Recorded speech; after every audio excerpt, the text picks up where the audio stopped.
but then also later the green dragon sets. So that was generation 0. That the Aquarii 1, Indigo 1 imprint does not have the infiltration codes of the of some of the fallen races in them yet. All right, and they can do all these things. The translocation sliders, they can do translocation to Ashale 3. They can span or ascend to Median Earth. They can bardo out to any of those places. These are the keepers of Earth Aquafarian host shield, and will slide to, which is translocate, or bardo ascend with Earth's Aquafarian shield to Median Earth ascension between the present and 2230 AD, when the end of the host is. So a lot of us fit into that category, or we're moving there anyway. Now down here, the Indigo 2 Aquarii human, they still have the ability for translocation slide. They have a 75 instead of 78% of Shalea light quotient, and 25% of the Shona light quotient. These guys were the generation 1, where this was where infiltration occurred, where this is where body snatch started, where you had a being with this coding, and then body snatch attempts where one of the fallen angelic groups actually attached on to the Shona field and began to progressively try to get into and take over the body, right? So there are people that are Indigo 2s that don't have that problem, but this is where the vulnerability to this problem started coming in to the gene line. And so what this first level of infiltration, which is actually the easiest to get rid of, is that it wasn't born in, right? It was born free and born pure, but it had 25% of the Shona light field, which gave it a vulnerability. And then something, not every one of them has this, but this is where the buyouts come in for those who do have the problem, where the attachment to the DNA occurred for a progressive trying to body snatch and having an FA get into the body. This starts to show a pattern that has been happening here since the early Atlantean times of how the Christic races here have been raided, and progressively to make generations to where there would finally be a takeover race that had full saturation, where they would take all of our codes, take all of the gate codes, because the Christic races carry in their DNA the codes to the stargates, to take over the territory by taking over the guardians who controlled it. And they started with, and there are dates, they don't have the dates on here, but they started quite a long time ago. And at this point, we are coming into fruition of their highest levels. This is why the end times dramas are sometimes represented as they are in like Bibles and things, because there has been a race that of what is the Antichrist, the Antichrist, that has been progressively raised in order to be the soldiers of the Antichrist, in order to take over these grids on behalf of the Procyon matrix and bring it into black hole fall with the rest of the Milky Way galaxy. So the Indigo 2s on Earth started with the genetic susceptibility to having that attachment happen. This is where you get the polarization bit, where you've got, you know, a really nice person of a really high caliber in there, and then you got this other thing that tries to push them out sometimes, and they have like a war inside, but they have a good chance of getting that off them, right? But if you take a bio, if you take 2 biotes, 2 people who are actually, if you take 2 biotes, it means you have 2 bodies, but you got 4 people in there. You got 2 that are on the light side, but 2 that are on the dark side. If they make a baby, guess what happens? It amplifies. You next get what's called a mobiote, which would be combining 2 of those. You get a mobiote. And that's generation 1.5, right? It's reduced the natural gene structure of 75% Shalea light to 60% Shalea light. Now, this is where 60%, that's where we're raising all of us to that level, all right? That doesn't mean we're mobiotes, all right, because a lot of us aren't biotes to begin with. We didn't have that problem. Not everybody that's an Indigo 2 has the problem, but they just have the genetic susceptibility. When you combine 2 biotes, you get a mobiote, generation 1.5. The light quotient starts to go down. The Shalea light quotient starts to go down. This starts to show who on planet might be those type of people. All right, angelic humans includes world management team that we've talked about, controls behind the scenes, the foot soldier caste of Earth Illuminati groups. So they're the Illuminati foot soldier levels because they have the highest light, right? On the ones that are working from Fall Matrix, the higher your light, the more of a threat you are to their agendas. So the lower you are on their ranking systems, right? So anyway, this shows the things that they can do, like when you have, if that's where you have. Now right now, regardless of where we started, we are getting the upgrade to be able to have minimum of 60% Shalaya. So worst case scenario, we're equal to this. Most of us are beyond this anyway, but at least we've got that. And for people who are from here and below, that is a lifesaver. That is a host that will make the difference of if they could ever see ascension again. And that's why it's seriously a huge gift. Now, one of these guys can, even if they're mobile, can upgrade to an Indigo 2 level to the 75%, Median Earth Slide Ascension 2 with an Aquafarian host, or they can bardo out to Median Earth in Jafar Ascension with this Aquafarian host. See, all of us, even the highest levels, from down here, we need the host. Because the grids are so damaged bad here, down here, nobody else was going to get, none of us were going to get fully out of here. So it's all with the host of the frequencies that are coming in from the M31 galaxy. If it wasn't for that, none of us would be getting out of here. So they have these potentialities, but without the hosts, right? Oh, and here, they can also bardo out to Sovereign Fall Cat Earth if they want to, with the Albanian host. So that's where the Albanian host is taking the people, right? The Albanian host, if it wasn't for that, all of those beings, because of the choices they'd made, because they broke the Treaty of Altair, we couldn't hold them in host anymore, they lost the frequency link, would have actually gone and fallen down with the rest of them that are going into full black hole Procyon fall. So the Albanian host comes in here, where from the angelic humans and even anything below can pick that up.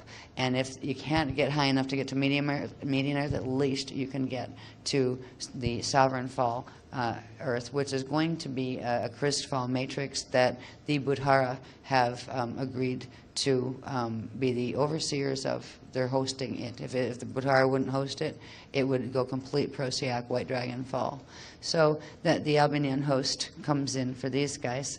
Now, when we get to Indigo 3, these are the ones that actually tried to take on. They were like Indigo 2s or higher that tried to take on a co-share with one of the Leviathan or the fallen ones to try to help them regenerate, but then they turned on them and they tried to snatch their body right out from under them. So there were quick upgrades given from Indigo 3s to Indigo 2s to get them out of being dragged down.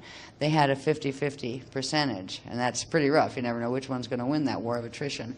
And it's really like a war of one starving the other, one trying to pull the energy from the other. So it's an internal fight that happens, and the more, it depends, your fight is less, if on either side your fight is less, right? The 50-50 is one of the worst, right? Because you got two equal sides pulling at each other, constantly fighting. So if your light quotient goes up, it gets easier and easier to stay on the ascension path, and you find more and more peace, right? But if your light quotient goes down and your FA side is succeeding in eating the good part of you and consuming it, you find more and more peace going down as well, right? But on the FA side, where you're going and you're walking yourself right into a black hole, but you feel peaceful and confident and arrogant and all that kind of stuff because you are in control and you don't have that pull. You're the one holding the power. So they both sides feel that peace, which is really frightening, right? Yeah. Right. These includes World Management Team. Again, they're the ones behind all the big banking systems and all of that kind of stuff that are actually pulling the strings here. And they're very, very deeply, for at least 75, 80 years now, involved in treaties with the Zetas that are working at this point a red-white agenda, a full fall agenda. Right. Then you have the lower management and officer caste of the Earth Illuminati groups. And when you have Earth Illuminati groups, you're talking about everything from, like, well, I hate to say it, but like Bilderberg Commission to the Knights Templar to, what are those guys called? Freemasons, to all sorts of lodges with mooses and funny hats and stuff.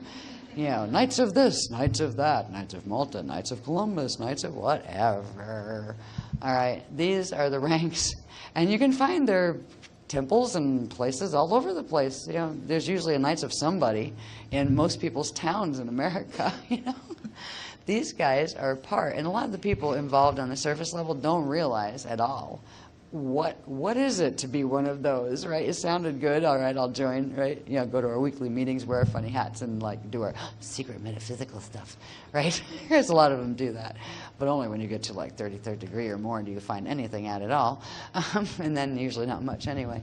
But that's where, when we're getting into the Illuminati groups, that's where we're talking about. And there's a lot of people with human faces that are very, very embedded in these systems. All right. Now, these have the ability, both of these have the ability for bilocation slide. They can do the bilocation, so they would be capable of working with the techniques of bilocation and actually getting themselves up and out, where they might be able to pick up an upgrade to get up to the 75-25 percentage, or these guys could get up to this percentage and then try to upgrade to there. So they do still have bilocation potentialities, but without the Aquafarian host, they would have biological death and Borgia white dragon Prosiac fall, period. That's it. That is the potentiality of the gene code. People don't realize how serious this epidemic is on this planet. They really don't. And to even explain it, like, yeah, can you see this on CNN? No. Don't think so, right? But it is what the reality of what we are living here.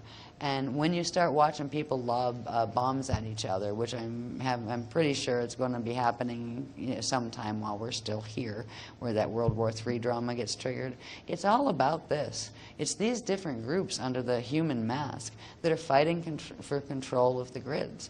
And now, as usual, the Christ are in the middle of the fight again. We're not fighting, we're standing. We tend to not fight, we stand. But right now, we are holding the Chris grids. We will do that. Would I fight to the death if I had to? If someone came up and was going to like wipe out the whole Indigo shield so they couldn't hold the thing anymore, would I fight? Damn right I would. You know, would I pick up a gun if somebody had a gun in my face? I'd probably pick it up, but I don't know if I'd shoot it, honestly. I've not been confronted with that. But would I stand for the things I believe in here, even though it's in the middle of a huge polarity drama interrupting in our face? I would, but I would first try to go Buddha on it. Pull back into the Umashadi space and just watch the drama and try to figure out, all right, I'm this little character down there with a bunch of other characters down there. What is the best thing I could do to assist the beings of the Christ in the drama? You know, and that I would try to look at it that way. But I would still fight if I had to. I would fight to protect my children if someone was trying to kill them, or my spouse.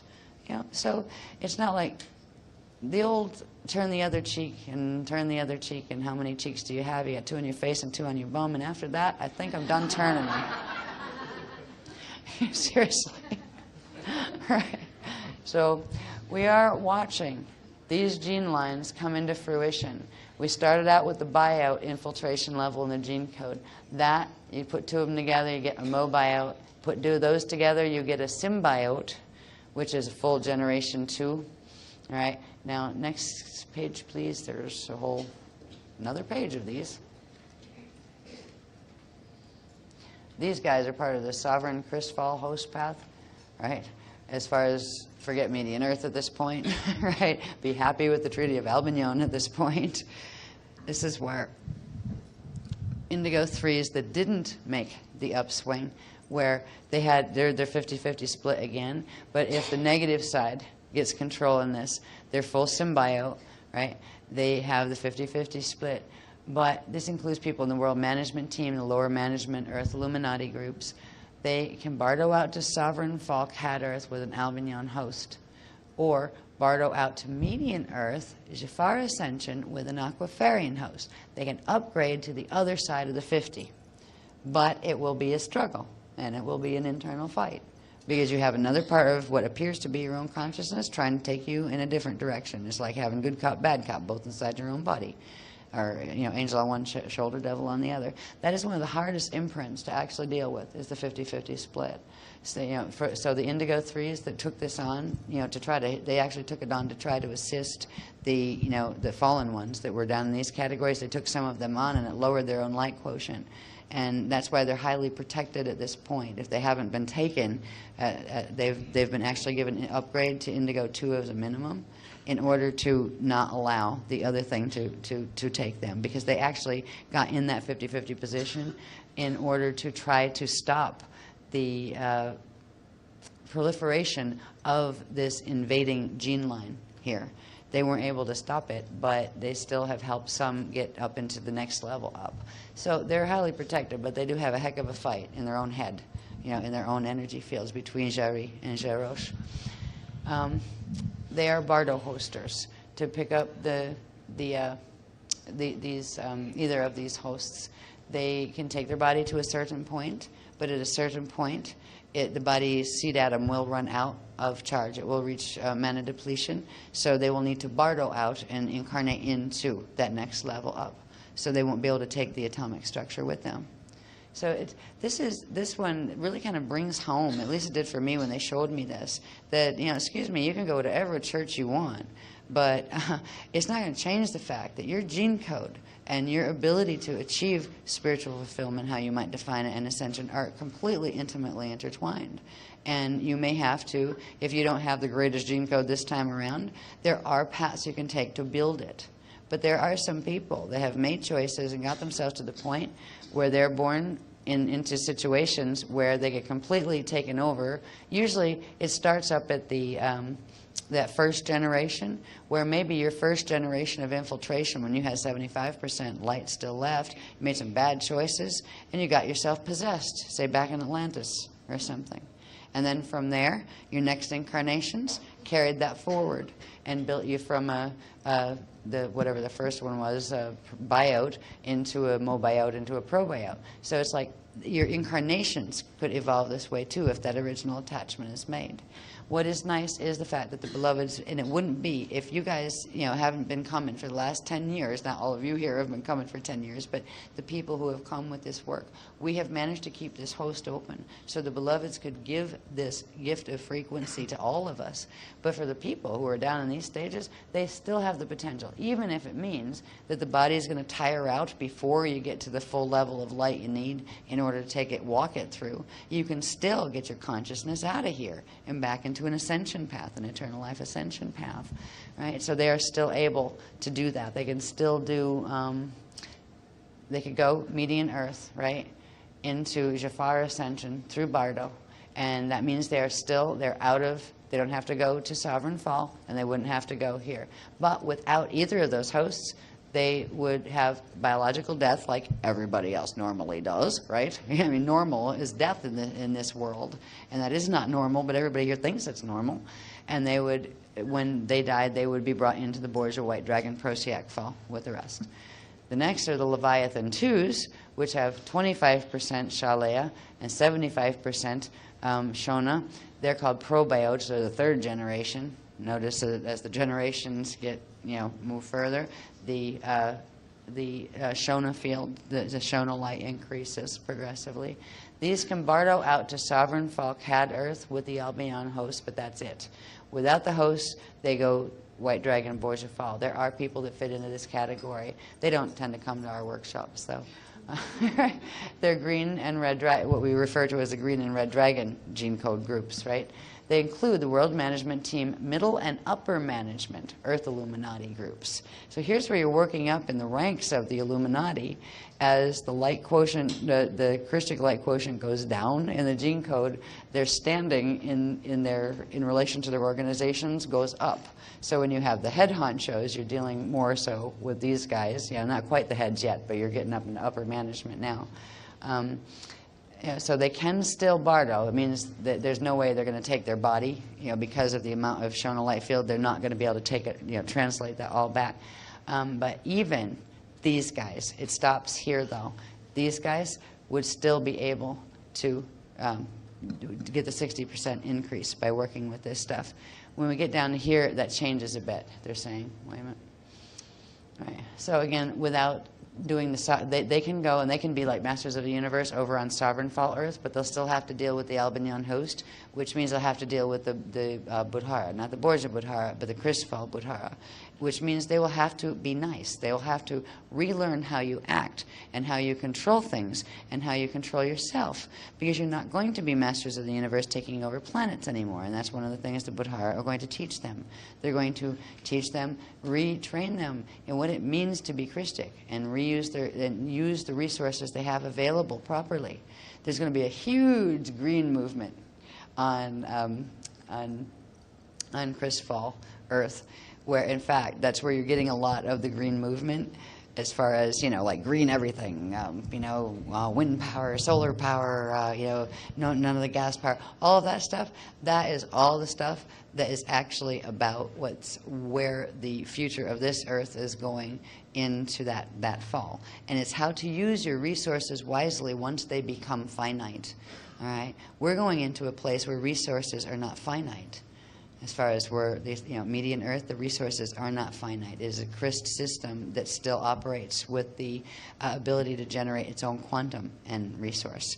So that's where you're seeing this whole environmental movement happening. This is coming from the ones who are involved in the Albanian host, that are planning to. Well, when you're in a Christfall host, you realize you now have finite quantum to deal with, and you can wipe it all out fast and go into black hole implosion faster.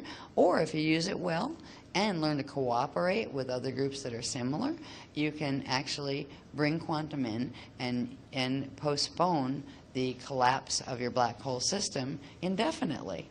But you have to follow certain rules of energy management that are Christic. And if you don't, well, it just all implodes on you. So that's the lessons the people going in that direction are going to learn. But most of them don't come to these workshops either. Right? So we tend to be the ones that are holding the shield for the rest of it to be able to get up and out. Okay. When we get down to here, these are the Borgia White Dragon Procyak Fall Path. They have 75% to 100% Shona quotient. They're orchestrating Borgia White Dragon Procyak Fall. They have no interest in host. These are the ones who are actually orchestrating all of the fall here. They're running the beast. They're taking over the grids. They're doing the galactic thing, the Procyak thing that we've talked about in other workshops. And they're taking out the Milky Way, and they're taking Earth out with it, doing their best. So they have no interest in the host, even if they could get one. They're called the Leviathan Ones, right? They includes primary elite executive members of the World Management Team, Earth Illuminati groups, and Procyak Galactic Management Team lower rank foot soldiers. This means lower rank ETs. So you're getting into ET world here, right? As far as they're not even on planet, but they would be considered ETs. And they just will not. They will engage the Procyak Galactic Fall, and they just have no interest in the Chris host. They're having fun being the Avengers of the Antichrist, right? Then you have the Abaddon, which are the ones they have literally 0 Shalaic quotient left. They have 100%. These are the ones. These are called the mesoiotes. See, we had the probiot there. These are probiotes too. The next one is a mesoiote. It's when you combine the, like 2 biotes produce the next one, 2 of those produce the next one, 2 of those produce the next one, 2 of those produce the next one. So there's a huge interest in who marries who and who spawns with who, as far as these race lines being developed. That's why religions were created the way they were, in order to control the breeding practices of different people, to make sure that it was controlled by some priest from somewhere, right? Most of the religions here are based on secret doctrines of various kinds that have been there since periods of the Atlantean times or right after, that were about all of these races. Unfortunately, the Christian religion is one of those as well. The Bible was not one of the Christic books at all. They stole portions of the Christic book to invent the Bible. They invented the Bible as a control dogma, and those who did it had to do with the Council of Nicaea in Rome in 326 AD, where they put it together as how to control all these pagans they just took over their land, and they wanted to keep them from rioting, how to make them all happy, make a story. And they got elders together, and they shared records and put together a conglomerate and said God made it. Right. Well, but at least they kept some of the original stuff in there, right? They at least kept, Jeshua and the concept of ascension. This was good. But they've done the same with all the other books. But the Abaddon are the ones that, they are the prime orchestrators of the forced fall. They are the lead executive members of the ET Prosiac Galactic Management Team and the Special Ops ET Hybrid Assassin Units of the Earth Illuminati groups, which are there. I mean, they live on Earth with us too. Yeah. There, again, no interest in hosting. So this is what light quotient has to do with where you can go in your evolutionary options. The fact that we're being given a gift of a host that brings us up to a minimum of 60%, if we happen to be lower, that's really good. Chances are, if you come to these workshops regularly, if you're the type of person who felt interested to do that, you probably have more than 60% to begin with. All right, just because you wouldn't have resonated so much with it to keep coming back, right? So it's kind of funny. I mean, I can see the groups. I won't say who tends to go to which type workshops, but I could even use this information, and just by encryption feel, I could think about like the Daisy of Death paradigm, and I could tell them exactly which groups are going to those workshops, right? I could think about like the Kiza Vino Ka, those, and find exactly which groups are going in there. We're all a part of this, but the people on this planet are all a part of this too. There is nobody here that isn't part of one of these groups. But the interesting thing is these are the birth imprints, right? That's what's in the borrowed quantum of the fetal body first, and then you put your quantum of consciousness into it. But then we also have the epigenetic overlay that may be different. So you may have, like, say, this imprint on the epigenetic overlay, but you may have a high, like, indigo 2 as your birth imprint, which means you have to take the high one, right, of all this light, but subtract that much from it, right, and it'll bring you down to show you what you're actually functioning on. Yeah, and it gets really strange. And then you add walk-ins to that. When you get into the indigo lines where they're walk-ins, you have a third imprint to calculate into the formula, which is, okay, what type of indigo am I? So it gets quite mathematical and enough to really just kind of go, oh God, fix this please. And fortunately, the beloveds are helping us to do that without having to calculate all of this stuff. So the exercises, or the things, the activations we have progressively been being led through are all ultimately to build the light quotient, the Shalaya light quotient in the body. And to not just, you don't want to throw away the Jarosh, because part of that's you, and you need that quotient back. So it's about being able to heal the atoms that our bodies are made of right now. Until the recent activations, our bodies have still been producing Shona light atoms, because the windows and doors in the hydroacoustic body were not turned on. So it's only since the Sliders workshops we actually have the frequencies to begin changing those back into Shalaya units. I don't know what time. Again, I don't know if we're going to be doing this when we leave here, or if the weather is not going to let us, and we'll do it tomorrow as one of the first things we do at whatever time it works out that we can. But the Chandra shield that we're going to do to begin bringing in the orbs is not just to stop us being eaten alive by our own gene code, but it's actually to take back the gene code. And progressively, when we bring those elemental orbs in from Median Earth that hold the full Christ imprint, they will assemble on the way in. They will pick up the pieces of our own atoms that were lost, because when atoms go Shona, when the light process is distorted in the body, the Shalaya units, portions of them get ripped off, and they just become fragments and lay in certain fields of the Ajay body. It will actually assemble those back together and give the power behind it enough to bring out of the Vesica Pisces phase lock the atomic structure, and it will actually change the polarities in the atoms themselves. I do think that it's supposed to be a negative charge on the inside and a positive charge on the outside of an atom. And right now we have electrons on the outside rings in the atom, and electrons have a negative charge, and we have protons on the inside of atoms, and protons have a positive charge. I don't think the protons and electrons reverse themselves. I think the charge on them changes when we begin to get whole again. So there's some definite atomic structure changes that will be happening as we progress with this. Next one, please. Good, we got out of that hard part.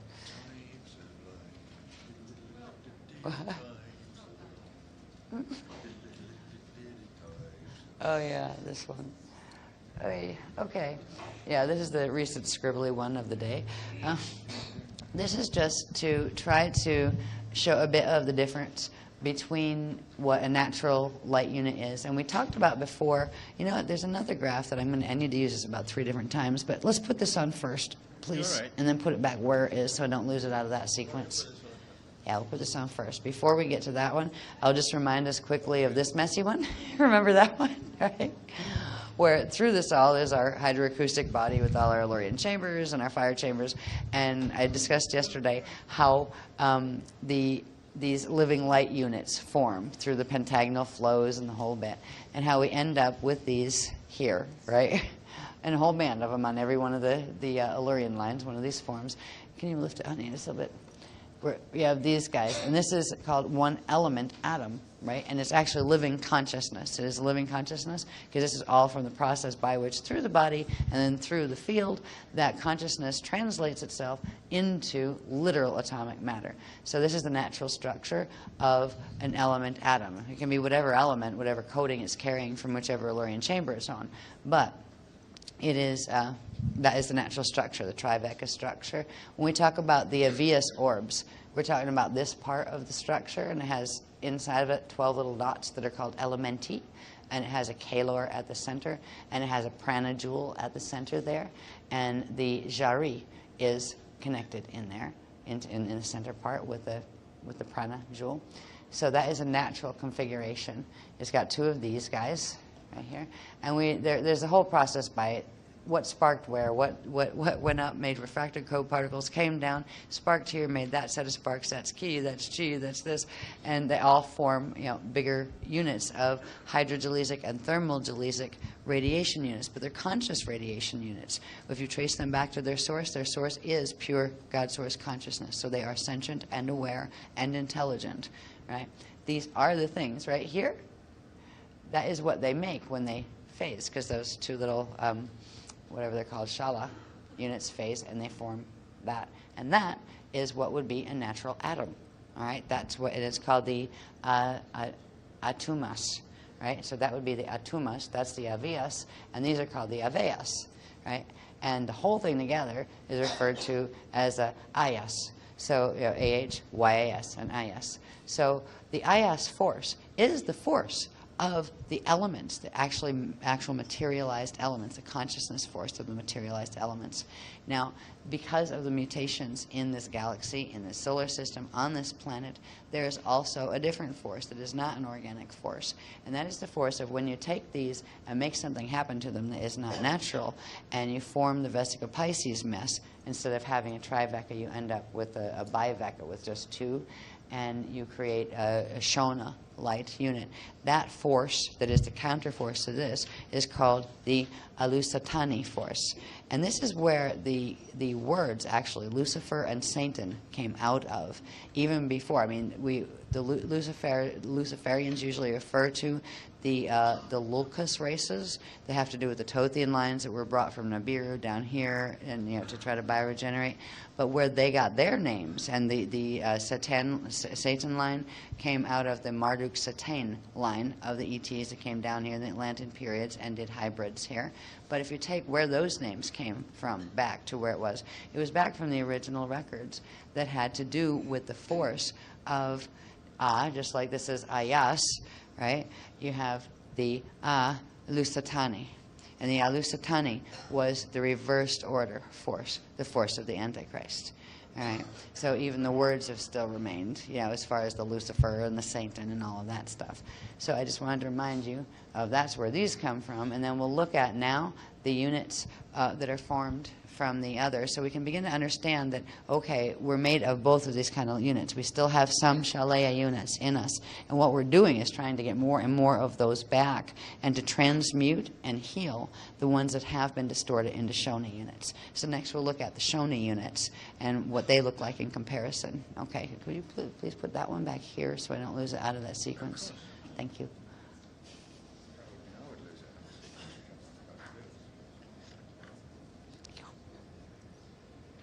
So that's a normal one, right? A normal what? Right? That whole thing equals one element atom. It's a Shalaya light cell, and it's called an ayas, being. Now these are consciousness. These are conscious and sentient and intelligent. So they are beings. They're not just thingies that matter is made out of, right? And that's the normal one, right? It's three configuration, and I don't have to analyze all of this, but because I described some of it last night. But this is the atomas, which is the element atom materialized endoplasma with a water matter unit. So everywhere you see an atom, that is what it's supposed to be made of. It has a specific set of charges of its energy. It has the negative charge, Jari, at the center, and the positive charge, Joule, right, on the prana jewel around it. That should be the natural construction of the materialized atoms that science can look at under microscopes. And wherever you see a materialized atom, it implies all this other stuff is around it. You just don't see it in these particular frequency bands. Right? That is a living light unit. Right? It's got this is called a Kalor. This whole cluster, I have to stand up for this. This is called a Kalor here. Right? The Kalor holds the Jari, which is part of the spirit body energy, and it holds the prana jewel.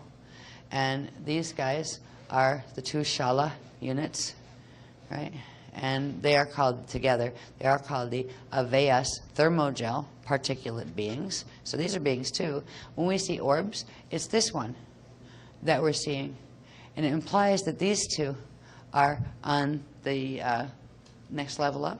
So when we are seeing the orbs that we've been interacting with, we're actually seeing the larger planetary level ones, where we see this orb and these parts are actually, and the atom itself is literally visible on median Earth, because we're beginning to bring in the median Earth elemental field, because that is going to host the elemental field here directly.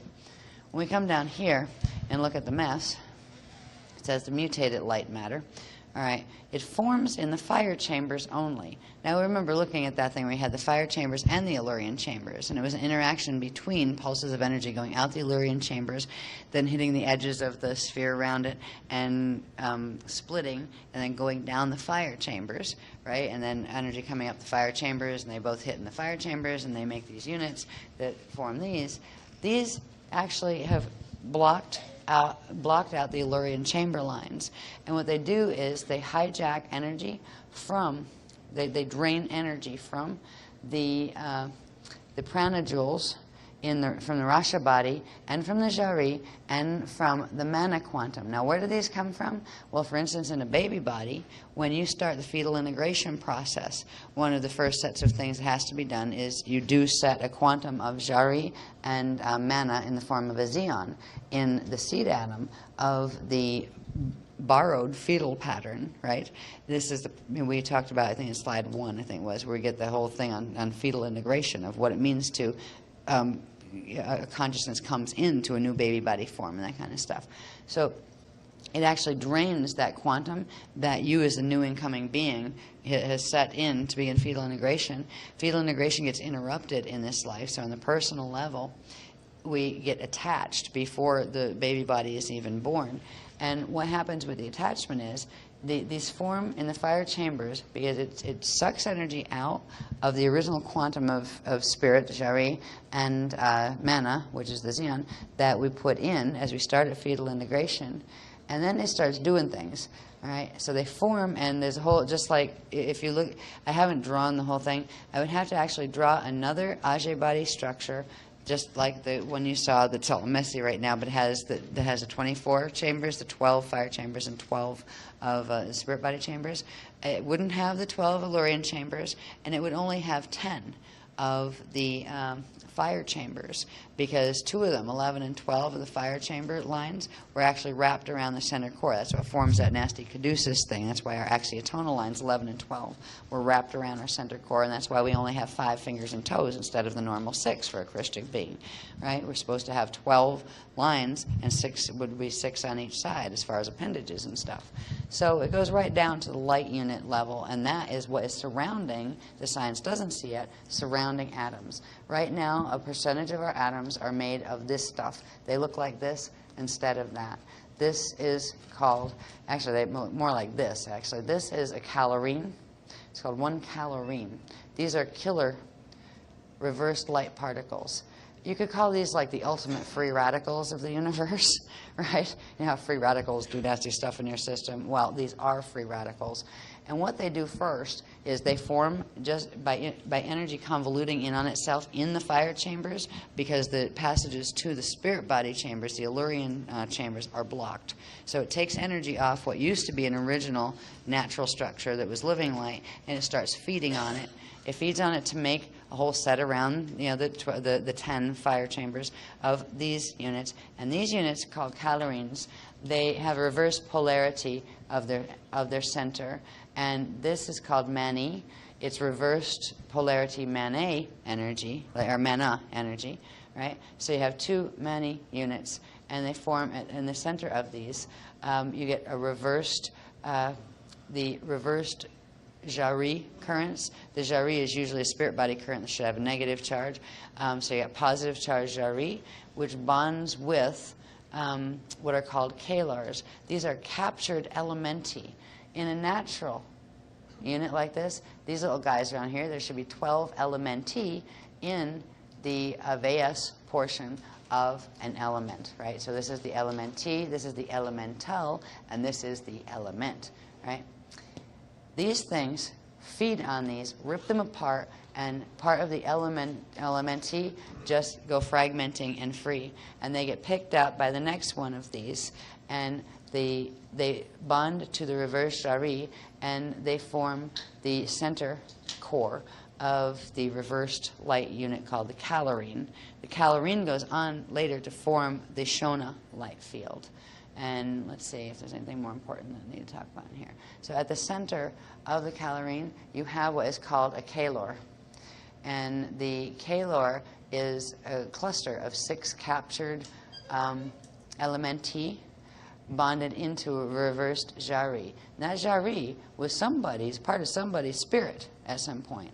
That somebody had to do with whoever made the original organic atom and light cell that was eaten and fed on. Because what these units do is calorines attach to, they seek out and attach. They're like little heat-seeking missiles. They seek out and attach to natural elements. And they bond to the atom, and they draw the atom into, they bond to it, and they actually break it off, its quantum off, from the part of itself that's up higher in the dimension above. And that is the part that is the Aveas part. They suck out the joule, half of the joule, half of the kalar, quantum, put it at the center, and they form these, which are called Shona light fields, where they're actually a bivector light field that is feeding on the quantum of the part of the thing of the living cell that it stole, and they will stay together as long as there's quantum left to feed. And when there's not quantum left to feed, then they have the half-life thing, and they die and croak because there's nothing left to feed on. But when they croak, they reassemble again and come back into that configuration of calorine and go seek out another living light cell. It's a really horrible, horrible technology that was created. Yeah. Next one, please. So this is like those parts of your body you really don't want to talk to. You know, we say, like, watch out for the voice of the Jari in your head because it talks to you too. Part of our cells are made of these. In fact, quite a lot of them right now are made of these. The activations we are doing now are making it so, first of all, we bring more of the natural ones into being. We're starting to manufacture our own Shalea light units again, our own atoms again.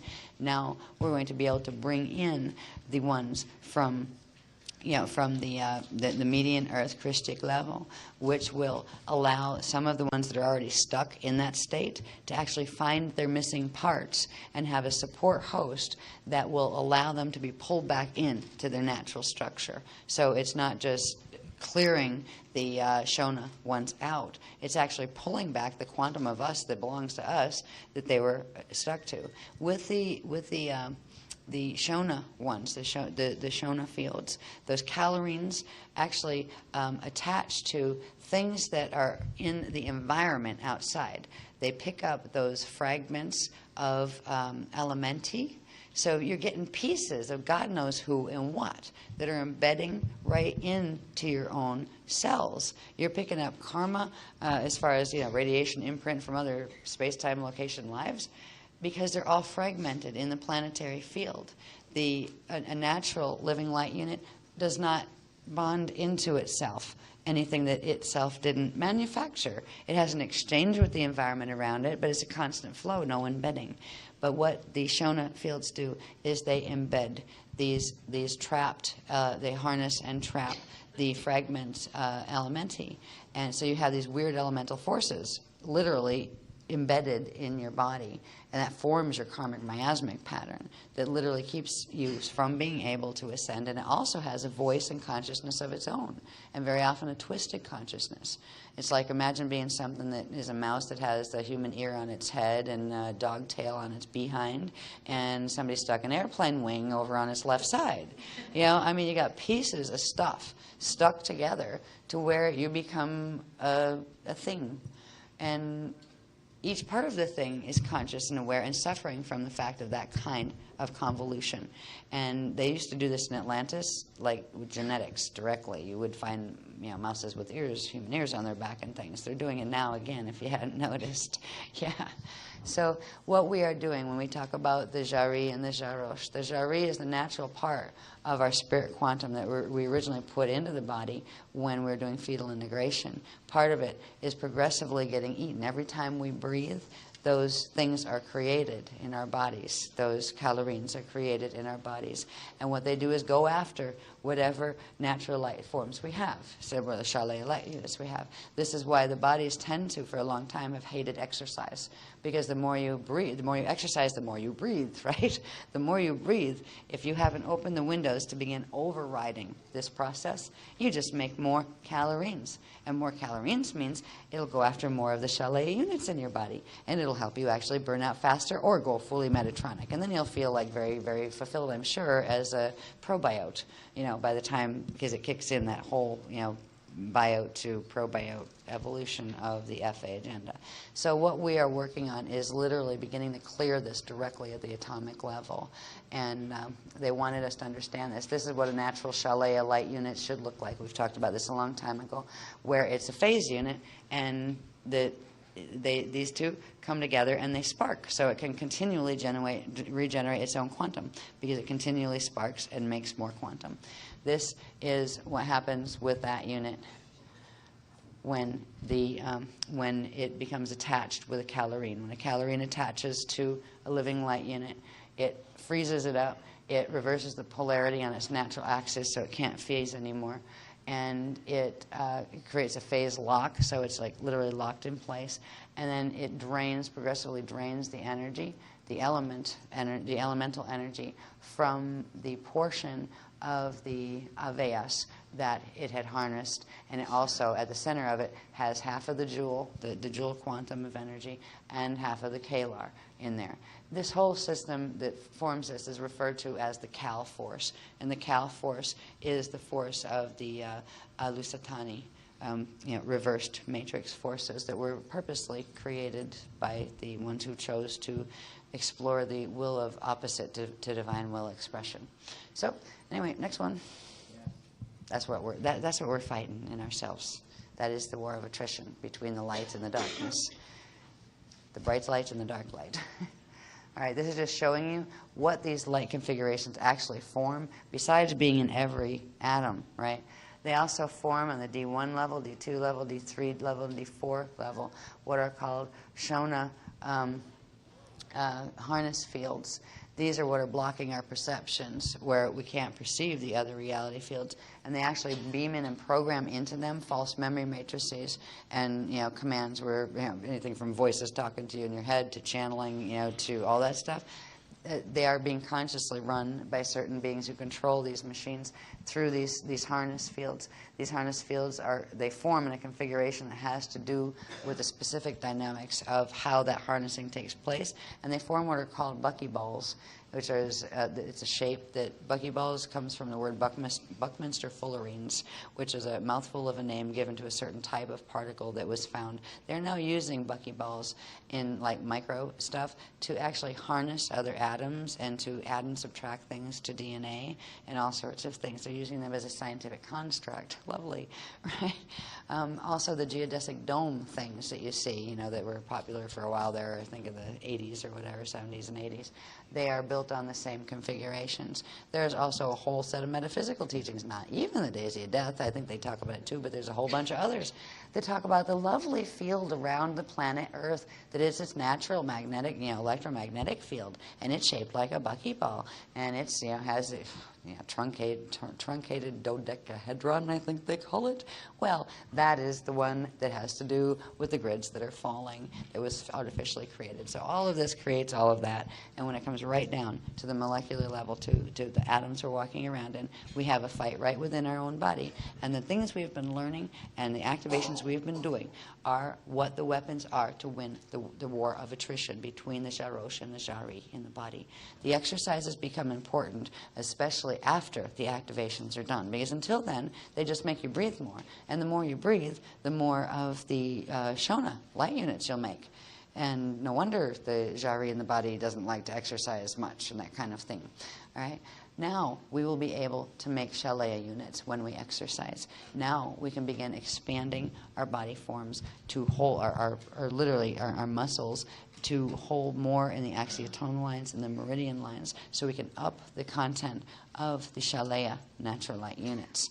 That will allow us to do something, and there are some activations that are going to take place if any of us can stay awake long enough to do the shield thing tonight, and if not, we'll do it tomorrow, that have to do with the, what do they call it, the unigenetic underlay.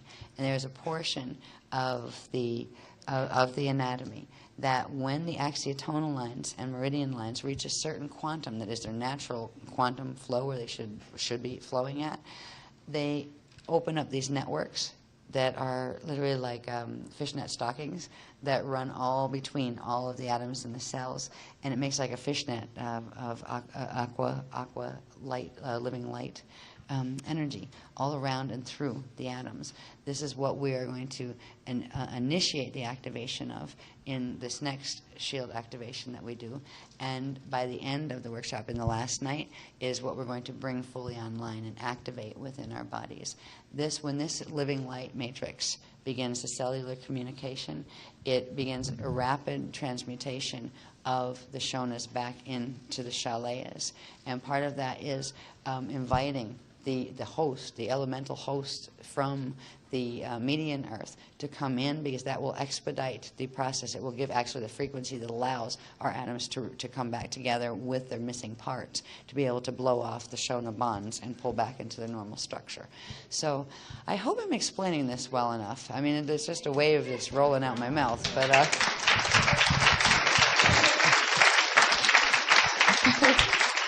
next one, please. Oh, good.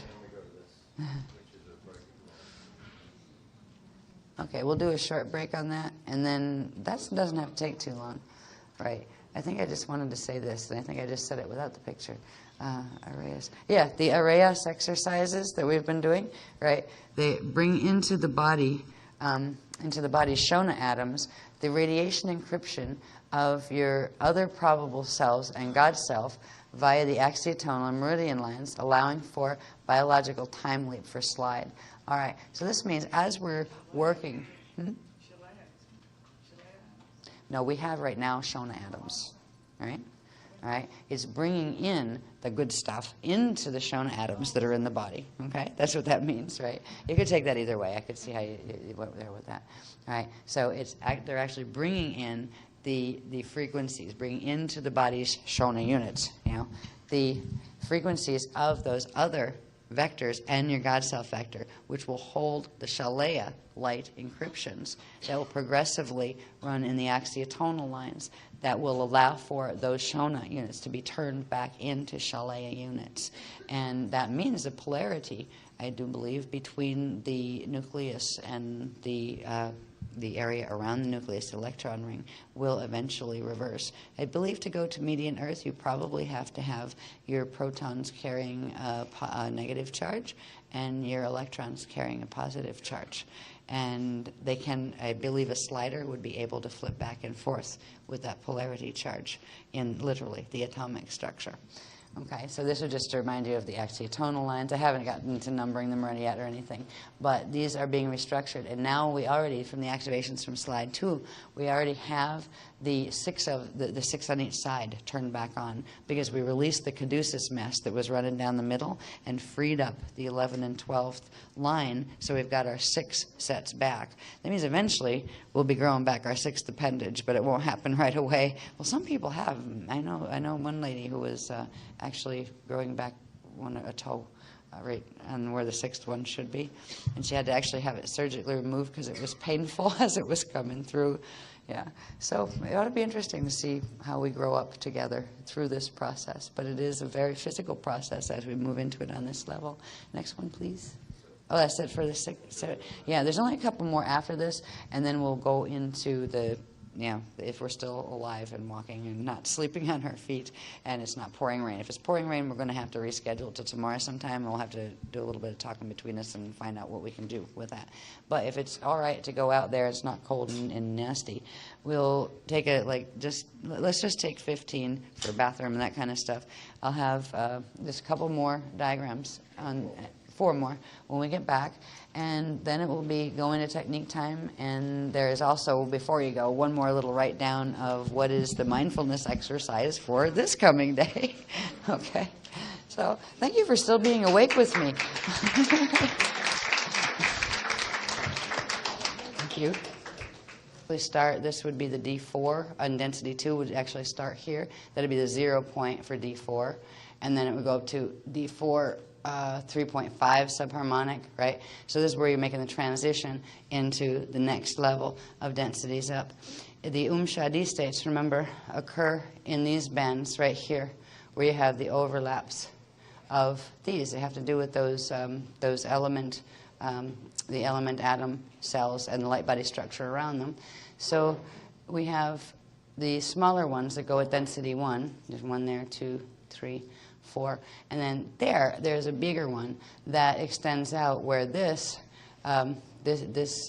light cell interfaces with the ones from the density 2 level.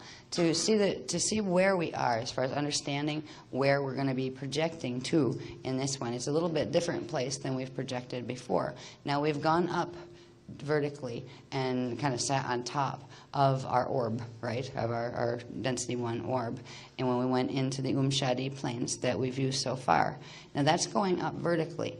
It's a different thing when you go horizontally. So sometimes it's fine to go, use vertical, but sometimes you need to lay the body down in order to reach the planes that you're actually trying to interface with.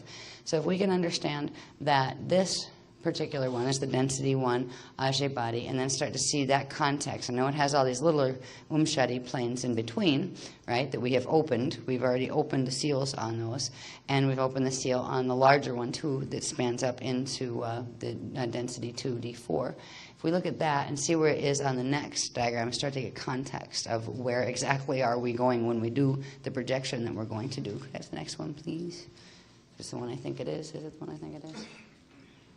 Oh, yeah. Yes. Yes. They're all getting scribbled on with colored markers at this point. Right. No, we don't need that, really. It's oh, he does. Okay. Right. Okay. Now, if we were thinking, all right, where was that other big one we just saw in relation to this larger structure? Because this larger structure has to do with, here was your probable self that you are, right? And there would be spheres for each of the other probable selves of your 12. And that would be your God self level, density 1. The density 1 sphere, that whole sphere that you saw there, would be here, right? The 1, 2, 3 levels would be here, and this would take you up into the Tiwa fields of that larger diagram. Now, these highlighted areas around here, and I'll try to explain this coherently to myself as well, these have to do with the Umshadi field that is at the density 1, is the density 1, the one that was labeled number 4. All right, in that other diagram, there was a fourth one out from the center, the Umshadi overlap fields, and that occurs in the personal I am God self space, which is from the 0.2 subfrequency band 3.5 in the density 1 level body. So you go D1, D2, D3, and then the density 1 level body. That's where that area is located. So what we did before is, so we're here right now, and we're trying to move our probable self by accreting all of the signatures of the ones around it into that center heroic self first. What we did when we went vertical was we were actually sitting up here, right? So that would be the top of our orb when we went in the vertical direction.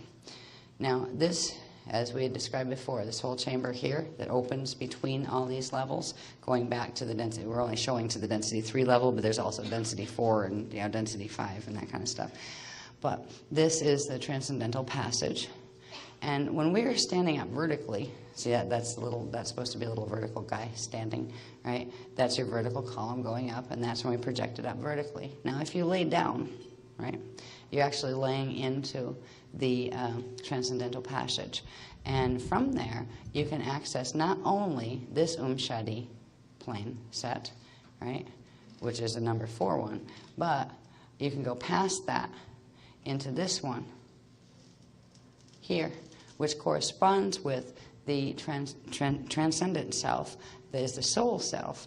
So what we're going to be doing is moving, we're vertical, we're going to lay down in Shadra, and then we're going to project this way. We'll pass through a veil here that is the boundary of this Umshadi plane, and we'll pass into this Umshadi plane, and we'll continue on into this state of where our second Buddha level is, which is our transcendent full soul self that has all the records and energy signatures of our 12 incarnates, not just our one self with its 12 probable selves. So we're going to be moving into that area, and possibly even up to here. They haven't talked to me about that yet. That might be something that comes on the last night, and they'll let me know, in that lecture if that's going to happen. So instead of just going vertically, where we get to, yes, enter an Umshadi space, we're going to go to the larger Umshadi planes that correspond with density 2 and working upward. And it's from there that we're actually going to open something in our own field called the Avayas, the core Avayas point, which is located in the Carinata seal. And inside of there is where that lotus is, that little crystal lotus that we've been interacting with in some of the meditations. And when we open that inside, it allows for the calling of the orbs, of bringing down the elemental fields from the density 2 level of median Earth down into the density 1 level of this Earth. And that's where we're going to engage a fun process of what they're calling Orb Fest, right? Where we're going to assist them, we're going to make the invitation, and they are going to come. Those elemental forces are going to come, and they are the host forces that will expedite the processes of Shona being retranslated back into its natural Shalaya state. But then they'll go out past us and beyond us into the atmosphere to continue interacting with the other elemental life forms here. So we're going to be doing that in that's what we would have been doing out, on the beach tonight. So we would have been going up to here when we project. And when we get up here, you go horizontally, you'd like send the mini-me up here horizontally, and then you stand it up, right? And it's there that we're actually going to meet and interact with directly our Zayane attendant person, and together we'll be able to generate enough frequency to hold the passages open. Another thing, like to hold them fully open, so you can get what they call an orb cascade, which is like a big wave of many, many elemental orbs as they come in. And when they come in, they are attached. They will still remain attached to the atoms that are materialized on the median Earth level. But the, what is it called?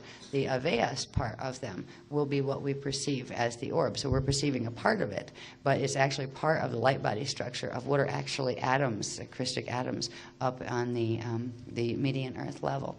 They also wanted to use this diagram to show that on the larger levels, if we're right here in our probable self version of biology, this sphere corresponds actually to blended Earth, to the blended Earth probability. So we've got the caduceus side that is going into fall right here. If this is phantom Earth, you have the caduceus part of blended Earth that is tied into that. And you have this part of blended Earth that is tied into median Earth, right? So we have these, this is the caduceus part, and this is actually the net Earth that's still connected in to the median Earth. This is median Earth space where it exists in relation to this. And this would be Ashale. And then going up past that, when you get this within the larger one, you would find Shala 3, and also Eartha 3 and M31. So this is showing the relationships too of what frequencies we're turning on, but which areas correspond to which of these or planes of Earth and median Earth and net Earth and all that we are working with. So they want you to see that. Next one, please.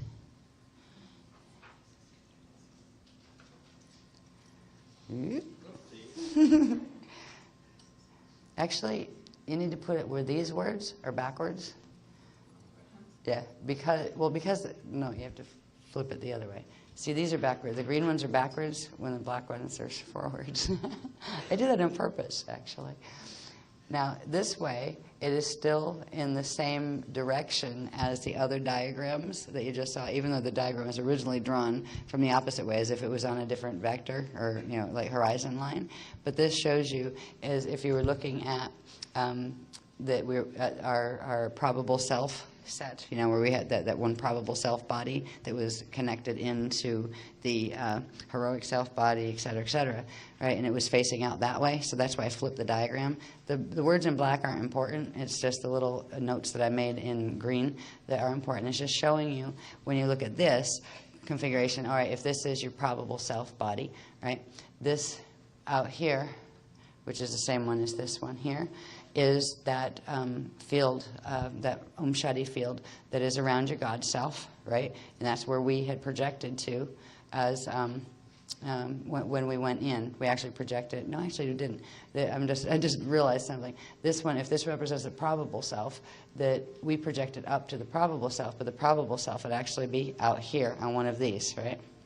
So this one is actually showing that once you project into the God self space, and if you lay the body down, project into the God self space, you'd be laying here, and that would be the vertical projection. But going back this way would be what takes you into the next level of the Shadi bands that we're going into when we do the projection. So this is just kind of combining this graph with the other one to show you how the pieces fit together. So when we do the projection, you realize where we're going. We lay down and we're literally going to send the mini-me back in to its self, its hub selves, its Buddhas, its buds.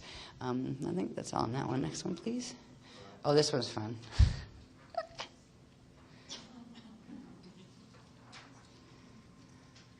Yeah. Well, we know we have axiatonal lines and meridian lines and stuff, but these guys, this is what is called the unigenetic underlay, or the web of eternal life. It is living hydros, water. It's like a webbing, a cellular webbing that actually is supposed to naturally, organically, run through every cell. It is the cellular communication, like the cellular chat line, where continual communication between the atoms and the cells always takes place, and the consciousness and the knowledge rides on Shalaya light units that come from the field and that come from the higher levels of the field, from the God self and from the transcendent self and even up above that. And they're supposed to run, just like you need to have towers to receive internet and stuff, and you have to have like certain grids that will receive the electrical energy coming in. Same thing with the body. All of these have been turned off for eons in our body now. They form when the axiatonal and meridian lines meet a certain level of critical mass, holding, and production, spark production, and that's what where the arrays come in. They help the axiatonals and meridians to actually produce quantum. And as the axiatonal and meridians produce quantum and grow, they'll finally hit a sparking point where all of these cross lines, they actually open up first between the axiatonal and meridian lines on the diagonal, and it creates literally like a skin webbing all the way through your body. It starts with the skin and then moves its way into all the organs and the whole bit. And it literally runs the Shalaya light currents through everything, which means it allows the whole body several things. One is much greater protection from the Shona influences. Two, it gives it a progressive ability to transmute Shona back into Shalaya. Using the host energies coming in from the elementals from Median Earth. What this will do is actually puts us online with the elemental kingdom from Median Earth. So we will be able to run both. And if we want to stay down here, we can run both. If we want to just go up there, we'd actually be taught eventually how to turn down the currents that have to do with the Shona here. Because if we just blew all the Shona out of our bodies right now, we'd be gone from here. You need to have Shona in your body to see here. Physically, right? So if we want to learn the process of sliding, it will be modulating the Shona to Shalaya levels. And if you want to do, see Median Earth, we'll have to get to the point where we can hold a certain level of Shalaya energy, and we would do certain things that will teach us eventually of running the Shalaya currents and the percentage, the light quotient percentage in here, in this netting, right? And if we ran it high, it would go up and we would pop out of here and go translocate in a slide to Median Earth. And if we wanted to come back down, we would change it back around, reverse portions of the atoms in our body, bring them back down into a Shona relationship that allows us to still see this plane. So this is the beginning of literally, it's like our travel suit. It's like kind of like a combination between an underwater diver's suit and a space suit, right? Because it's actually the quantum suit. These will be the lines in the body that open up that will allow the modulation, the conscious modulation of the Shona to Shalaya relationship in order to instruct and direct the literal atomic structure as far as how the hydrolysis waves come in, the celestalene wave comes in, so you can progressively begin, slide passage. It will also assist in bringing in it's very helpful even if you're not in a slide, because it brings in progressively more of the information. You'll begin to run all of the coding of all those other probable selves first in through there until you hit the God self level of your own self, and whatever quantum that will be. Then you start bringing online your other incarnations, and it's literally bringing the encryptions right back into the cells and the atoms so they can get back their organic Christic encryption. So it's literally how it helps to transmute the body much quicker. There's also more to it. I can feel it there that they haven't given me yet, so we'll be talking more about it. There's also something in the center of it that is like the core feed, actually, for this whole system of the undergenetic overlay. This is referred to as the inner sun of Aquarion, and it's the first planetary level, Median Earth eternal atom. So there's actually an atom on the planetary level, like a piece of Median Earth's atomic structure comes in and into our Carinata seal, and it activates a whole set of things and actually pulls our patas. We have the three of them stationed in the different areas. Pulls them all together, and it opens something, and I have a feeling it's a set of webs like this all the way through the Ajay body. So there's more that they're going to teach us about this, but this begins its initiation, whatever it has to do to initiate activation, with the next technique that we will do, where we begin the things that we've talked about as far as taking the journey back to, when laying down, back to the second level of the Shadi state. And all of that is preparing us for the things that will occur on the final evening, which is it will be activation of this and the entire aqua suit. I'll just call it aqua suit for short. So this is huge. There's more to come. I'm glad that you sound like most of you agree that it would be good to do this tomorrow night when we still might be like awake and not wet, because the wet was like, at first it was like, oh, bummer, that's bummer from the universe, but it's not. I think it was probably a gift, because half of us would probably be asleep before we got halfway where we're supposed to journey to, because it's so late. I appreciate you guys, hanging out with us when it's so late. We don't mean to do this, to you. The beloveds don't mean to do it to me either, right? I hope you've enjoyed this lecture. I was trying to bring everything together, was coherent. Do you have a good morning sleep? So again, the arrayas for tomorrow will be at 4:30 till 6 on the beach. Then there'll be time for eating and stuff. I will do my best to stick to the 9 o'clock start for the lecture. And it'll go for 9 to 11, and then we'll go from 11 out onto the beach for an hour to finish this technique that we would have done tonight. And let's hope it doesn't rain tomorrow night. Okay, so it'll be a dry beach to lay on, which will be more comfortable. So that should work out well, and everybody should get at least a bit of sleep in between there somewhere. All right. Mindfulness, thank you. Yes, tiredness. Let me find my mindfulness. Don't put those away. Don't put those away. Thank you. I gotta find my mindfulness. I'll be right there with the mindfulness exercise. I have it written down here somewhere.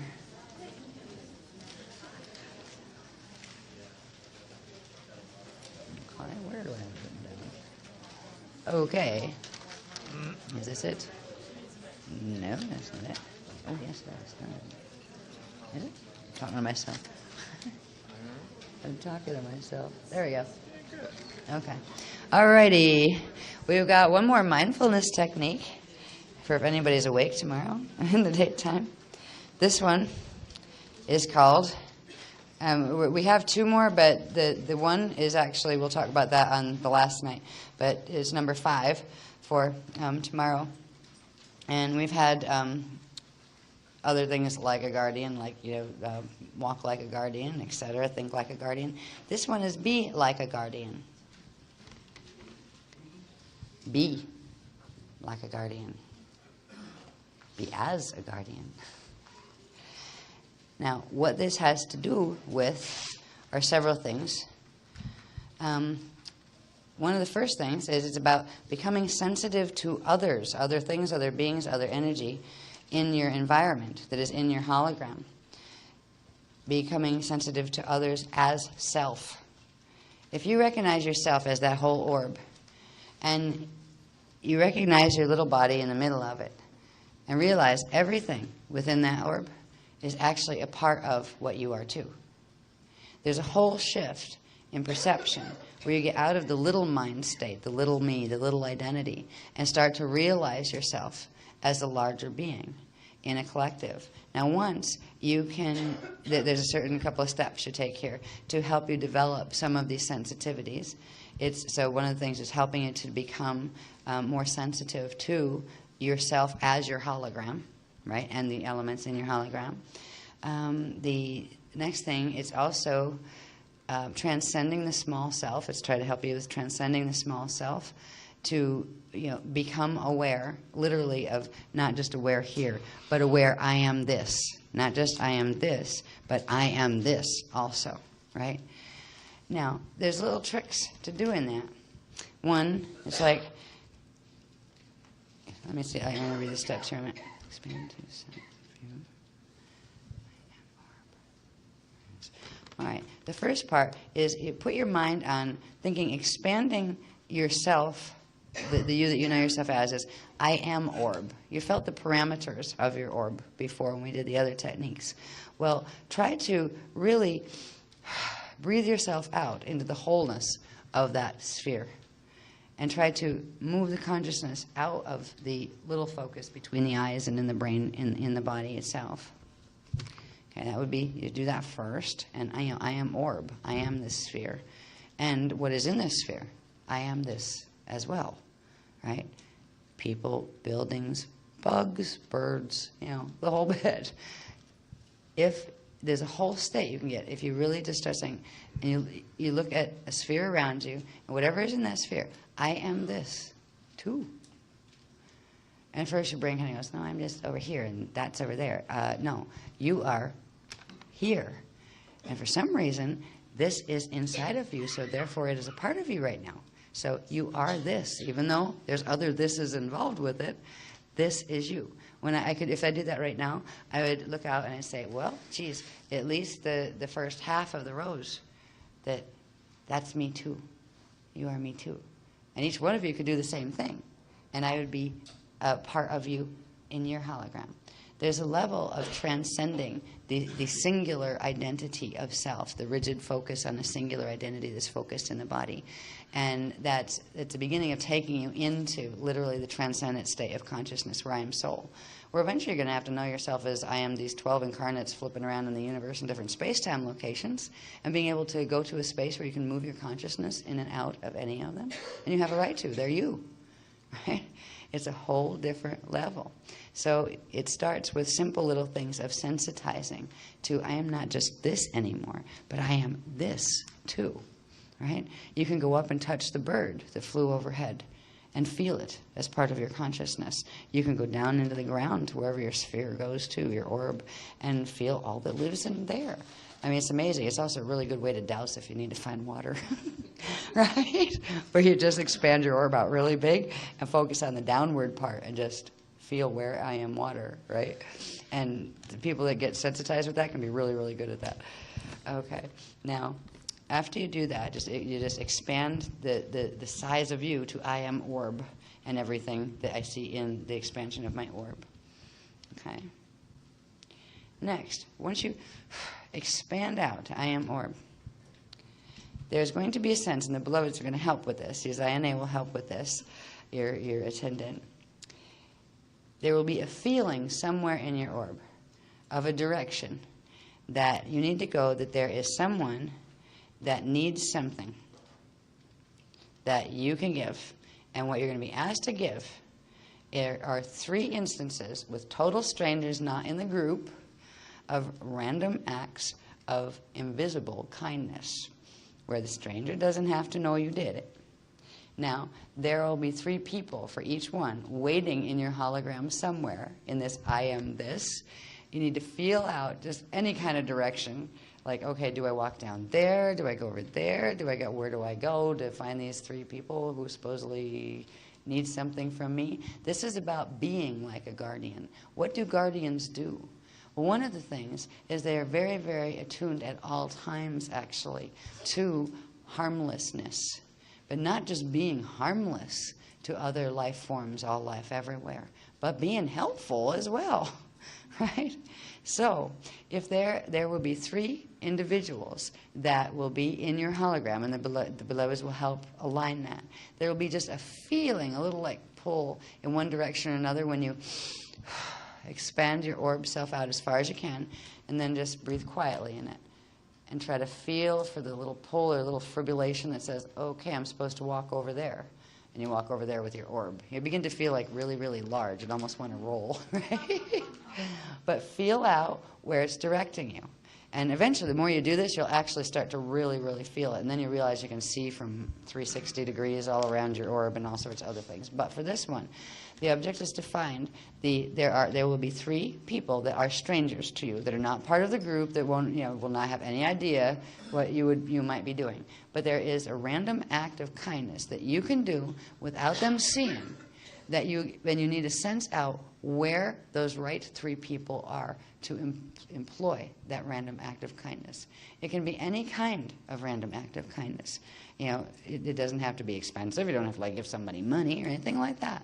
But something that, first of all, you sensitize to yourself as orb, where now you're not just little you, but you are this. You are part of this collective creation. And then you begin to feel and sensitize to that collective creation. And your field will give you just a little hint, a little vibration. Actually, it's a strong vibration, but it might seem little to you until you get used to being in that state. So you got to feel it out. And if you're going, I can't feel any vibration, I don't know what direction to go, close your eyes and pick one. All right? That will work too, right? There will be 3 people during the course of the entire day. There will be 3 people who are in need of receiving the random act of kindness that you would have to give. And the idea with most random act of kindness is not to get caught, right? Where they just think the universe did it, right? Where somebody did something nice, and you're just going to go, wow, isn't that really cool? See, the universe gifted me, right? And sometimes we are the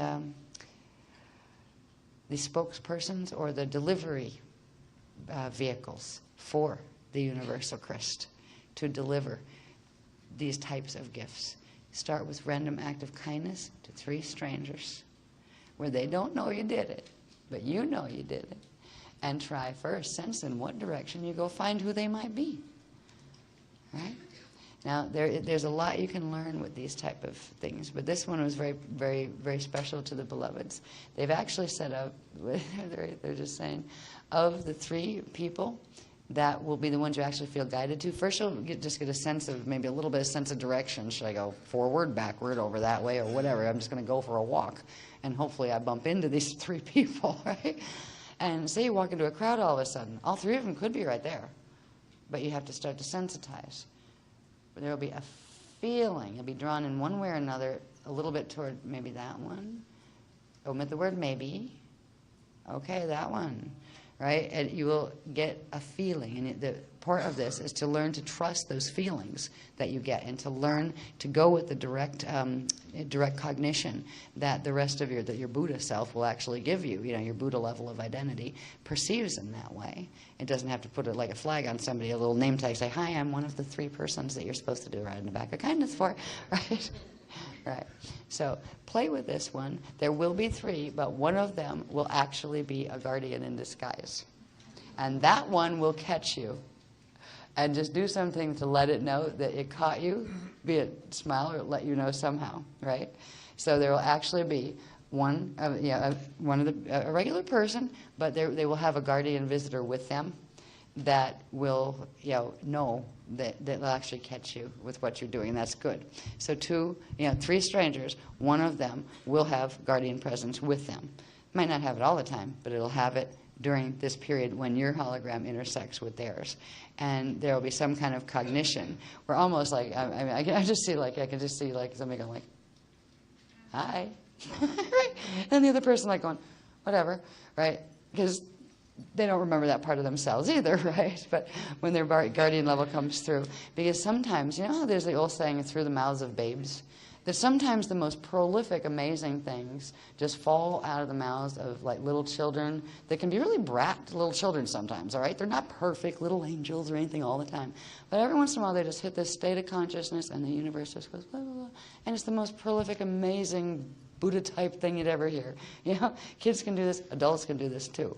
So they're saying that there's going to be that kind of presence with one of those people for each of you. And see if you can sense them. See what you can do with this exercise. And they're really hoping that with these exercises, this is just the beginning of playing with them for you. Because if you work with these, you will develop, you will take responsibility and really start developing your ability to reach these higher states of consciousness. And that's a gift no one can give to you. The beloveds can't hand that to you on a silver platter. But if you work with techniques like these, they will begin to leave an opening and create an opening in your conscious awareness for your mind to expand into getting it. Because there's a state where you can look down and you realize we all have this communication level through a net that looks like that web suit, but it's the universal unified field net like that. And it's a good net. It's the original, Christic netting, the webbing. We all choose to create the little people that we are down here. So there's a whole level of consciousness we can tune into of why we decide to do the things we do down here where those decisions are actually being made. And they're part of the transcendent states of consciousness that we're aiming to embody here. Because it changes the game completely. I mean, once you get that, you really just, from here, make a conscious choice of orchestrating the drama in your life. Because there are levels where we are all orchestrating the drama in our lives, both individually and collectively. And when you get to that level, you have conscious control over what role you're going to play in the drama. So we're aiming to go into those states. You don't have to be out of body in order to hit those states. The idea of bringing your Buddha selves in is bringing that state right down here where you can hold that right with your regular, hi, I'm small me, but I'm big me too. That kind of thing. Difference between being phase locked into 3-dimensional identity or having the 3-dimensional identity and having your eternal identity walking right there with you and knowing there is no difference between one and the other. You are this. You are this. I am this. I am this. So anyway, that's the other one where you just, the random acts of kindness for 3 people popping up. But, sure. Essentially, the group need about 550 people without duplicating. They can duplicate. Nobody said they can't duplicate. I'm posing the question. Right. Sharing a thought, Yeah. People are going to get blown off the planet if they concentrate the effort. Yeah, Az is making a good point that if you look at how many people are here, about 180, and every one of you is going to get 3 people, That's going to be an awful lot of people you're going to have to run into somewhere, right? The groups, but they don't have. They don't have to be. They can be the same people. You can overlap, right? Where even if you just had like a small group of people, they're just going to feel like all the Christmases came at once, right? But it's okay if like your three are the same as two of the ones from this one and one of the one from that one. That's okay. Just be like, let it just feel yourself. If you feel like you need to go on a hike or a trip or take a cab into Basseterre or whatever, like maybe your people are there, do that. Like nobody said you have to just find them on the beach like shells, or in the, whatever. And you'll also find in this that sometimes when you look the hardest is when you find the least. Yeah. So you realize you want to do this and you're going to do this and realize they will be there. All right. So it really is just not looking for them. I got to find them. No, it's more like I've got to sensitize myself to when they are there. Right. Where you start just being a bit more aware of everybody around you. And that kind of thing. There are times when we can take these states into being more aware of everything around us, like the molecules that make up the drapes, like the tree outside. You can expand your field very, very far. And when you get good at doing it, you can actually put your eyes there. So talk about remote viewing. You can blow yourself up really, really big into a really big sphere, and you don't need an astronaut suit to go visit the moon. I mean, you can seriously move the consciousness in full cognition like you have here. These are some of the potentials of when you work with these states. So we start small, we start where we are. But 3 people, and they don't worry about them overlapping. Wow. Why don't they just approach it from the standpoint, I'm going to give myself a really lovely day tomorrow. I'm going to go on. Here, you go tell them apart. Good idea.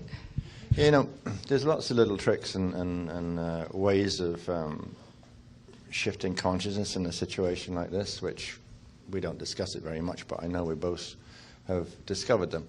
And I was just going to make a suggestion. You don't have to go into your head about the business of identifying, feeling, knowing, or understanding. What you need to do, in my opinion, is to create a different approach to tomorrow, right? And what you're going to do is you're going to create a great day for yourself. And you're going to pump up the love juice just by doing that, all right? And you're going to set yourself in an entirely different posture, let's say, right? But gearing it around yourself and the abundance of love that you carry.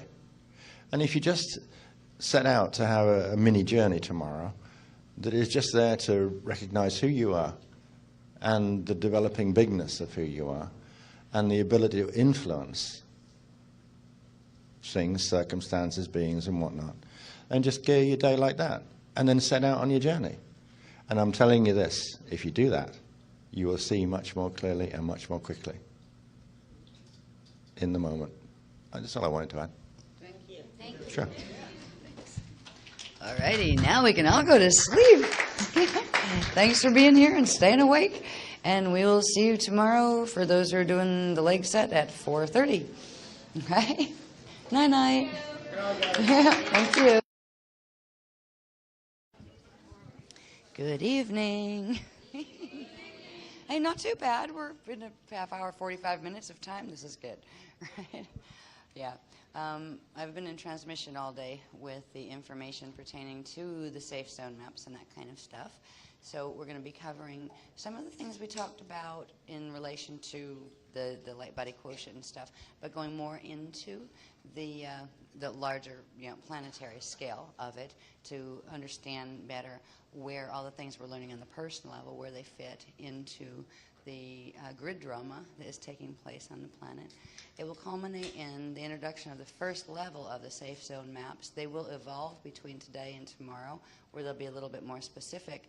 But the safe zone maps, first of all, we'll find out what the heck is a safe zone anyway, right? On a planet that is basically falling. Good luck with that. There are safe zones, however. We'll find out what they are. We'll also see where the primary locations, the power spots of the safe zones are, and the parameter, it's like a power parameter that the Shield of Solomon is holding. So we'll go through that bit, and basically we're going to stick to stay on message, I think is what they use in the political terms. We will stay on message, where this is day 9, Thursday, November 20th.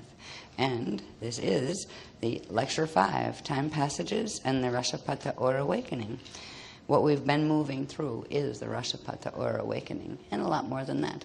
We've come a long way in the last 2 lectures of understanding a bit more about what the transcendental passage is, what that has to do with our probable selves and with our 12 soul selves that, and with us at the center, that are heroic, and then our transcendental selves. And the planet also has these levels of its light body, matter body structure. So we'll look a little bit more at that in the planetary level tonight, so we can begin to understand what the grid work is that we're really involved with, and that will lead to understanding a bit more about what are the safe zone maps. The safe zone maps become important in understanding where, when you get to the point where you realize you are a part of an ascension crew, which is a high-level grid stewardship crew. I mean, we're the only shield down here that has been entrusted with this information and has been working with it. So we are all guardians. Why do I have an echo? Should I do anything different? Anybody back there on technicals? Am I right now? Yeah? Okay. So anyway, we're going to see the larger, here goes again, perspective of what we are involved in as we work with our own, of developing our own ascension potential, so we can first slide and then later span and get the heck out of here once it's time in 222 years where there are no ascension potentials out of this matrix. We're not going to be here when that occurs, but there will be teams that stay for Sovereign Fall. Not our teams. They'll primarily be Budhara and Green Dragon teams. I am getting that feedback again. Anything I can do about that, Noel? Do what?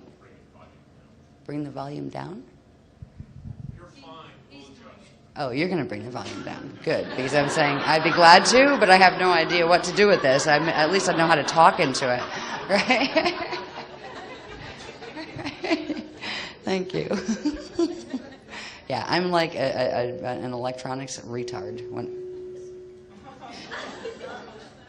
when it comes to down here. Yeah, that's what I'm wondering. Will it help if I do anything with the microphone? Do I need it up further? Okay, up further. Great. Keep it at my chin. Right. Okay, microphone karma, right? Yeah.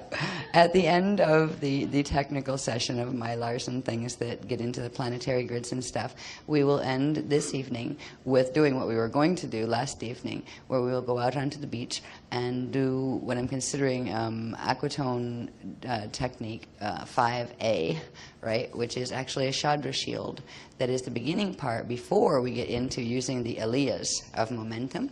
First, you got to generate the things that you do momentum with, and that happens to be the orbs. So we're going to go out and begin the Orb Fest with a little orb bath experience. And remember, the orbs are the what are called the avia part of the element, of the conscious element atoms of the median Earth level, the median ascension Earth level. They are that one little top ball. When you think of a whole element, it has its elemental, which is the avias, right? They are the parts that actually shift down into our reality spectrum in order to work with us in healing the Shona fields within our bodies so we can reach higher. The first 3 pages, when I go into the Mylars, I will read them. They're hand scratched because we're not even typesetting at this point here, but it will give us a better idea of what the process is that is called slide. It has to do with the first question. If we're going to talk about safe zone maps, question A, what is a safe zone? So we started there, right? And the Beloveds gave a basic, at least it was only 1 page, explanation of what that is. And then there were a couple other questions that came after that. So I'll actually use the, those handwritten things as Mylars, and I will be able to go from there, and probably my Azara level will come through with Wave that fills in more words that aren't on the Mylars. That will help us understand a little bit about, we've talked about slide in relation to our own personal selves, about getting our light quotient up in the body. But what is this about when we talk about it on the planetary level? We're doing all these planetary grid things of, opening the Grail doors of the median Earth level, and then the level down here, net Earth level. What does all this mean, and what will it culminate in? The explanations they gave on under the heading of what is a safe zone, right? They help us understand the entire process that this is about. The process applies to a person or a plot of land or an area of land that has the ability to slide, and what the slide actually is about. And when we get to the exercise technique thing that we're going to do on the beach, hopefully, if I can carry the wave well enough to bring comprehension to all of us on it, we'll have a better idea of where we are actually projecting to, how that fits into the entire scheme of what becomes quite an amazing thing. We're being entrusted with a most sacred job down here. The Azurite Shield, which is anybody who cares to be a part of these teachings and this work, we're being entrusted with the guardians that are literally making the difference between whether any ascension is possible from this planet, from this point forth or not. If things had gone a different way, and we would have known, actually, a little sign would have been the outcome of the election in the States. If the other team had won, we would have been taking a different course of action, because it would have meant the Treaty of Avignon didn't hold. And it would have meant that we were simply going to mobilize the Indigo forces and the Christic forces as quickly as possible to pull the shield out before it got really bad and before we became hunted and those kind of things. The fact that the Treaty of Avignon did hold, the fact that Mr. Obama is going to be our next president is quite, in the States, is quite fascinating. It doesn't mean that there won't be a World War III between the Reds and the Greens, but it does mean that there are many, many that are going to help us in the Treaty of Avignon, and we're going to help them. They won't be going where we're going, most of them. They will go to Sovereign Fall, but under the Christ, under the Buddhara in Christos Matrix. But we will work together in the meantime. It means we'll be staying longer. It means we'll have a bit more freedom while we stay. So there's the fact that we're being entrusted with the opening of a set of grids here that nobody even knows exists besides us. That's quite just amazing. As far as the watchtowers and the sentinels, these things have been entrusted to us. This knowledge hasn't been on the planet since before Atlantis fell, as far as where the locations were of these places. We've been teaching about them publicly and letting you know, and you've been helping us, and we've been helping the beloveds to activate these sites. From the time period from now on until the time that we do slide out of here and go to Median Earth, these grids are under our entrustment. It's amazing. I just look at it and go, God, I hope I can live up to whatever my role is supposed to be in this. Because it is huge. Hopefully, in describing some of the things and showing you some of the things that have to do with what does this mean on a planetary level, and it will help for you to understand the hugeness of the entrustment that is being given to all of us in holding these grids, and what it can mean if we do well. There are places on this planet, the whole planet can't do it, but there are places that can actually shift up and become part of the landmass of Median Earth, which will be just as physical there as we know ourselves here. And it's not just the people, but land masses. And that includes some of the plants and animals and things that live on them, some of the houses and structures that are on them. You could actually be a part of helping a whole community, say, to shift up into Median Earth ascension. Because we have 222 years left out of the loadout, and this is the loadout. Once that time period comes, and a lot of us won't be here to see it. A lot of us will choose to shift over before that happens. But this is huge in terms of even galactic history. When a galaxy is closing down, where its ascension passages are closing down, that means every system in that galaxy is also going into black hole fall space, and they'll get home eventually in space dust return. It's a different set of teachings, a different set of books are written for systems that cannot ascend anymore. But we are on the other side of that veil. We are actually moving into the ones that we are getting the full ascension teachings, understand how it works. Eventually we'll have jobs over there. What we've learned here will be kind of like going to school, like first primary school, secondary school, and then college.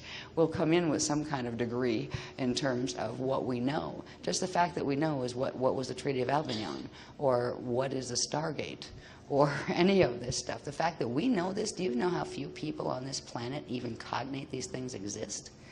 maybe the writers of, like, you know, Stargate, Atlantis and stuff have a little clue, right? But they think it's fiction. We are living the fiction, and it isn't fiction. And it's just fascinating. So I wanted to point that out. As we go into this, it will help us understand the technicals a little bit better and taking it from ourselves into the larger planetary scale. And then tomorrow, when we do the final wrap-up, if I do my job well, I will be able to bring together the personal parts of why are we doing these exercises again, right? And how often are we supposed to do them? We'll get that stuff all wrapped up, and where that fits in relation to the light body quotient, as far as how much Shalaya light quotient you have in your body, why it is important to pay attention to that, and then bring that into the larger spectrum of what the planet is going through now, and what your role is as walking as a conscious, transcendent being on this planet, realizing you are part of a major intergalactic host that is taking place, that most people on this planet have amnesia to the point where they will never remember unless they get out. And if they get out, eventually they will remember and be able to look back on it. So it's an amazing shift of identity for the personal self, where there's such a responsibility. It's almost like, geez, these big shoes just happen to be put on you, and you kind of go, gee, I hope I can walk in them. You know, where it's one thing to walk as your little three-dimensional self down here and play with the idea of, you know, you came from somewhere else, and that, you know, I think I was alive before I was born, I think I'll be alive after I was born, but not really remembering any of it. And another thing, to actively step into those shoes and walk this place as a guardian who is aware of the larger things that are affecting it here, not expecting the feedback from the other people to reaffirm your reality. There's a place where you have to come to know that this is real.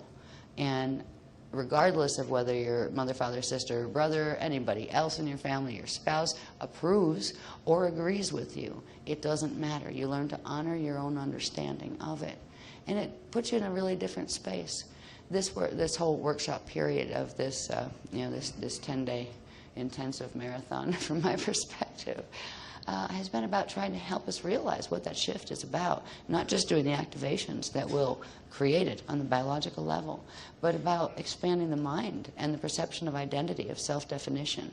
Because you can identify with a small self. My mom or dad named me this, and I was born at this date, and that's where my body came to be, and when my body ceases to be, I'm gone. Or you can start to remember and consciously choose to identify with the part of yourself that is still with you, always has been. The fact that you guys are here shows that you want to do that. So I hope that our work can help you in doing that. You know, it's not something we can do for you, but you can do for yourselves. And we are in no greater position than you, and you are in no lesser position than us as we work with this, of trying to struggle to become consciously functional guardians down in this place. So it's very nice when we get together and we just have this time and space, and we work together as a family from elsewhere, regardless of race, religion, where we came from down here. All that doesn't matter. We come together because we remember something. We remember a place that is beyond here. We remember a set of ethics that are beyond those that run this system. And we remember a longing to go back into the place where joy is the natural state of being, where people are kind, where there aren't all these crazy corrupted things happening down here like you have in the governments and the politics and the ways here. All of us share that in common. So if we put up the first Mylar, this is a reading one, we'll go into understanding a little bit about safe zones. And what is a safe zone? What does that have to do with the planet? What does that have to do with the process of slide? So I think I would like to start with the first one, honey, please. What's that out of the way? Eyes out of the way, yes. Eyes out of the way. Yeah, too often I'm like talking to you and it's like I stand right in front of it by accident because I'm not paying attention. Okay. Now.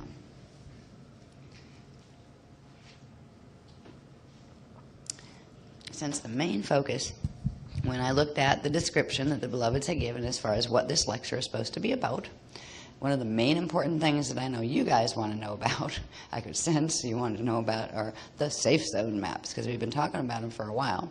Believe me, I'd like to know too. So my first question was, okay, you guys are going to give us the beginnings of the safe zone maps in this lecture. Can you answer a question for me first? What is a safe zone? How do you define a safe zone? Before you worry about where they are, it would be nice to understand what they are.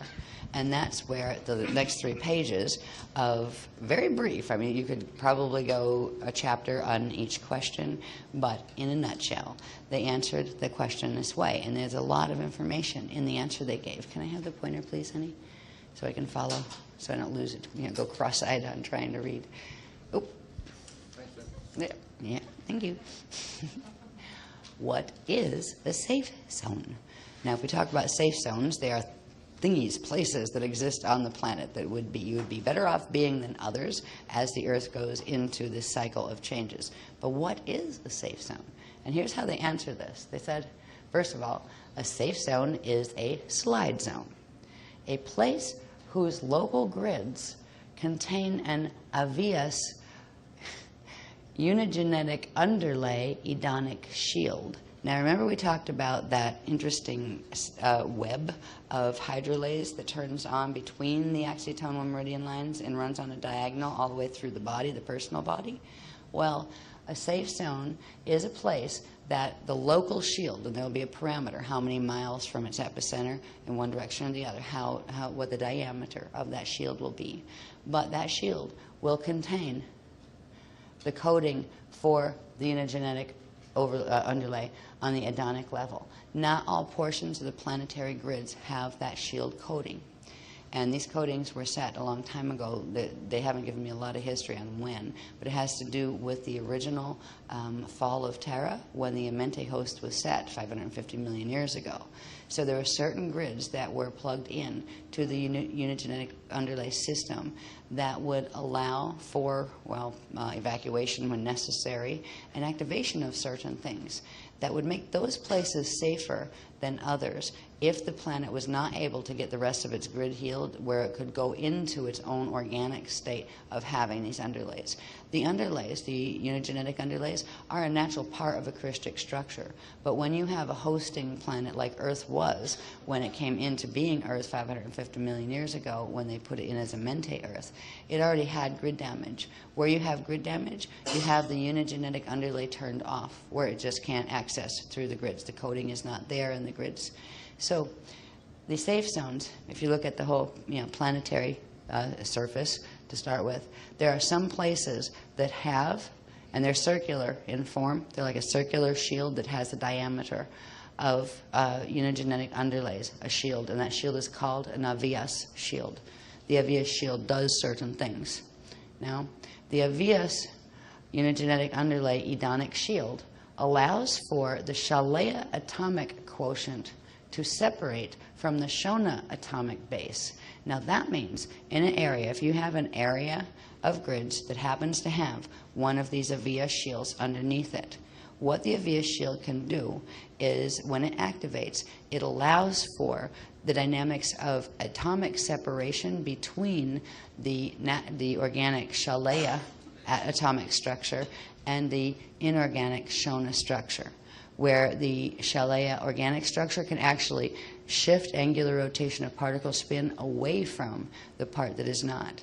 Now, there are certain levels where bilocation can occur, and like a certain point, if a grid or a person has X amount of light, they can shift part of their Shalea particles into the states that are able to go up into projection.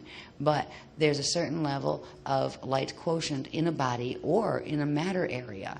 In an area, say, if you have, let's say Miami, for example, just pulling it out of a hat, right? Let's say if Miami was an area, they haven't said it is, but if it was, right? Everything there is made of matter, just like we are made of matter, and every place you go here has atoms, right? Now, atoms have, there is always this war of attrition, where some areas have more atoms that are natural Shalea constructs, and some have more Shona.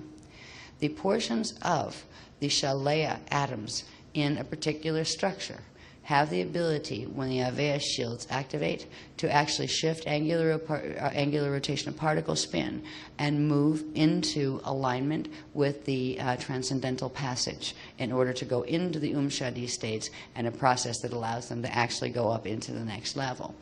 The parts of the same matter objects that are made of Shona will not make that shift.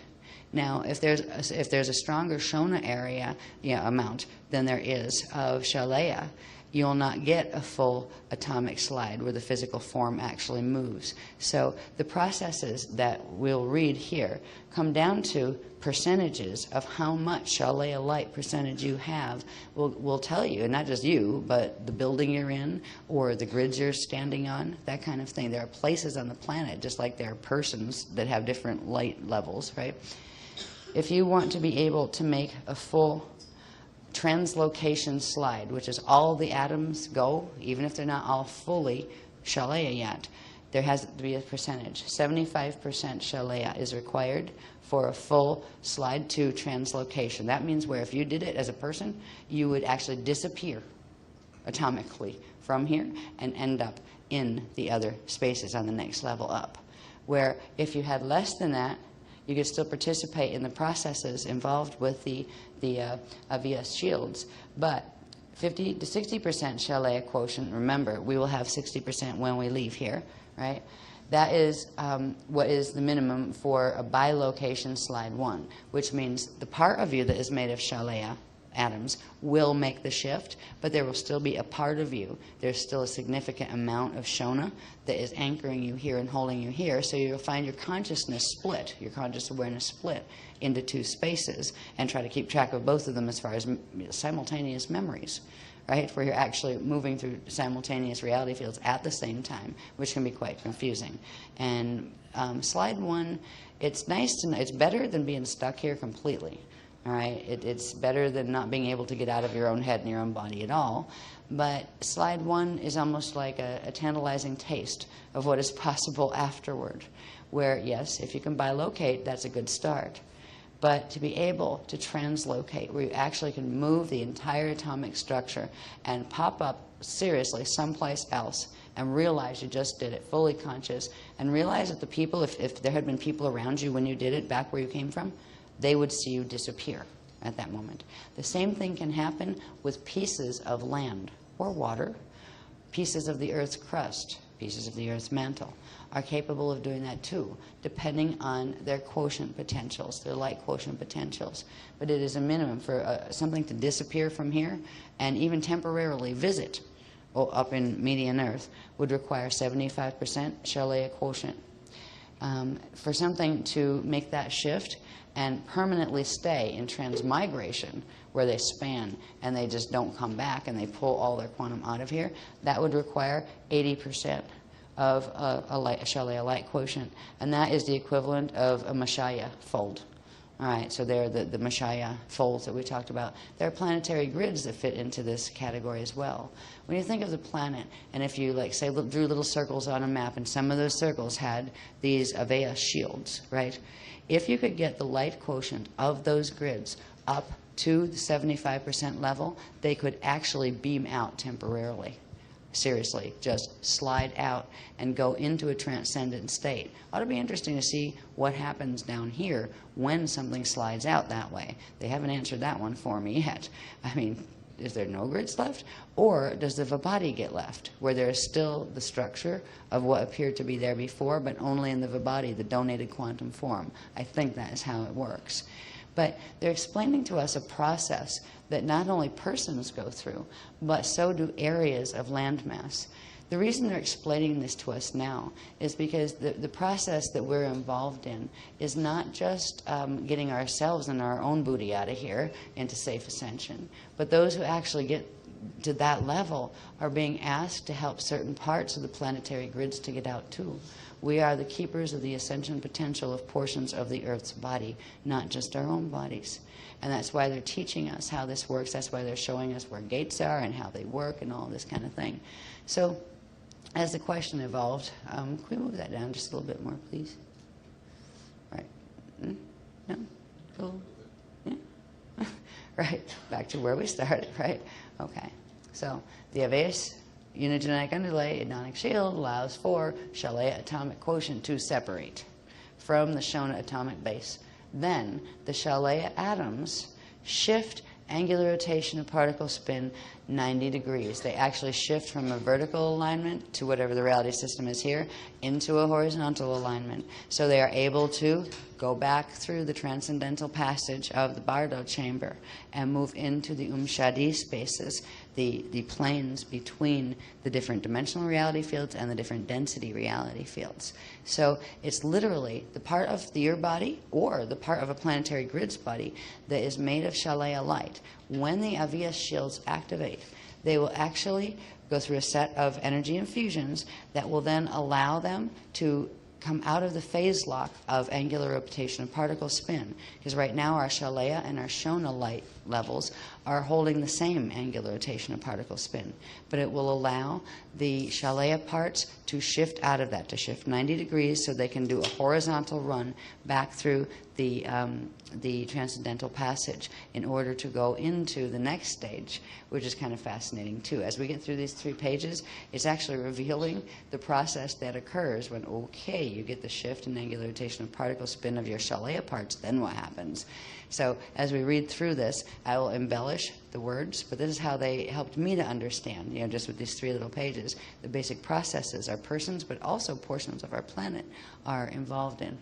All right, so separate from the Shona atomic base, then the Shalaya atoms as a collective, right, holding the form still that they're in, shift 90 degrees to a horizontal and enter the transcendental passage and the Shadi Edonic planes for slide passage into the matter fields of the next level up. Now this happens on each level. We're going from, right now, we're moving from a probable Earth, our probable self, right, into our God self level. When you look at that structure in terms of the planet, the net Earth is a probable Earth. There is the original Amenti Earth, which would be the God self level of the Amenti Earth, and that is median Earth, right? Median Earth holds that full capacity. It's got 1/3 of its quantum because it's actually been broken down into, 1/3 of it went into blend Earth and 1/3 went into phantom fall. But the median Earth still holds the original encryption of the entire, it's the first bud level of the Amenti Earth that was seeded in. When we go up from there, we go into the Ashalay level in the density 2.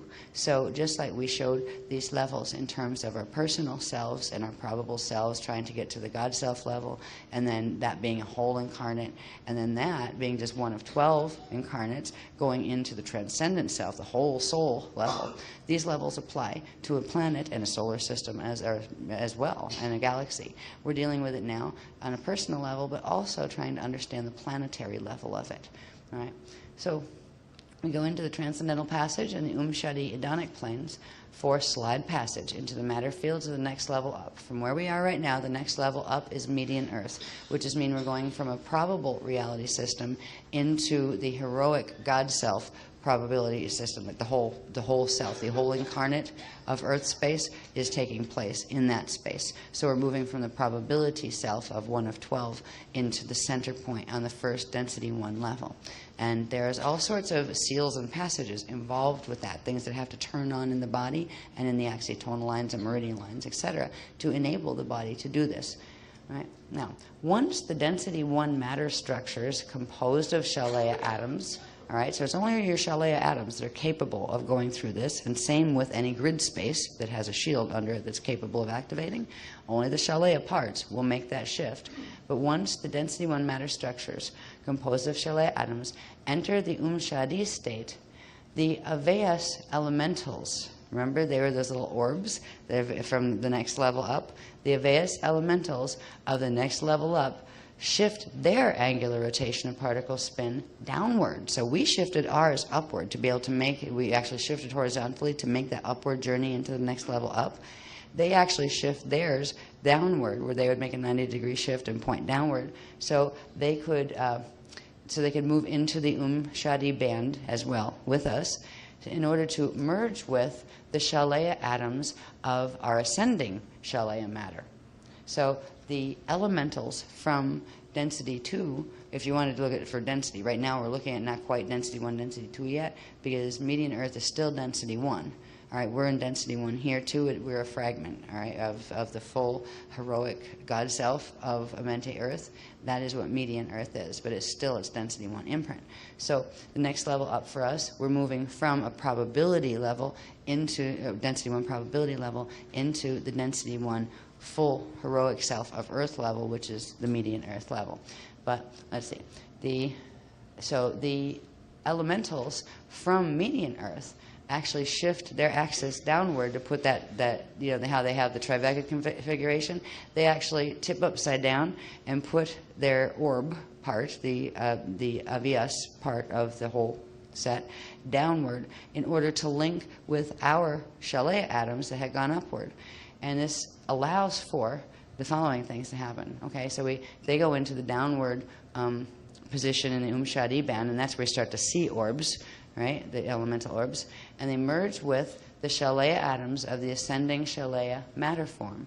So the elementals of the next level up merge with the atoms that have made it into Shalea shift in order to shift these atoms that are halfway there all the way up into the next matter state where they are filled out in full atomic form. So the Shadi bands are like places where the next level up comes down to meet you if you can get up halfway to meet the next level up. And you bond there, and then the orbs, as we have come to call them, the elemental orbs, once they bond with our atoms here, they will shift back to their normal orientation and bring our atoms with that shift back into the natural configuration of angular rotation and particle spin for that next level up. So there's this literal process of the orbs, and not all orbs are just the elementals. You have larger orbs and orbs with different configurations that are actually definite beings, like we have the Aquafarion and we've had the Zione come in orb structures that aren't the little ones. The little ones that look like orb snow, these are the ones that there are the Aveus elementals coming down, actually shifting down. It means they have two parts of themselves up still in the median Earth, and they shift one part of themselves down so we can interact with them and see them. That is what we're going to be calling in and having our first, there's a thing called an orb bath. When you're dealing with these elementals from median Earth, when they come in, I've described a little bit of this before in, I think, last night's lecture, that when they come in, they have the ability to accrete the portions of our own light, of our own atomic units and the light field around them that has been fragmented due to the mutations here, bring them back in and host our atoms being pulled back into the natural configuration, getting their missing part of their jewel back, getting the missing part of their energy structure back, which will pull them out of the bond of the Shona field. So when the elementals come all the way down to here, we start to shift up into the Shadi spaces to meet them, and they start to shift down. And when we meet in that place, they are actually helping to transmute out the Shona fields and free the part of our fields, the Jari and our atoms that were stuck in Shona bonds. So this is the beginning. But when we go into full-on, when you get to a certain level of light quotient and you get fully into the Shadi states, they are the places between the veils of time, where what's above shifts down halfway, and what's below makes it halfway into a shift, a meeting place. And from that place, what is above can bring you through into atomic materialization in the next level up. And that is what a slide is about. That is how it occurs. It involves specific processes in the body that have to do with celesteline waves and have to do with the unigenetic underlay in the body. But the same process that we go through, areas of planetary grids can go through too.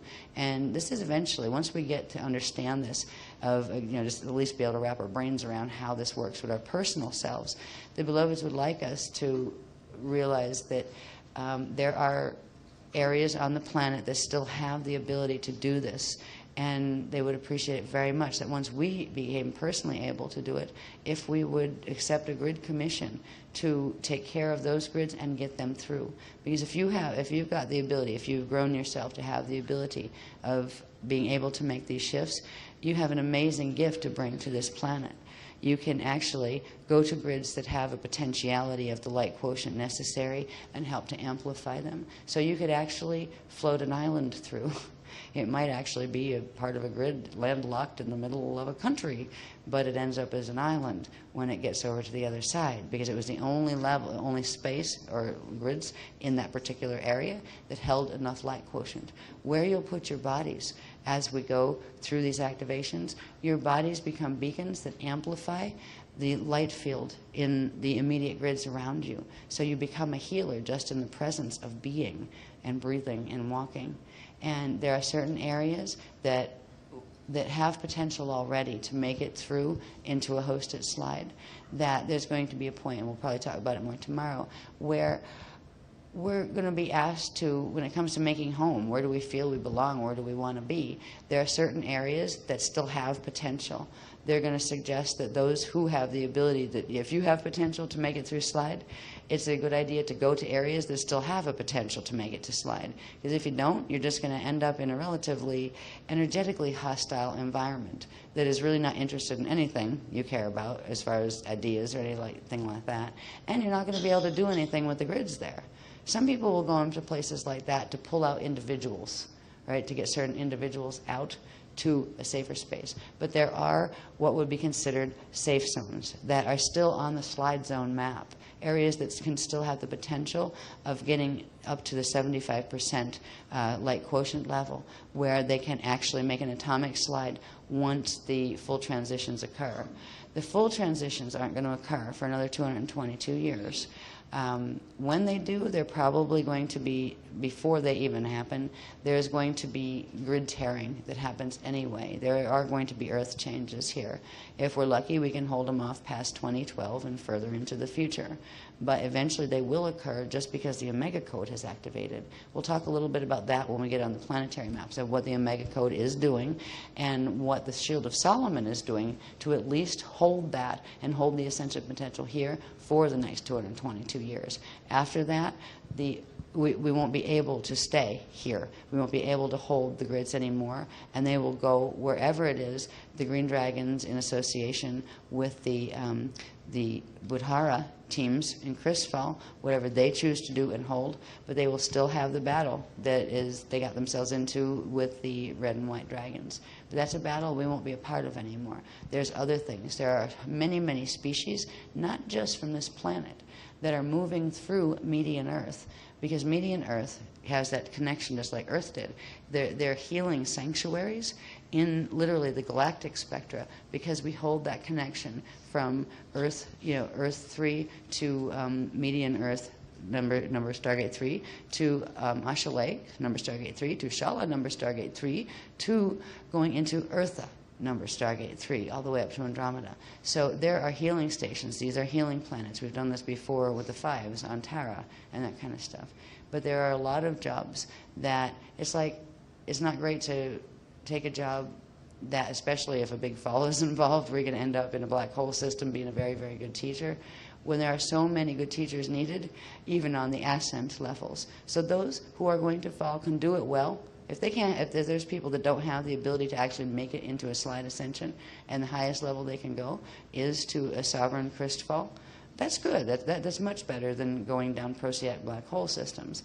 They will have a certain set of teachings and books. But what we will teach is how to go through the Median Earth process and then up from there.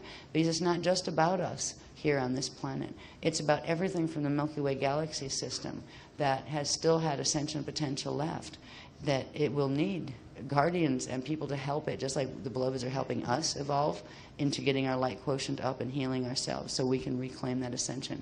There are magnitudes of beings coming from the Milky Way system, because these grid closures in 222 years from now are not just on a planetary level. It is literally the Milky Way galaxy is becoming a finite system unto itself. It will lose its connections to M31. That was the galaxy it fell out of. So this is a huge mission, and there's going to be a lot of notes on the board in the employment agency when you get to Median Earth as far as your specialties. So let's get back into this and see. This gets a little bit complicated, but in the complexity, it helps us to understand some of the things we're doing with our personal body activations. Right? So once the matter structures composed of Shalaya atoms enter the Shade state, the Avina's elementals of the next level up shift their angular rotational particle spin downward into the Umshadi band, and merge with the Shalaya atoms of the ascending Shalaya matter form.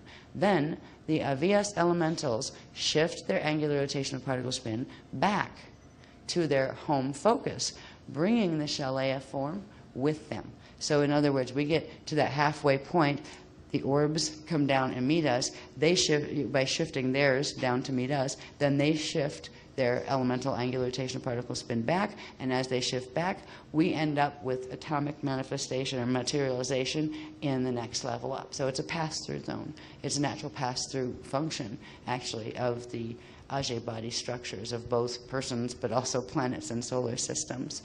All right, let's see. Yeah, okay. Now, so when we shift back up, they shift back up to their home focus, and they bring our form, the Shalaya form, with them.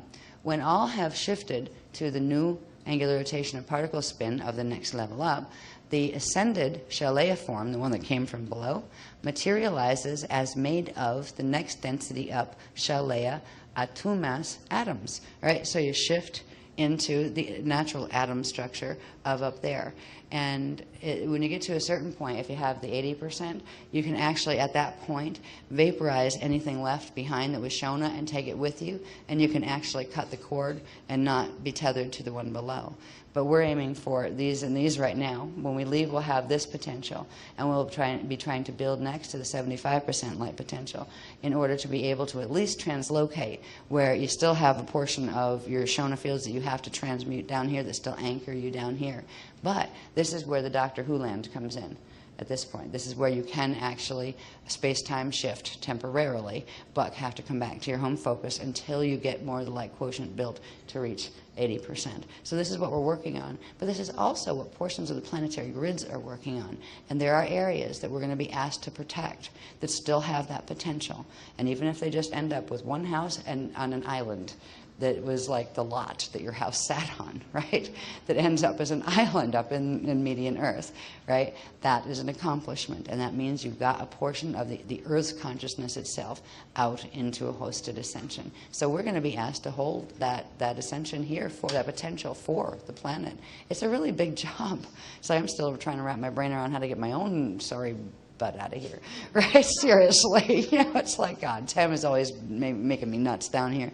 I'm always late no matter what I try to do. Things like that, just little stupid personal stuff, right? And you're thinking, oh, and by the way, would you mind sliding through that county? You're lucky if I get me through, you know what I mean? But they are confident that we will get through. There will be percentages of us that do indeed get through.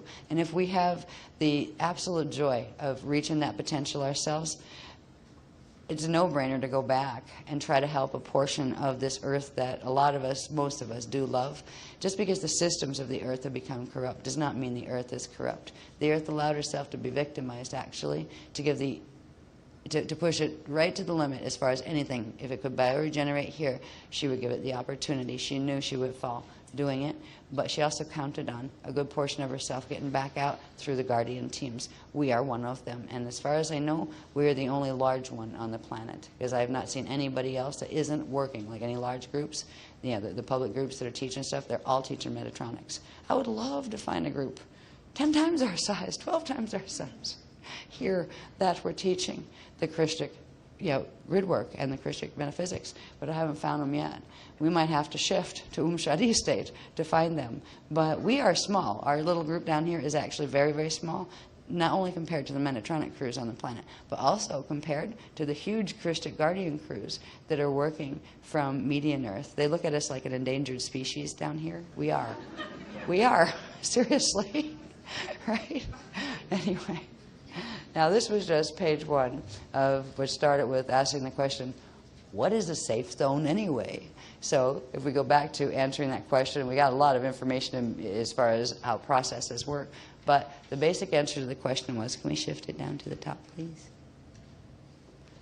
Was, a safe zone is a slide zone, a place whose local grids contain an Avias unigenetic underlay edonic shield.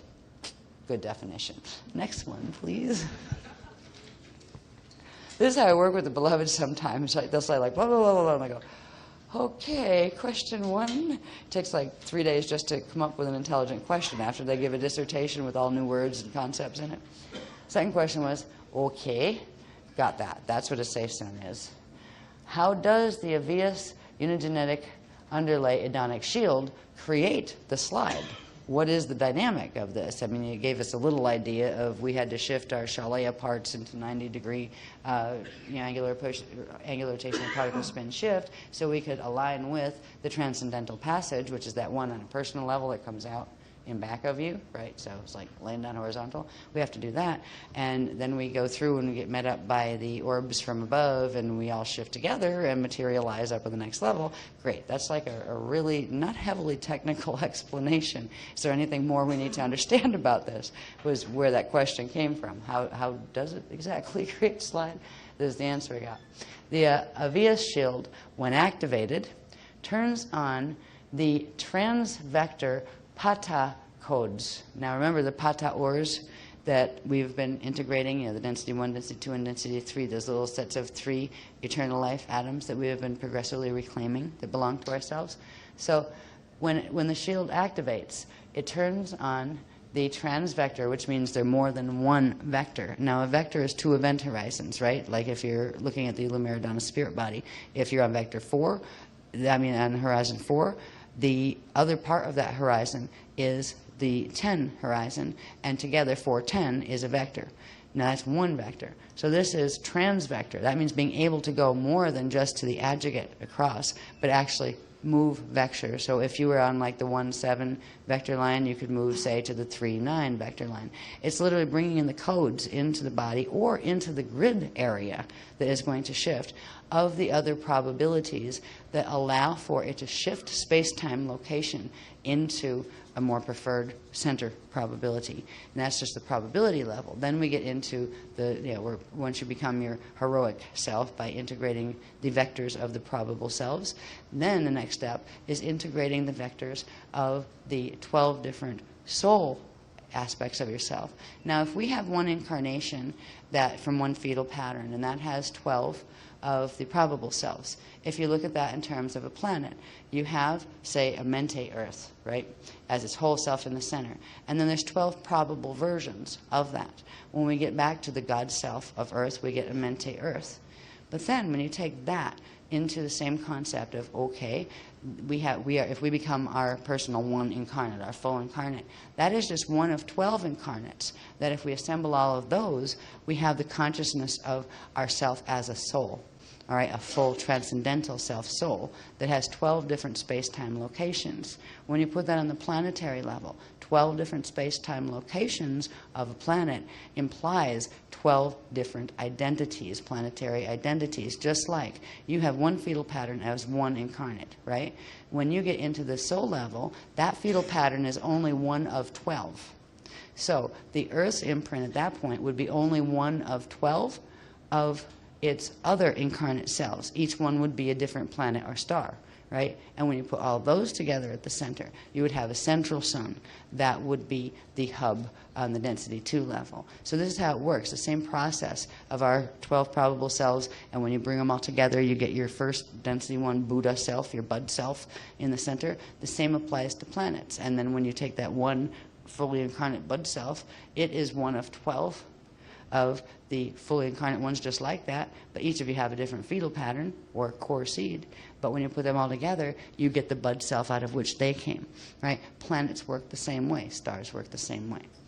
So if we go back to this, it gets a bit complicated, but it also explains some of the things, at least sort of, that were in the workshop description as far as carinadial convergence and all of this stuff. Like, they come through the dictation, right? Anyway, how do you spell that?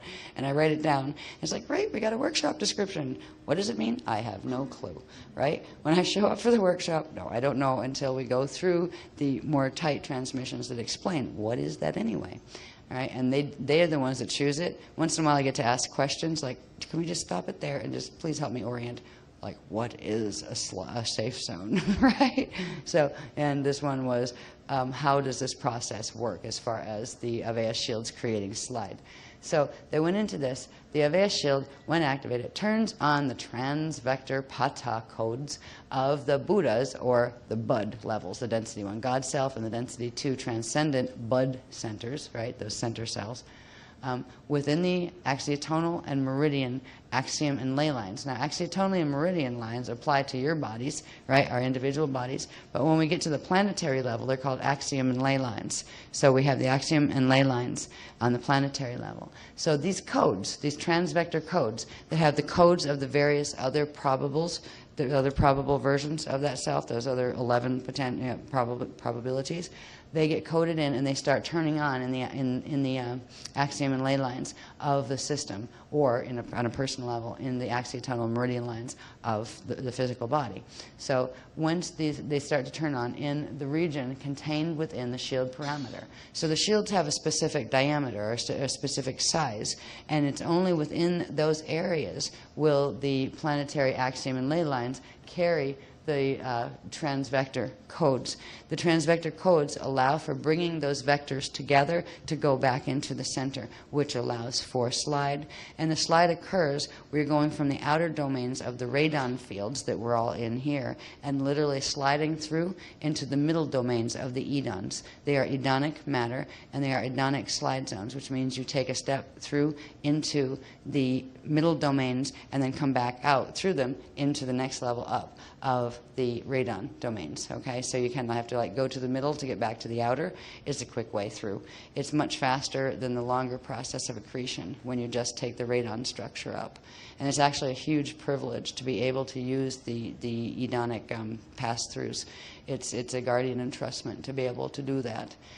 So anyway, we got the vector codes, transvector codes turned on in the axiom lines of the region contained within the shield parameter. When the transvector bud codes reach critical mass activation, when they'll start to activate and then they'll build and build and build into, as far as transmitting the frequencies in the axiom and ley lines. When they reach critical mass activation within the Avea shield and axiom and ley lines, the density level, pata atoms, converge. Remember, we have the pata atoms. We have the, let me see if I can remember my patas. We have the Rasha Pata Or, 3 little atoms on the density 1 level, and they're the ones that are actually in our Azure area. Then we have the Pata Ere that go with density 2 that were in our Iyumbi area, and then we have the Pata Rihaya, density 3 ones that are in our pineal area. Now, the planet body has the equivalents of those 3 locks, the 3 shield locks, the Iyumbi, the Azure, and the Rajda. What happens when the density pata atoms converge within the carinadial seal Aveus point? Now, remember when we go into our carinadial space, we go into our seal, and we go into the changing room orb, right, space in there, or not orb, but sphere, and we find that lotus, that crystal lotus at the center. This is what they're talking about. That is the carinadial Aveus point, and that is the control point for all of the other Aveus points, like the spiritual heart and the others that we activated last night, I believe. So when the critical mass activation of these codes reaches in the axiotonal meridian lines, and this is where exercise comes in on the physical body, by the way, it helps to do that faster, then the density pata atoms converge, which means they come together. They move from where they are and come together into the carinadial seal lotus point, that lotus in the center of that. And this, when they do that, it's activating the Aveus point as the inner sun of Aquarion, the first living atom of the density above.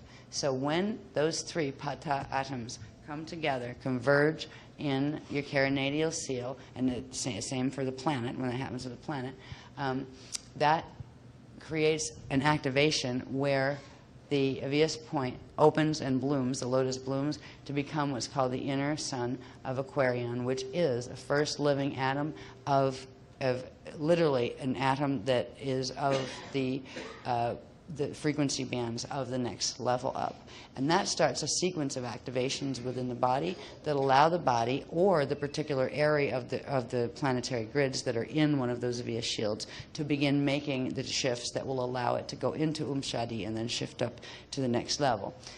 So, okay. This process, by the way, is called carinadial convergence. So in the description, workshop description, when we talked about carinadial convergence, in the carinadial point, the 3 pata atoms levels converge and they form the inner sun of Aquarion, that first living atom of whatever the density is above. Because the same happens if you were in density 2 on median Earth, you'd go through the same process moving up to Achille, the next level up. And from Achille, you'd do the same process to move to Shala, right? And then from Shala, you'd do the same process to move to Eartha. So these are natural structures that go all the way up. We will be doing this. We will fulfill our carinadial convergence in the, I think it's in the, I think we start it in the lecture, at the end of the lecture, and then when we go into the beach thing that we're doing tomorrow night, that's where all this stuff fires and activates. So in our personal level, these are the activations we're going down. When we think about these in terms of a planetary level, you talk about, okay, the density 2 pata atoms converge within the carinadial seal. Okay, on a planetary level, where is the carinadial seal? If it were just a normal planet that wasn't split into several reality fields, it would be much easier to locate one spot. What we have here, we've identified 2, and the net Earth, the net Earth has actually 2 because it was split when there was something called the shield, the crust offset that has to do with the Caduceus network. We've already visited one in the first projection meditation thing that we did when we went into the Aveas Cathedral, the net Earth Aveas Cathedral, that was beneath the Chihuahua, Mexico crystal caverns. So that was one carinadial point. That one is the point where net Earth and Caduceus Earth link. There is another one where net Earth and median Earth link, and that one is the Pine Island location. All right, so the watchtower, what they're referring to as the watchtower. So when they're talking about the carinadial seal locations and where these things, that is where certain, on a planetary level, pata atoms are actually going to converge in there and turn into this great, starburst of energy, the first living atom of the density above. And this causes some things to happen. It causes the 60 Aveas points, those outer Aveas points, which we had like one in the spiritual heart, in the lungs. We had a set of them going all the way up to where we had our hands up here. Well, on a planetary level, they're there too, but that one is the one is the carinadial point and turns into the sun of Aquarion. That actually activates the whole 60 of them. There are 60 points that correspond to the pentagal windows. And what it does is activate those windows to become doors, to become pentagal doors within the Aveas shield. All right, now they said note here, the inner sun of Aquarion atom transmits a hydrolase burst to the 60 Aveas points / pentagal windows in the Aveas shield. This burst is called the call. They made that note because later in, I think, the next page, they talk about the call in very simple terms. So that is actually a burst of hydrolase that once the inner sun of Aquarion fires within the carinadial seal, and it transmits a call or a frequency hydrolase burst transmission to all of the pentagal windows, or the 60 Aveas points, to open them and activate them as doors. And this allows the next step to take place. And again, it's personal or planetary. It works the same in both. But this would be, for the one going to, for our slide, moving into median Earth, it would be the Florida location. That is the watchtower that holds the Aveas shield that allows for net Earth to shift upward into median Earth. The one that is beneath the Mexico crystal caverns serves the same purpose. It is a watchtower that will allow portions of the net Earth to shift down into full Caduceus alignment, and that has to do with the path of the Albignon host, that has to do with the path of sovereign Christ fall, but it is a fall path. So the site that would be our sacred site would be the one in Florida in the matrix connected to that, not the one particularly connected in with the grids under Chihuahua. All right, there will be times when we're asked to assist with those grids in order to help the Green Dragon crews in the Buddhara to do what they need to do with that, because our guys, our Christians, did agree to assist them to hold their Christ fall agenda. and and they are also assisting us to move forward with art. They turn grids over to us in order to allow us to do this. So we are obliged to help them as well with their evolution to the highest level that they can go, which is it is a fall, but it's better than a full anti-Christian fall. Anyway, back to this. Once you have those windows open, the pentacle windows open, then when the inner sun of Aquarion, that lotus thing, activates in the carinadial seal, and the 60 pentacle windows activate in the Vias shield via the call, right, hydrolase burst, the unigenetic underlay, eternal Edonic web, activates within the Shalea atomic structure of the matter contained within the shield. So on a personal level, this means that's the point where once that inner sun of Aquarion fires within your carinatus, right? That's when that blue water suit turns on, and it's like literally the living communication network between all of your atoms and all of your cells that links them directly into the Umshadi Edonic places, that allows for the running of the celestialine wave, that allows for angular rotational particle spin shift, that allows for slide or like shift and into the slide progression. The planetary areas have that too. It would be defined by the amount where you would get that web turning on would be only within the parameter of where that Vias shield actually was, and where that shield isn't, it would not. The planet would not be able to turn on those more intricate crosshatch between meridian and axiatonal line diagonals that constitute the web of eternal life that they consider it, which is an Edonic web. And it's Edonic because that is where the Eden level, the middle domain currents, start to move through the body, and they are the ones that will rapid fire the body's ability to atomically move and shift into ascension. Okay, so when all of this happens, 60 pentacle windows activate in the Vias shield, the unigenic underlay web activates within the Shalea atomic structure of the matter contained within the shield parameter, right? And for you, it means your body, right? But it could be a city as far as the planetary grids. If it had a large shield, it could be just a house if it had a small, like a house in the land it sat on, if it's just a small shield. So the shield parameters, and they give us an idea later as far as the shield parameters on those. All right. The Edonic radiation spectrum, when this occurs, right, when the Shalea atomic structure starts to receive the infusion of the eternal Edonic web frequencies, it means that the Edonic radiation spectra of the Umshadi planes of the density above activate within the Umshadi planes and the unigenetic underlay of the density below, opening the transcendental transdensity passage through the Edon middle domain. So it's literally being able to jump from like density 1 to density 2 by bopping through into the middle Edon domains and then popping back out into the radon domains where we are here, the outer domains.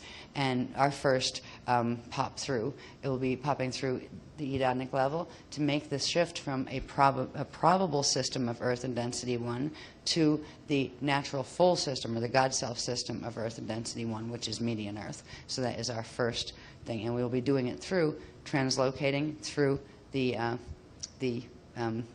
Umshadi bands between net Earth and median Earth. Okay.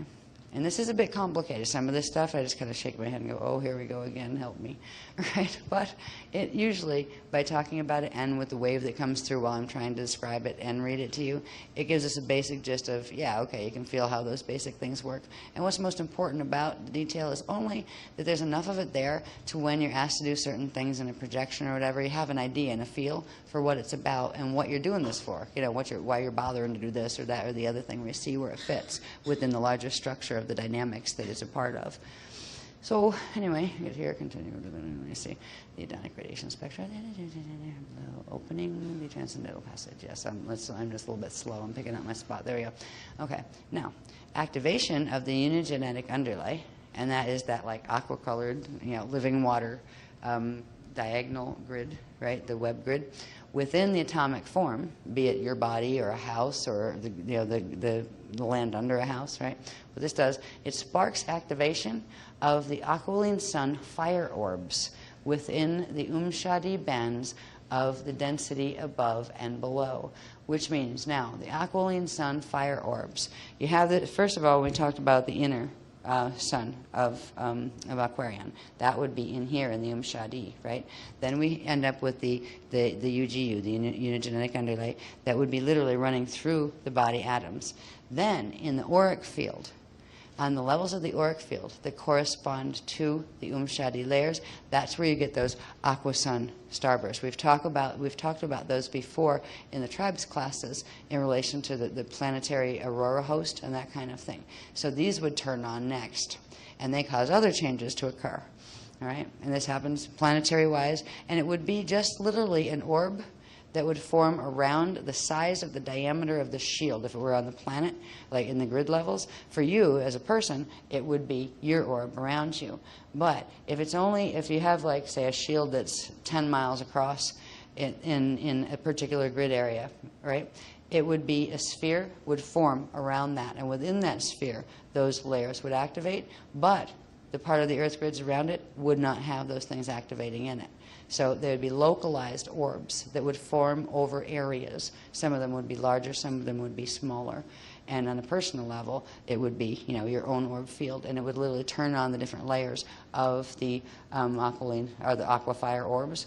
And that starts another process. This is all part. There's like step by step, certain things happen with the bodies and the systems to get to the point where you can slide.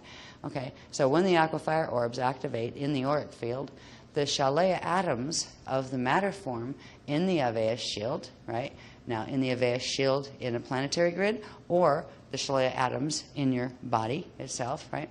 They initiate a 90%, or no, it's not percent, it's a 90 degree, that shouldn't be percent, that's a 90 degree shift in angular rotation of particle spin to a horizontal alignment with the transcendental passage / Bardo chamber, right? So we have that transcendental passage. You know how we have that chamber that runs, part of it goes to the front and it runs right through us this way, and the other part goes to the back.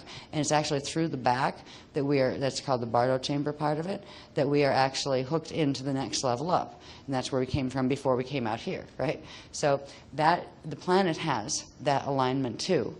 And it's really wacky to try to find where that is, but we actually have where that comes in, because you have to analyze the twists of the rod and stuff. We'll see that on a planetary level in a little bit.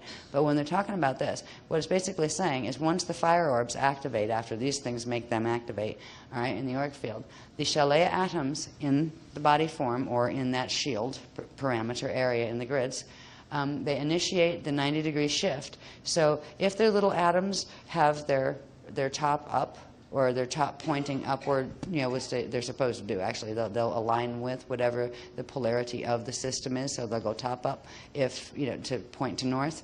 What they'll do is shift 90 degrees and line up with the passage. It's just like when you shift your whole body and lay down and line up with a passage. When you do a Chandra shield, in order to take that chamber, the transcendental passage through the Bardo chamber, transcendental passage out to the next level up, right? So literally the atoms will start that shift of their angular rotation of particle spin.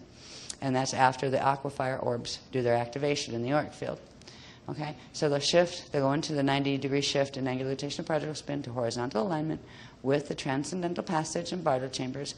Then, as that is occurring, that is how the separation from the Shona atoms occurs. So as the Shalea atoms are making that shift in angular rotation and particle spin, the Shona atoms are still staying aligned with the fields down here, right? So the Shalea part can shift. This is why you need to get your light quotient up enough where there's enough of you that is made of Shalea where you can shift in order to be able to take the up step into the Shadi spaces, right? Okay, next, let's see.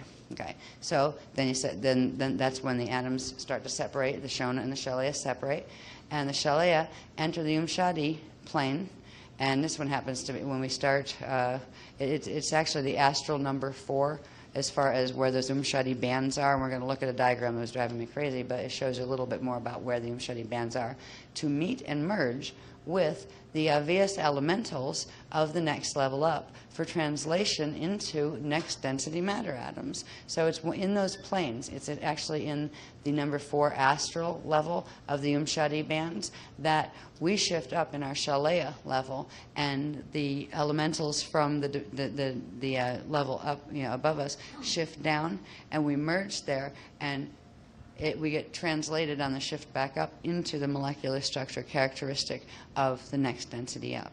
So it's an interesting process, and it takes place in the Umshadi bands. Next one, please. Soon we'll get on to pictures.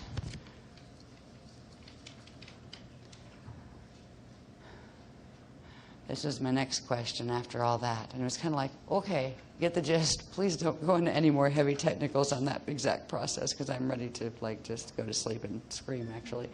But because if you think of it, I had since this morning and I woke up about 9 o'clock after going to sleep about 5, and did transmission all day to get, and various bits on the diagrams as well until we got to this. Then we had to do the exercise thing, then I had to come back. So if I want to scream, it's only because it's all coming in this little tiny block of time, squashed between 2 events, and I'm supposed to have it all done so I can explain it to you in that time. So I get a little bit frustrated and just exhausted with it sometimes.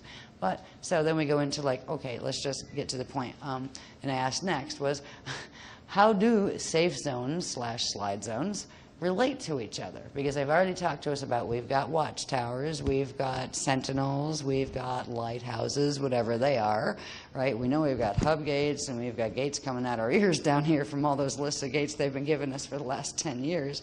So it's like, okay, how do these, if we're trying to think about this process, I can wrap my brain around it on my body level, let's say.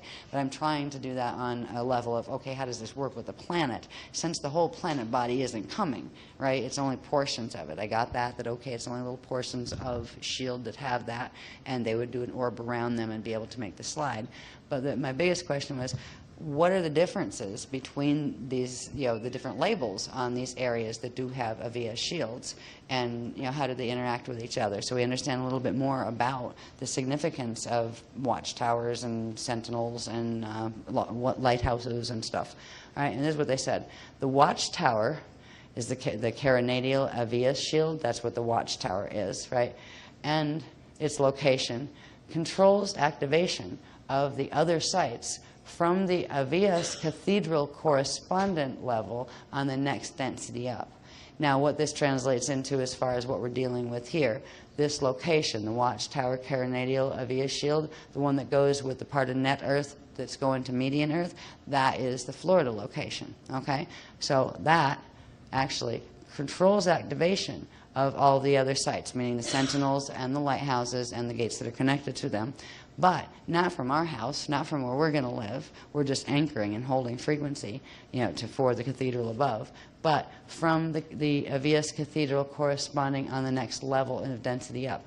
That would be the median Earth Avias cathedral that we went to visit. So that directly has a beam that comes down. It's a slide city. And when it slides, that is the city that comes down. And the area where this house area is in Pine Island is what slides up to meet it.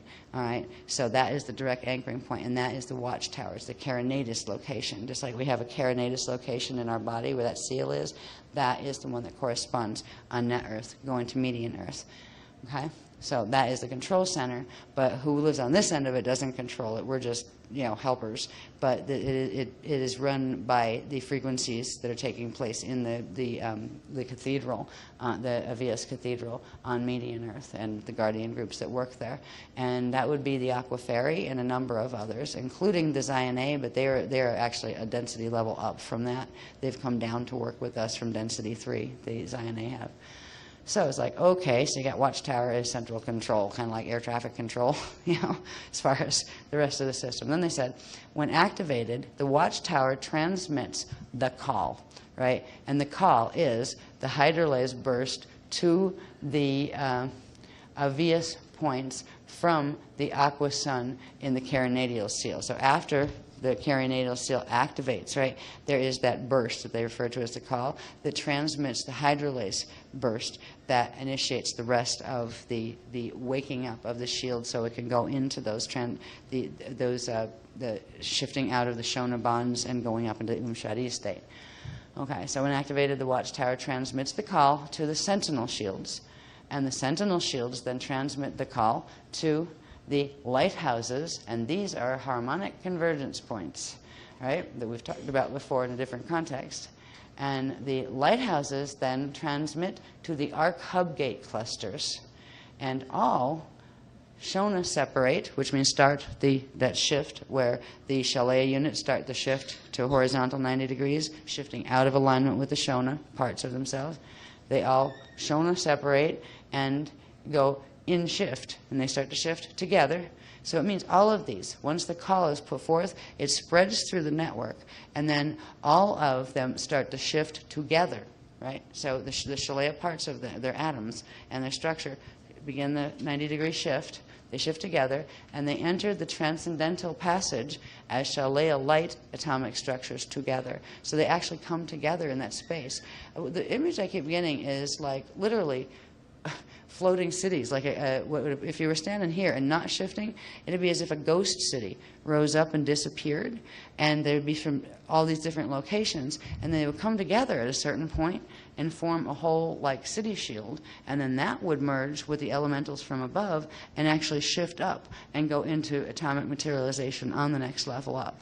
So that's what the visuals that I've been seeing, trying to understand myself. What does slide look like, especially when I can understand a person sliding, but when it comes to pieces of land sliding, I'm still going, wow, what might that look like? Right? So these were the image I was getting with this. So let's see. Okay, so the sentinels transmit the call. I mean, it's a step-down transmission out and all the way to the arc hub gates, the cluster gates, and then that's where they separate from the Shonas and they shift into the transcendental passage and into the Umshadi state together. All right. Then they said in parens here. Actually, I'll read this first. Call number 1. Right? Remember, the call is that hydrolase burst that gets sent out by the watchtower, the carinatal seal, when certain things happen that activate that inner sun of Aquarion inside. Right?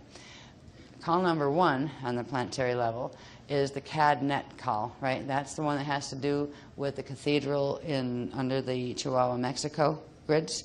Right? That connects CAD Earth to, which is the fall Earth, that sovereign fall Earth, that's part of our blend, to Net Earth. All right, that one goes out tonight. All right, so that gets activated through the technique that we're doing on the beach in order to allow the next one to happen, which is the second call. That is where the Net Earth to Median Earth carinatal seal thing activates and all of that. And that is happening tomorrow morning. Well, tomorrow evening, really. It's tomorrow evening going into Monday morning when we go out onto the beach at midnight and do the big event. All right, and that sets in motion all of these things that happen after the call goes out, right? Number 3 call on the planetary level. This is the call between median Earth and Ashale, right? So we get up to the next level. That is actually going to go, and that is when the median Earth to Ashale windows open. That's going to be Easter in the Sarasota event that we're having here, and that's also when the Net Earth Grail door opens and we get reclamation of the Gruel.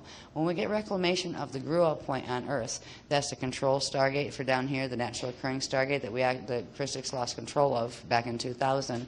When we get that under control, here we've had the step down where it went from the watchtowers to the sentinels to the lighthouses to the hub gate clusters, the 12 of those, right, which are connected in with the spanner gates. That would now put online with these the regular planetary stargates, the ones that we lost back in 2000.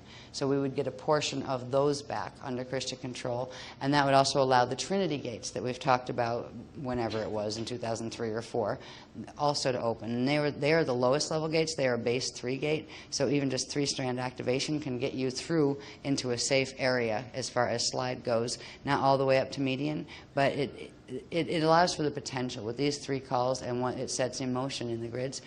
it is seriously, the Christians are getting back about a third control over the planetary grids. So it will mean there will be a lot more spots on Earth that will be safe zones compared to what would have happened otherwise. So it's really good news. All right. Now, once the call has gone out, after the call, the 60 AVIAS points / pentacle windows in each AVIAS shield activate as pentacle doors. So the windows actually open to become doors, which means they anchor down into the level below each, their own level, right? Through which the Edonic Shadi planes radiation spectra from the next density enter into the unigenetic underlay of the density that's activating via the axiom and ley lines. Now, on a planetary level, axiom and ley lines. On a personal level, axiotonal and meridian lines. This is why we need to strengthen our axiotonal and meridian lines so they can handle these infusions of energy when we are going through the process of actually sliding. All right. Now, 3 and right. And when this occurs, when these frequencies come in to the unigenetic underlay, and your aqua suit flashes on, right? Let's just put it simply, where the aqua suit flashes on between the axiotonal lines, right?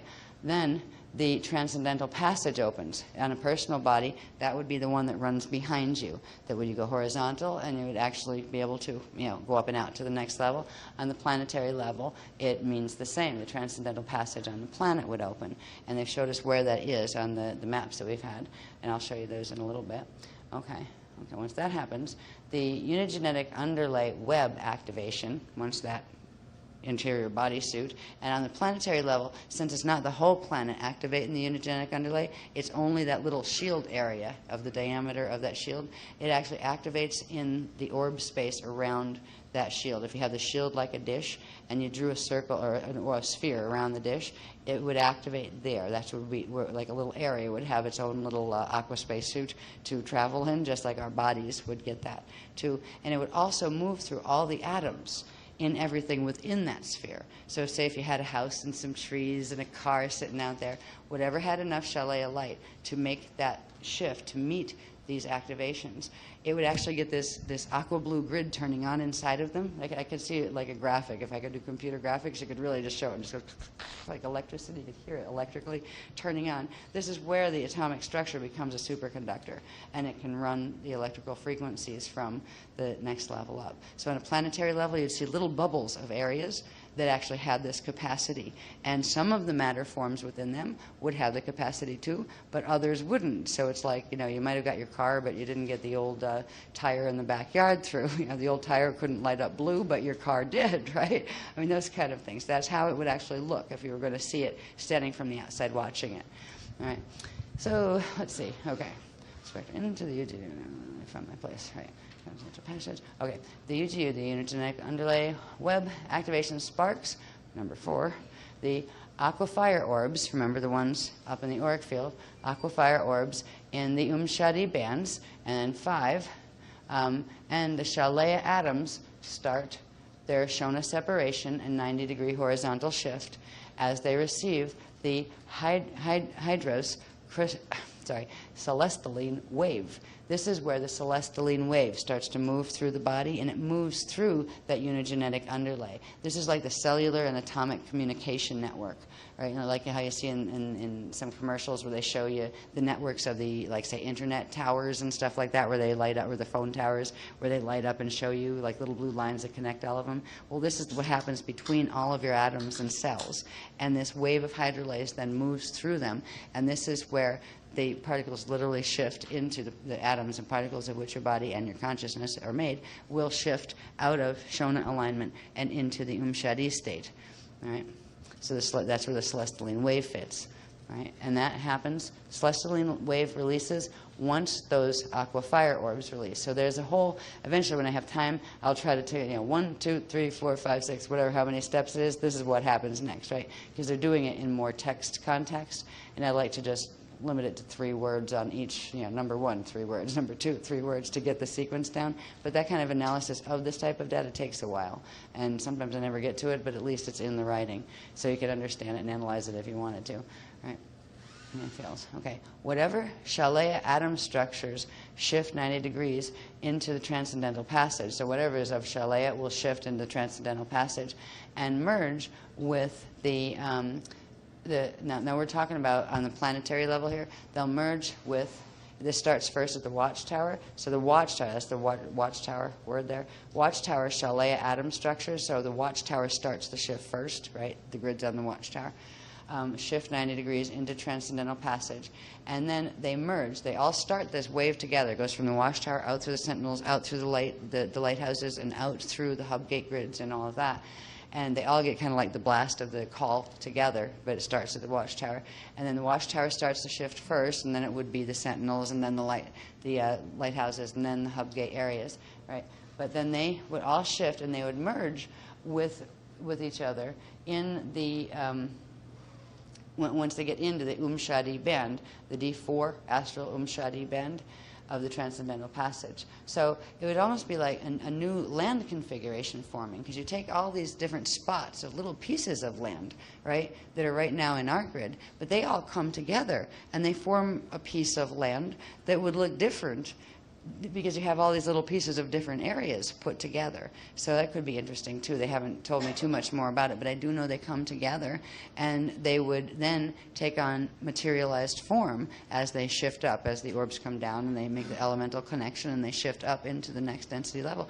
It's like all those places would be a part of the new slide city that it became, right? Even though a part might be in Phoenix, a part might be St. Kitts, a part might be at the North Pole or the South Pole. All these little pieces of land mass would come together, and the things on them, and look very, very different. I mean, they might be a continent if there were enough of them, or they might just pop up as small island nations if there's not a lot that make it through. So this is the structure, the processes that happen here. Once the Shalea structures upshift, okay, when we refer to the Shalea structures upshifting, that means once the Shalea units do their 90-degree shift away from the Shona and shift up into the Shadi bands. All right, so the upshift is the one from the lower level is shifting up, doing the 90-degree shift, shifting up into the Shadi level. Okay, so once they shift into the Shadi level, the Shadi planes, the Aveus elementals of the density 1 and for our place, we're moving from net Earth, which is a probability, into still density 1 median Earth, right, which is the heroic level of that. So they will their particles will downshift as we upshift. The elementals will meet, and those elementals will go back into their natural orientation after they pick up a bond with our Shalea atoms, and we will shift and materialize once we make it through. So it's almost like going through that blue velvet space. It's almost like ghost image. Everything's ghost image, and then it gets the elementals on it that shift it up further into full atomic materialization again on the next level. And this is the process of how to get grids through, or how to get your own body through from net Earth into median Earth. It's an amazing process. I find it quite complicated and also exhausting sometimes. But this information helps us to understand the technicals of the processes we're engaging. We are going to do the carinadial convergence in the techniques we will do tomorrow evening. And so we are beginning the process of activating our own inner watchtower, and that will begin to put out the call through our own areas of the body that correspond to the sentinels and to the lighthouses and those kind of things. And I'm not sure where our inner lighthouses are in our bodies, but I do know that our watchtower is that carinadial seal, and that is what activates to become the inner sun of Aquarion, like an aqua ball of fire that actually fuels the unigenetic underlay that moves through and opens the cellular communication, atomic communication lines in the body for the hydrolase waves to move through when we get to the point where we have enough of a Shalea light quotient. Because until then, we can bilocate, and it should get more real as we do it, as we bring in more frequency. But once we hit a 75% Shalea light base, then we become able to actually atomically shift, even if it's only for a temporary visit, up into the slide zone, so we can actually begin interacting with median Earth. And this is the process by which ascension occurs. So let's see if any of this is important. Yeah. I'm going to show you, I think it's probably next, a graph. It's not the next one. It's the one after that. I'll show them the next one. Wait, let's put this one first, just so I can point out where the next graph has to do with this very, very multi-level graph that we've been looking at, where we talked about where the Umshadi bands were, right? This is the density 1 Auger body, right, where your body would be in here. You have D1, D2, D3 level, and then the density level. You can fit your Cathara grids in there and all of that.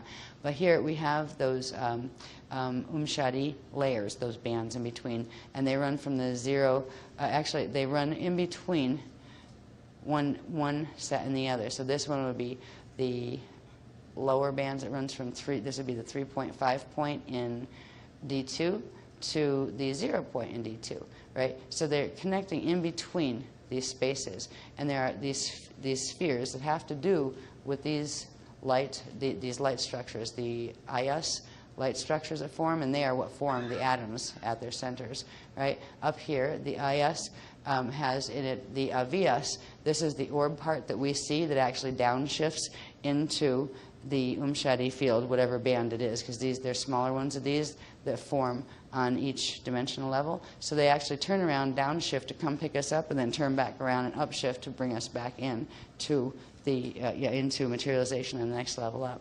But what I want you to see are this line, remind you of this line that showed you how these light structures from the smaller ones all the way up to the bigger ones connect, and in between where they connect, these form the Umshadi bands. The Umshadi bands form in what are called the I am bands, where the I am, I am ego, I am body consciousness, I am elemental consciousness. Here's the I am God self band. And this gets quite complicated when you plug it into the other diagrams that show, okay, this is just your density 1 probable self body, right? And that's connected to the other 12 or 11 probable selves, which are all connected to the center, the God self at the center. When you take these spheres up, these are what we're starting to count here, the Umshadi bands, because specific ones are important. Specific ones are referred to as grail doors, because when they open, they allow for the passage, the transcendental passage that would run this way as they opened, right, to the next level out. They allow for the levels to blend. So the next diagram is a very, well, I didn't have a compass, all right? I left my compass at home to draw circles, and this was done really quick as an aside thing.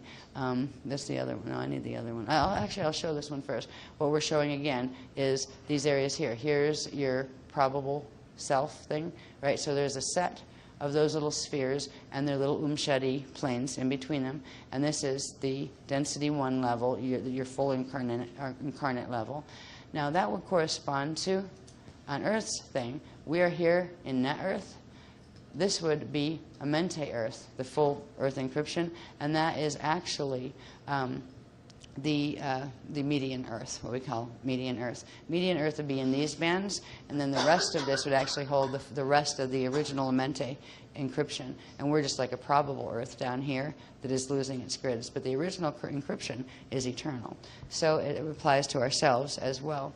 Down here, you would actually have the caduceus Earth that is shifting down and becoming a finite, like a free radical unit that will become phase-bound into itself, and its connection to these will become cut off once the host is no longer there.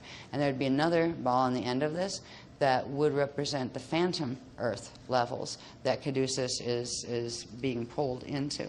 So we are here, right? And then this is the transcendental passage that progressively opens between the various levels of our personal bodies or the planetary lineup. So you'd have median Earth here. You would have at the center here, equivalent to our soul level self, right? You would have the 12 incarnates. And this one would be the Ashale, the star Ashale 3. It was called Ashale 3. And then working up, you would finally get to where you were at Eartha in M31. So that's on the planetary level. So these are the things we're dealing with. When we're going into these projections, I'll show you a little bit more about the bands in between. So when we use certain terms, you'll understand what we're referring to. Both of these graphs, the one before applies directly to here. You can look at that graph as just showing you the structures here, right? And then those have to plug into the bigger structure, which would be this, the center God self.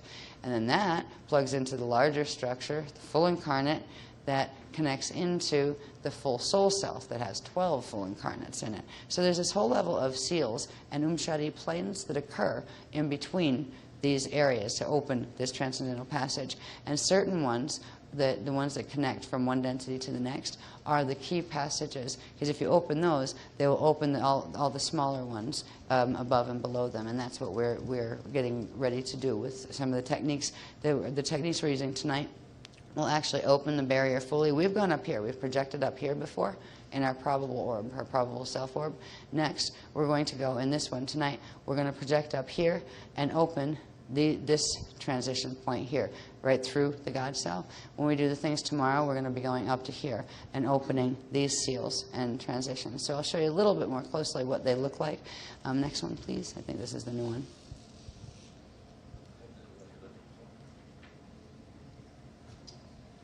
Yeah, it's a bit messy. And remember, we're up here dealing with this. Here's the little probable self, right? This would be the God self level. And this would be the full incarnate, right? And that connects into the larger thing, that's just one incarnate of 12 in the full density 2 level soul self, right? So this is trying to show you the relationship. If you look at them, yeah, eventually I will have this fully analyzed, but if you start here at the Rasha level, that would be the center of that larger diagram. That would be the Rasha center, right? Yeah, the Rasha center, and the Rasha center actually interfaces directly with what is called the Alumaradana spirit body, but the center of that, which is the Dali Luma door. All right, so the Rasha body connects directly into the spirit body with that, and then here we have what would be the Rasha body structure. Okay, so just look at the circles first, right?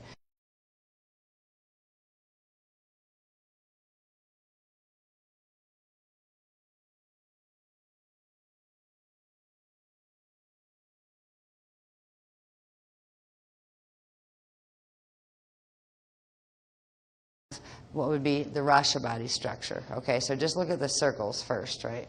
That would be the Rasha body structure.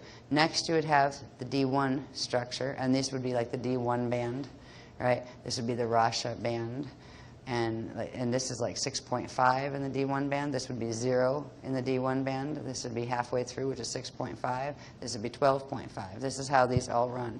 So you can get an idea of where these overlap zones are between them, going all the way up, from the Rasha to D1, D2, D3, D4, D5, D6, and then you go 7, 8, 9 up into the density 3 level. So what we're doing here is looking at these bands here, the form where these overlaps are. These are the God Self bands. Like, this is the first one is like I am God Self when you're going in the first in the first level here, and then actually in the first level here. When you move from that, you go into the next level. Up here, we'd have that same correspondent around the D6 level, and that's your transcendent self, that I am soul self, the whole soul self.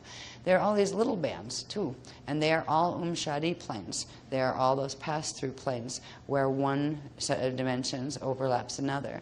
But ones that have where not only do dimensions overlap each other, but we have one density overlapping each other.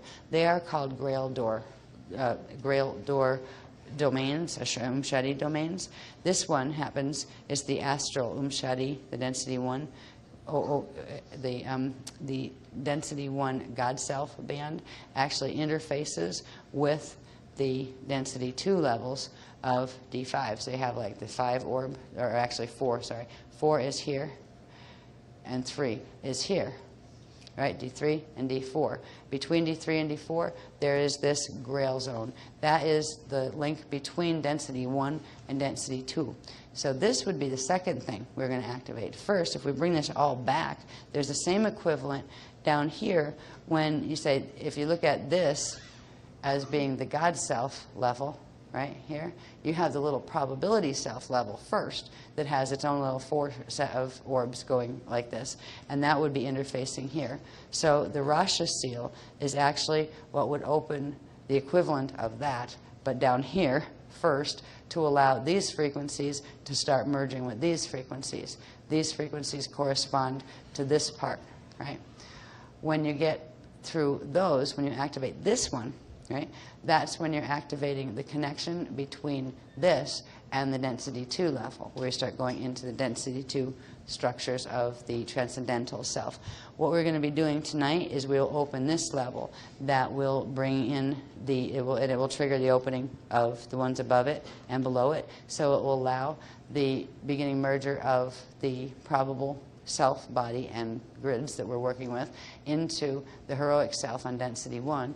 And then the activities tomorrow will activate this one and this one, which means it will start this being able to, the density 1 level heroic self, God self, becoming into merger with the transcendent self of the full soul self. And it will also start the frequencies of the soul self coming into merger with the oversoul self. Basically, at a personal level, what we are doing is we are hosting out our entire matrix, our entire personal matrix, where we don't have to, but because this galactic system is falling, and we are the ones that have actually activated and the Mashaya imprint, we are actually bringing in the codes and the frequencies of all of the other incarnates of ourself that we have in the matrix in order to get ourself, the rest of ourself back home and out of here. And even if we have selves out there that made bad choices, even if they're higher on a higher level than us, we will have the ability to bring their coding back, where we still have their original encryption. So that's part of ours too, that belongs to us, that we can still, if they choose to fall, we don't have to do that. So even if it's lower, the being is lower than, say, its avatar or whatever, its avatar falls, that doesn't mean the incarnate levels or the soul levels have to. So we're actually being entrusted with bringing in the codes from all of these. These have to do with the vector codes, where each of them has those petals, those 12 different petals, right? So you bring in 12 different probable selves first, and that gives you your full coding as a God self in density 1. Then you have that means that's one petal out of 12 on the soul level. So then you go into the soul level and bring in the other 12 online, and that's how it works all the way up the thing. So I just wanted you to see a little bit more closely. There's tons of analysis to this of what we're actually working on. So this one is the one we're going to project to tomorrow. We're actually going to project into this space in the exercise tonight when we go out on the beach. So instead of going vertically, right, in our little probability bubble, our orb that we've become familiar with. And when you felt out the size of your orb, this is the one you're feeling. That's quite small compared to the others. So you're going to be expanding your orb size as we move through these activations. So now we're going to go on the horizontal line, which is the transcendental passage, into first opening these. And that would be opening this set here. And that will move us into the God self frequency, so our orb will expand tonight.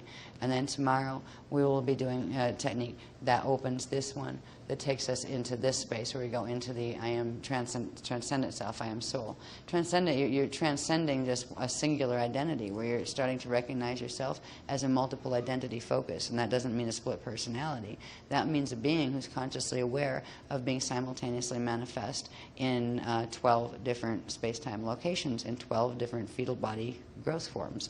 And it's a whole different level of consciousness. It is a transcendent level of consciousness. It's Buddha level 2. All right? So this is what we're engaging tonight. We're activating this Shadi bend. And when we go, we're going to go sit somewhere and meet our Zion-A attendant person. And we're going to do some things, and that's where we're going to call the orbs in from. The orbs we're calling in are the ones that correspond to our God self level tonight. Right? So when we perceive in the meditation, the orbs we'll see, there'll be two kinds. There'll be the little ones that they tend to appear a silvery blue-gray color, like almost milky white when you see them against black. They're the ones, they're the elemental ones that are the Avas ones that are here to actually interact with us atomically and will co-create with us. Then you'll sometimes see other orbs that have different characteristics. They're larger, or they have color, you can see something inside of them. They are usually beings in orb that are consciously working with the others and directing them. There will be a time, sometime, when we get where we can actually call in the orbs, the little elementals, and they will work with us, and we can co-create things together. We're going to learn to dance with the orbs and those kind of things. That's what the light sticks are about when we do the light stick thing tomorrow night on the beach. Heaven help us. All right, I just tried to play with the strings without the light sticks on. I'm going, oh my God, I'm going to kill myself with these as far as just getting control of this. But we don't have to do it perfect, by the way, tomorrow night. It's just meant to just get the feel for it. But it's actually as if you were using them to stir the orbs.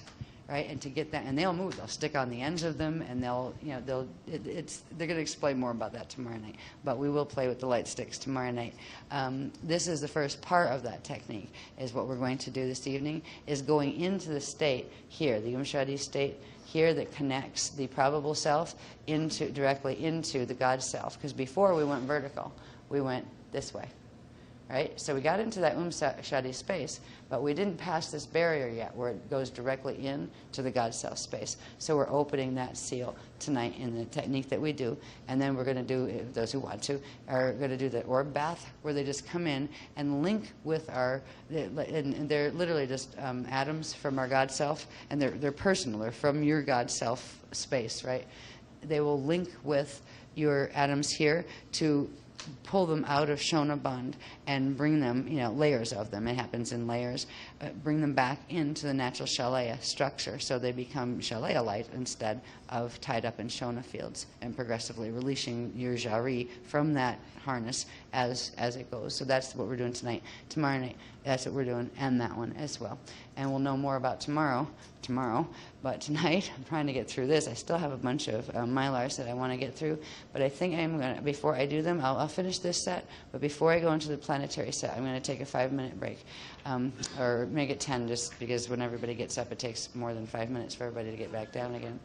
Yeah, this is just reminding you where those structures fit, as far as this would be if you were looking at this as your probable self body, just your one probable self, right? This would be the core identity of your probable self, your core probability, and these would be your potentialities of that probable self.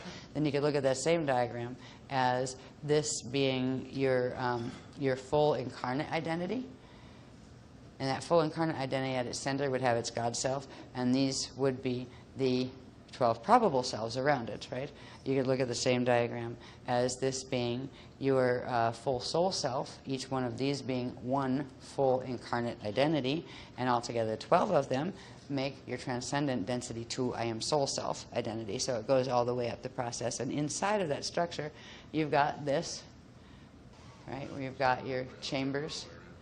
Yeah, as far as the direction we were using before. Yeah, I have it backwards just so it faces, I did do it backwards just so it was facing the same direction. So we're facing this way because the other diagrams were actually having the self face out. So you saw where the Bardo chamber, the transcendental passage was behind you. All right, so this is just being consistent with that. If you're facing that way, transcendental passage is the one behind you. And when we lay down horizontally, we actually are shifting the angular rotation of particle spin, so we can project our bilocate up through the transcendental passage to get to those seal levels to open those Shadi levels. So it's quite technical what we're doing, but it's also quite relaxing when you start just doing the techniques themselves. Tonight it was like the whole time we've been together, the technicals weren't too hard. We're getting nailed with them at the end, just so you know. So if you're a bit tired, I am sorry. I'm a bit tired trying to teach them too. But this is where we are getting the technicals. There's a bunch of them on the Earth level as well that have to do with understanding the rods and understanding what's taking place on the planet. So this is just to remind us of when we get the aquiline, the inner sun of Aquarion turned on in the the Carinatus space, right? That's when it activates the unigenetic underlay, and it is literally like our aqua blue hydrolase spacesuit. And these are the connections. It starts with, in the axiotonal meridian lines, it would start with the Shadi coding of the next level up of your probable self coding and all of that coming into the axiotonal lines. When that hits critical mass, then the connections between the axiotonal start happening, the diagonals start happening, and it literally forms a mesh all the way through your atoms, a living communication network of hydrolays between all of your atoms. And it is through that network that when the other activations occur, they finally release the celestaline wave that allows for the full shift of the Shalaya light units to a 9-degree shift in their angular rotation of particle spin to go into Shadi. It's through these lines that the celestaline wave actually moves in order to shift all of the atoms of the body. So I don't think there's any more in this series. Next was going into planetary stuff. So I would like to take just 10 to 15 tops for that, because it's quite technical, the stuff on the planet. Oh God, are you okay? Oh dear. I'm fine. You okay?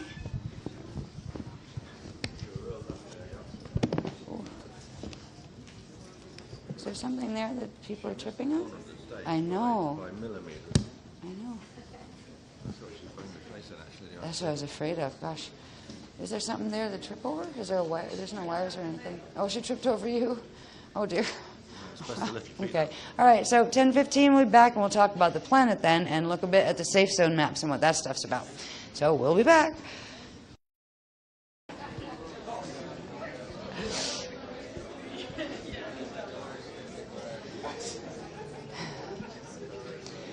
Alrighty. Believe me, I wish we were already out there doing the next step, but we've learned a bit already about what is a safe zone. The next phase will be about where are the safe zones. All right, and I'm going to blow really quickly through the first series of graphs to get up to a set that involve maps and things like that. Just to it's almost like building a sentence to get to the point, right? So I'm going to go through these real quickly, and then we'll get to the maps that we introduced them in one of the tribes classes that show the issues with the planetary rod and chamber and what has happened over since the 550 million years ago when Terra did fall and this Amente rescue mission was set in motion. So once we look at those, we can start to understand where the Shield of Solomon is, and we can start to see where the lighthouses are and the sentinels, and of course the watchtower we know is in that Pine Island region of Florida. So we can start to see where what is and start to get an idea of where the primary safe spots are. But there's going to be a lot more in with that. As we progressively bring these grids into activation, the safe zone maps will change, and there will get more safe zones will emerge on them. Now, a safe zone, just so you know, we've described, and the Beloveds have described for us, what they do, what they are capable of, right? They are a shield area. They have a shield of Avios that has the ability to activate the unigenetic underlay in order to go into the Umshadi Edonic state for the transmutation up into the next density levels. We've got that far, but there's a lot more actually to understand about what these sites are and what they do. And if we can at least get the basics of understanding the situation the planet is actually in. We've covered this before. We've had, especially for people who've not seen the string of work, that's why this first set of diagrams will lead up to those maps where we can look at the safe zone areas and where they fit and what that has to do with the horizontal rod and the front-back horizontal chamber of the planet. One of the most important things in those maps will be seeing where we've talked about the transcendental passage and where it is in relation to our bodies. It's when we lay ourselves down horizontally, right? Then our heads are aligned with it, right? We actually line up with it. It's the part of the Kale chamber that goes out the back side. And it's actually the past, that's where you have the 6 directions, where you have up and down, left and right, future and past, the past we came out of. Because that is actually when we're going into the God Self state and beyond, we're going back to the hub or the bud that we originally came out of. So it is a movement through the past. And just like our bodies have the Bardo chamber, and around the Bardo chamber opens the transcendental passage that we go through for slide, the planet has one too. And we'll see on the maps where that opens, and then begin to see where the safe zone primary areas are and that kind of thing. As far as the safe zone maps, I'm still working on one that will take this primary information, and there'll probably be a little bit more given, or at least it will be put more neatly on the one I'm still working on that I will get done for tomorrow, so you can have a copy of it before you go. So you will get a copy of the latest level of the safe zone map that we have available before you leave, so you have an idea. Okay. This one, and this is the fast run through. I'm going to do this quickly. I'm not going to read the little words all over the pages. This is just to remind us of when we started in the Amsterdam workshop. We covered this stuff intensively. We showed where in the cosmic, these are the bones, right? That implies that there is the cosmic Lumeridana spirit body with all the little ones in between. We got cosmic levels, and you got universal levels, and you got galactic levels, and you got density levels inside of those. We are down here in this position in the cosmic one. I'm not even going to get into trying to read the tiny print anymore because I'm tired too, and I want to have enough oomph left to do the technique tonight. But we're down here in this system. All right, this is what our system looks like. You'll see the next graphs look like this, and I just want to point out something on those. But we are over in, where's the arrow? I believe over here. That is us. All right, there. Now, when you look at the next one, all right, this is just the cosmic level. It's just giving you an idea of where. When we talk about the black hole systems, there are ones over in this matrix that are the WISAs, and there's the Borgia one that is our, I think this one is ours. Actually, this is ours here. That's the arrow. There it is. And this one is our, is I believe the Borgia matrix. It was the first fallen one. So we've covered all of this before, just explaining where this problem on Earth came from, because it's not just an Earth problem. Next one, please. This is just to show, this is an enlargement of that little tiny one that was showing where we were in the cosmos. We're looking at our galactic level now. This Cathara grid represents the structure of the one on the vertical of the M31 Andromeda galaxy. That was originally our natural particle universe that our galaxy was a part of, our universal Cathara grid. And the Milky Way galaxy, through using these black hole technologies by groups that became called the Proceacs, has actually been pulled out of tilt and off center with the Andromeda galaxy, and that calculates into light years away. I think it's, what, 2.5 million light years or something like that between these two galaxies. We are in the Milky Way. It's on this tilt.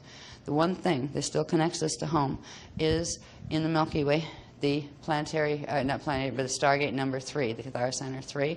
This has always been a connection point, that it's always been this kind of the last call. If this was going to fall and we couldn't pull it back into alignment, that was the place where you could still get back home, where the ascension passages could still be open. In this Stargate 3 set, you have the you have on this level Eartha 3, which is an M31. It is an Andromeda. Then you have the interfaces of the Aquiel matrix and what's called Shala 3. Then you have another layer of it that is Ashale. Ashale 3 was the original star before Earth was hosted into this system with the 550 million years ago with the fall of Tara. Ashale 3 was the star that held that position, and still does, in the Milky Way, connects the Milky Way in to M31, into the Andromeda galaxy. And inside Ashale is where, Ashale was the host star for Amente Earth. And Amente Earth then went through several stages of damage to the grids that ended up splitting its quantum into 3 different areas. 1/3 stayed in the natural alignment with Ashale and the ascension passages of M31, and that part is called median Earth, and that is ascension Earth that we talk about. 1/3 of the quantum ended up in what was called blend Earth. Half of that, which would be 1/6 of the quantum, is net Earth, and the other 6 of that quantum of blend Earth is caduceus Earth. And then another 1/3 of the entire quantum of the Amente Earth went into phantom Earth fall. All right, so we are literally still in a blended matrix, a blended Earth, and right now the falls are pulling. They are going to be separated. It's not just on this planet, though. This entire structure is going to be cut loose, and these gates are going to close on the Earth level, and that in 222 years. So whatever can get out now in the next 222 years from this Milky Way galaxy will still be able to do ascension passage. What can't get out is going to have 2 options. One is sovereign crystfall under the directorate of the Budhara, who are a sovereign crystfall matrix. They will host the greens mainly in their sovereign fall, and if they don't, the Proceacs, which are the ones that control the black hole at the center of the Milky Way galaxy, they will be taking over the entire set. We are going to get out of here because the Greens agreed and did the Treaty of Avignon. We have more time left here to share with the Greens. We will help them to get their sovereign fall security. They turned the grids over to us, so the Proceacs and the Red and White Dragons didn't get them from them because they were going to. And so we will help the Greens to the degree that we can. The Budhara are actually going to be the ones that are going going to be the ones that stay with the Green Dragon folk when they go into Sovereign Fall. And our job is to get as many people that are still Ascension possible and able out through into Median Earth. And then we'll move, those who can, there'll be an evolution for a bit on Median Earth until the codes are up, and then we can go up to Ashale, and eventually we can go all the way home to the Andromeda system, to M31 and Eartha. So this is the larger drama that we're all part of. Next one, please. This is just showing the mess of the Procyon system and how it's compromised the grids. I'm not even going to analyze that, but again, this is the Andromeda one on the vertical. This is Milky Way on the tilt with its off-center, and that is the black hole, the center of the Milky Way galaxy. These are all different stars that are actually connected in with the Procyon matrix. This matrix is connected into the black hole systems over in the WISA matrix that I briefly pointed out in that larger Cathara grid when I said we're this little guy down here and there's some black holes over there. So it's a huge drama. We're in the middle of it, and nobody knows. That's what's so amazing. Nobody has a clue. Science does know, oh, we have a black hole. We appear to have a black hole at the center of our galaxy. It must be a natural thing. No. It isn't, but it is there. Yes, it is. So this is the larger drama. Next one, please. We've gone through many teachings that taught about how solar systems are supposed to be structured, how Merkabas of a planet and the Cathara grids are supposed to be around a natural occurring planet. We see the natural flows of the Yanyan flows when the electromagnetics of a planet are normal. We've seen the natural lotus configurations of phase arcs that allow for the living, breathing systems. We are no longer in a solar system like this. We are in a solar system that is falling just like our galaxy. So that which can get out at the moment, and Earth is like the hot spot to be because of its connection through the Median Earth, through Ashale, through Shala, through into M31, because it is one of the few that have a direct, it is the only one that has a direct hub link, like directly through. So we don't have this structure anymore in this system, and this system won't have this structure. But the places we are going to do have the natural structure of living solar systems and living planetary systems. Next one, please.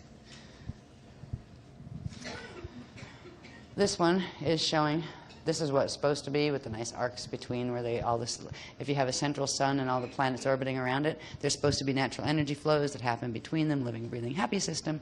We don't have that. We have this mess where literally our planets, our sun and our planets are, they have these connections where the black hole matrices interface directly through. I'm not going to explain all this heavily. I have done it in the past workshops. But it makes a mess out of the planets. Their axes are all at different ones. Science will even tell us that in a normal system, the north axis should be pointing up on all of the planets, right, and in a solar system, and the sun's axis would be pointing up as well, and there's a natural flow of energy between those aligned staffs. The staff is the one that runs vertically through a planetary body or through your own self, right? When you look at the planets, some of them spin on their side, some of them spin at an angle, some of them spin upside down. Earth, is at a 23.4, was it 23.429 or something degree angle off center of the natural alignment of our sun. It is a mess. The system is a mess, but it's characteristic of a false system. Next one, please. So it's kind of like, well, if we can remember that we're guardians that came here to help in the loadout, it's not so bad. If we just feel like we're little victims that sit on this planet and all of a sudden we see, oh my God, who did what to this, right? You could get scared, but we are guardian people. We've come, all of you, if you were here listening to any of this, you've come on a contract that you made before you came to serve as part of the loadout team, which is the evacuation team for the system, and also to help the systems that can still survive in Christic black hole fall, where they're given quantum of energy that will keep them from the space dust implosion, but they won't be able to get the full ascension codes back to go home intact. They would have to go space dust if they wanted to get all the way home to God. We've come to assist in this process, and it's a choice we've all made at some level, so it's not something that's inflicted on us. We chose to enter a false system in order to help, and that must be because somewhere in who we are, in our larger identity, we have the training in order to do that. So it's more of a matter of remembering who we are and the knowledge we carry and how to help in this drama. So it's not a drama to be frightened of. It's just a rather challenging work experience that we've chosen, right?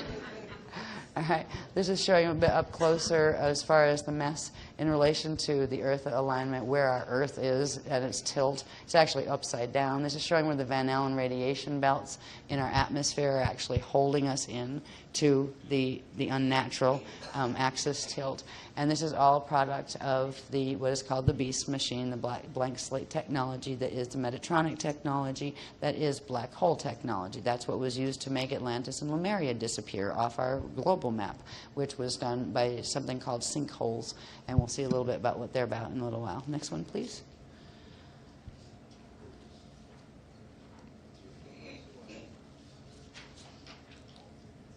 This is just showing the mess that our planet's grids are in as far as this poison apple magnetic fields. They're completely unnatural magnetic fields. These things that look like trumpets actually are vortices that pull in the frequencies from the black hole systems to progressively corrupt our Templar. So this is what has got us to this point where the planet is in peril. Yeah, CNN is doing this thing on Planet in Peril. They have no idea. Oh, man. Galaxy in peril, perhaps, right? But for most people, what good is it going to do to know this stuff anyway, right? So we run around and all like max out our credit cards because the sky is falling? No, so whatever. Those who are supposed to know this level come to workshops where it's shown, and it's a particular caliber of guardian being that gets guidance to participate with knowing this type of stuff and walking around with it consciously. But this is more of the mess. I mean, we've analyzed every part of this in other workshops, so I'm not going to do that. I'm just reminding you of the sequence of things from the larger picture coming down to where we are. Next one, please.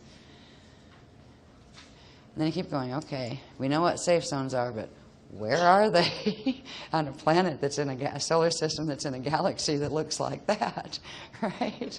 This is just reminding us of the different planes. If we have Earth and his body and the different planes going down into the core and different planes coming out, they're actually plane interfaces directly to Eartha and to Shala and to Ashule and to Median Earth, literally in our atmosphere, in the bands of our atmosphere. We've covered this. We call them the vertical maps. The vertical maps come off the spherical maps. If you take a cross section from here to here, mark the dots on each one up, you actually get a vertical stack of where what planes interface. And that's where we pulled the vertical maps from. Next one, please. These are the vertical maps as far as our atmosphere, just our local atmosphere. And it shows the different plane interfaces where there's actually what are called aurora platforms that connect directly into M31 at different layers in the atmosphere. And I'm just recapping the things that have led up to where we're going now, what we're going to learn about the planet now, and about what it means to be preparing to slide. So all of these things, we have a huge amount of data on the entire story, not to mention the history. I haven't even touched it, and I'm not going to now. But we've been telling the history for 10 years, and it's huge. The history is huge. How this happened, who did what, who's where. It all comes down to that chart that we looked at, the light body quotients, and the different gene lines, the basic 10 different gene types that are on the planet now. All that history culminates in that, and what that culminates in is a person's ability, how much light, Shalea light do you hold, which comes down to can you go through an ascension passage or not, right? So it's all connected, all this information for 10 years that we've been given more and more and more. And it comes back down to where we are now, where we are learning directly how to open the slide gates so we can move into the next level where we can slide into Median Earth, but also carry the host. We are the standard bearers of the host of the Christ on this planet. And there's not another team. We're almost like a SWAT team at this point. SWAT, SWAT, and then the FAs when they're trying to mess with us. Get off me, right? Like mosquitoes, right? So anyway, next one. This is also showing where the caduceus mess in our stargates on this planet are. Next one, please. That's just showing a caduceus mess as a stargate on our planet. So we talked all about this, how they how they actually generate unnatural electricity, and that's all the electricity that we have to keep like digging stuff up out of the ground to burn in order to make it, that kind of thing. Our whole system is run, the whole system is run corrupt at this point. It's being run on anti-Christic technologies. It has been since Atlantis. That's not getting any better. And at least the green movement is funny. It is indeed green. It is definitely a green dragon movement because because they are hoping to get their sovereign fall, Christfall, and they know they're going to have limited resources, and they have to start using resources more wisely. And that is part of the Christfall teachings, that, okay, you don't have the full live connections anymore. If you want this system to last, you've got to start taking care of stuff and respecting it. So that whole environmental movement is coming from the Green Dragon Cruise and some of the others that are planning to do the sovereign fall with them. So it is a good thing, actually. The green movement is absolutely essential.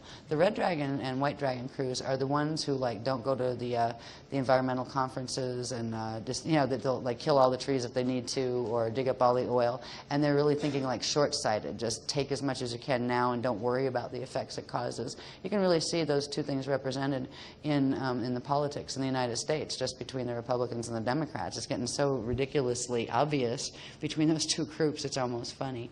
It's sad, actually, but it's almost funny. Anyway, next one, please. Feed furiously? Yeah, that's kind of like the thing of the white and red dragons, like the motto, feed furiously on everything. Yeah, you can put that any direction, really. It looks pretty much the same no matter what you do with it. Yeah. The meaning of understanding safe zones and the Shield of Solomon and such things has to do with this pattern, all right? This pattern won't make sense just by looking at it, but it will once you see the context. This actually has to do with the Calais chamber, which is it's the Calais chamber in the front, and the Bardo chamber in the back. And again, the Bardo chamber is where the transcendental passage opens in a body or in a planetary body, and also with the other horizontal rod. So it's the rod and the chamber. And when we're looking at maps, right, a map is you have a globe, but if you had to flatten that globe out so you could look at it flat to see on a map, if that globe was, say if I was a sphere and I had one chamber coming this way through me, front, back, and another this way, and then you flatten that out, you'd see the 4 points where the front and the back and the two sides. You'd see east and west, and you'd see front and back, right? As well as the one going vertical up and down, right? But that would be like North Pole, South Pole effect. So these are actually going to be, these go on the maps where you can actually see where the rods and chambers are. Where is the front opening of the Calais chamber in the front? Where is the back opening of the Bardo chamber of the planet on the back? Because that is where the transcendental passage will open. Where is real east and where is real west as far as the rod runs? And these things have a lot to do with the condition of the planet and what can be done and what can't be done here now, because there's a long history. Ever since the Amenti rescue mission was started 550 million years ago, there have been about 5 points of major extinctions on this planet that our history tells us and our science books tell us. Every one of those corresponds with a period when there is warfare taking place here over control of the Templar through the rod and the rod and the staff, but mainly the rod. The rod has been split. What should be just one single set of chambers, one going this way, one going this way on the horizontal, and then of course the vertical, it has actually been split and portions of them put on different angles. So you have more than one set of the four horizontals. You have several sets of them. And this creates a problem as far as grids. So we'll look at how the basic, this is just having four of them, that's just the front and back and the east and west. And we'll see that where it fits on the map. And it's very specific as far as where they actually are. And then you'll see the ones that have been shifted and where they create openings into the fall systems, into the Caduceus network. When we see those things, first of all, we can understand what sinkholes are a little bit. Second of all, we can understand a little bit more about what the Omega Kill Code agenda is about, what it's meant to do to this planet. We're supposed to be the sixth extinction, right? We had about 5 before. And, you know, starting 550 million years ago, this started. And this was supposed to be the last one as far as the FA groups go. This was their final kill. And where our groups fit in this, because while we are on planet, we are holding the host, and because of the Shield of Solomon, which we'll see in a little bit, we are actually preventing the Omega Kill Code from fully activating in the grids. We're actually holding more frequency in to stop it from ripping the grids apart and the planet apart, so we can hold it back together. That can be done for 222 years until the Milky Way host closes. Then we have got to have everything out of here that can get out of here. All right, so we are in a massive drama that gets very personal when you bring it down to the rods and the chambers here. Next one, please. I'll go through a couple of these quickly, too, until I get to the main ones. This is a map that, and here, these aren't fully adjusted for Mercator yet, so you can just ignore the whatever they are, the horizontals going across. I always get longitude and latitude twisted. But these are literally coordinate maps where you can plot stuff. This map doesn't show the continents yet. It shows the plates. All right, so these are the plates of the crust of the Earth, right? And it's showing where plates are moving apart from each other or moving toward each other. That's what the little arrows are. Are they drifting away or toward each other? But these are the configuration, the base configuration of the plates underneath the continents. On here, some of them would be above water where you would see the continents. Next one, please.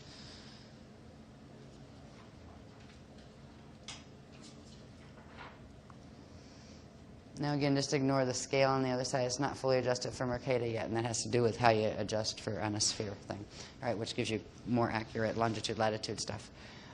Okay, this is showing where on the plate map, all the little dotted lines are where those plates are, right? This is showing where the continents are. There's America. Over here is Ireland and England and Spain, I think that is, Italy, right? You got Africa. You've got South America and Canada, all of that. And then you've got over here, you know, China, Japan, Philippines, all that stuff. You got Australia down here somewhere. I'm starting to feel like Miss Impalum. I thought Africa was like, I didn't know Africa was a country. No. Right. But this is, I'm being nice. Right. So this is showing actually the Mississippi line. There's actually a beginning of a, what do they call those? It's sort of like a fault. It's reminiscent of the ridge in the Mid-Atlantic, the Mid-Atlantic Ridge. It's like a mini version of that, and it's around the Mississippi line. So if, what is it called? New Madrid, is that what they call this one? Yeah. So it's kind of funny. If America ever does split, you can pretty much guess where one of them is going to be, right? Down here is where we are now, down in Kitts, right? Down in this area. And the place we're going here in Florida is right down in this area of Florida. Somewhere over in here, and on the other maps I actually have it. You have the Cheylon, the Cheylon grids, which is one of these sentinels. You have another sentinel over here in Ireland. And we're going to look at these things in relation to these maps. Next one, please. The plates become important when it comes to the lighthouses, actually, knowing where the plate divisions are.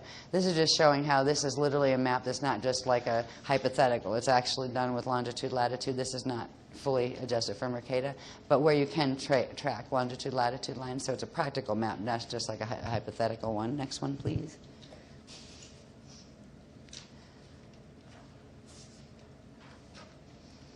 Alrighty.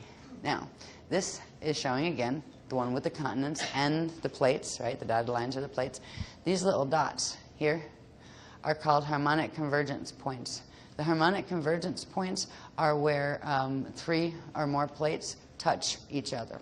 All right, there's certain things harmonically that occur in the grids at places like that, where 3 or more of the plates touch. And you can, there are certain forces who are actually using the twisted Metatronic grids to progressively create what would end up in destruction of this planet through activating them. When they did the harmonic convergence with the Metatronic crew, and I think what it was, 87 or whatever, they were playing on certain of these to get them to act certain ways following the Metatronic grid stuff.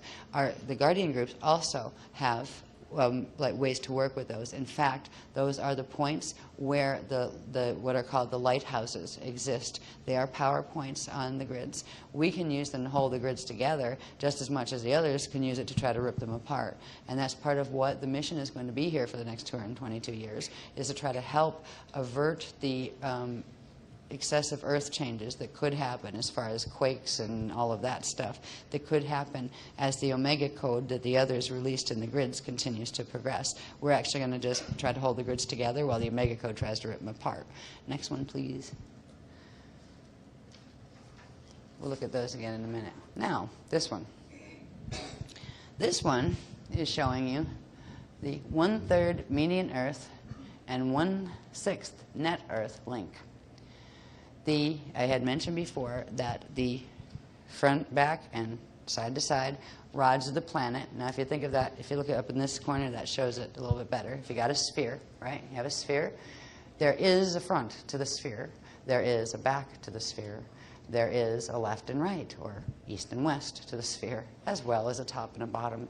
Now, we've taught for ages that, yes, there is a front of the sphere, and that has to do with the shield clocks, right? If you had a shield clock, like a plate inside here, where you have the 6th position, that is in the front. Just like when you learn to spin your Merkabas, you're standing on, you pretend you're standing on a clock, right? With 6 in the front and 12 in the back, 3 over here on the left, and 9 over here on the right.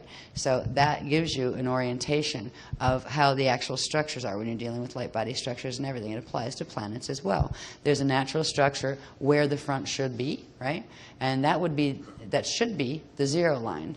It should be where the Greenwich 0 line is. It isn't, right? This should be the rear, right? So in order to find where any of the actual configurations are on this planet, we had to go back and understand these things a bit first, because the planet is actually, it has a crust offset to the mantle.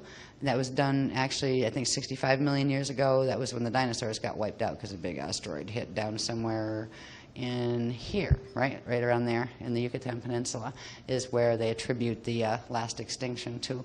That was not accidental.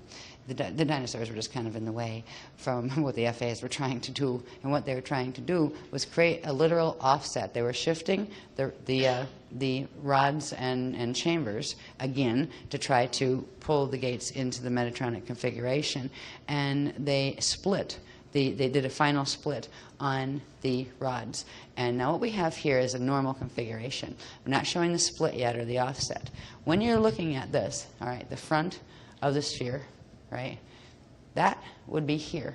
So that, and it's actually 158 east, right, 158 degrees east. That line is actually the front. That should be 0.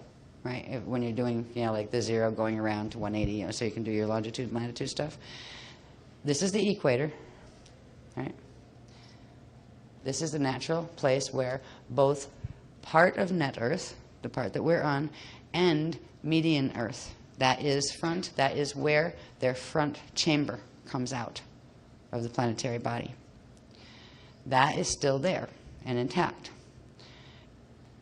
1/3 of the quantum of the whole Amenti Earth is with the median Earth part of it, and 1/6, which is, if you broke median Earth into 3 pieces, 1 median Earth that stayed ascension, 1 that got blended. Half of that went to Caduceus, half of it became net. That's where we are. We are the 1/6, right? So if it's half of the 1/3, right, that was the blend Earth. And then there's another half, or not half, but another 1/3 that is fully fallen, and it's called the phantom matrix. It's fully aligned with the black holes, right? Now, when we're dealing with this, right now, we're fortunate because these rods and the rod is the one that goes left, right, and the chamber, they, on net Earth where we are, they still align with median Earth. What the Omega Code is meant to do is to completely change that permanently. So they're actually trying to use our rod to take median Earth out too, because they want the quantum. They're trying to pull it into a black hole, because black holes are kind of funny. Once you make one and your system is in one, you will find it's going to implode on itself and turn you to space dust if you don't keep feeding it. So you try to find ways and technologies to draw energy from other sources to keep feeding it, even if it means harnessing and killing other galaxies, which is what they're using the black hole technology to do. So this is our front, and that implies, all right, that's our front.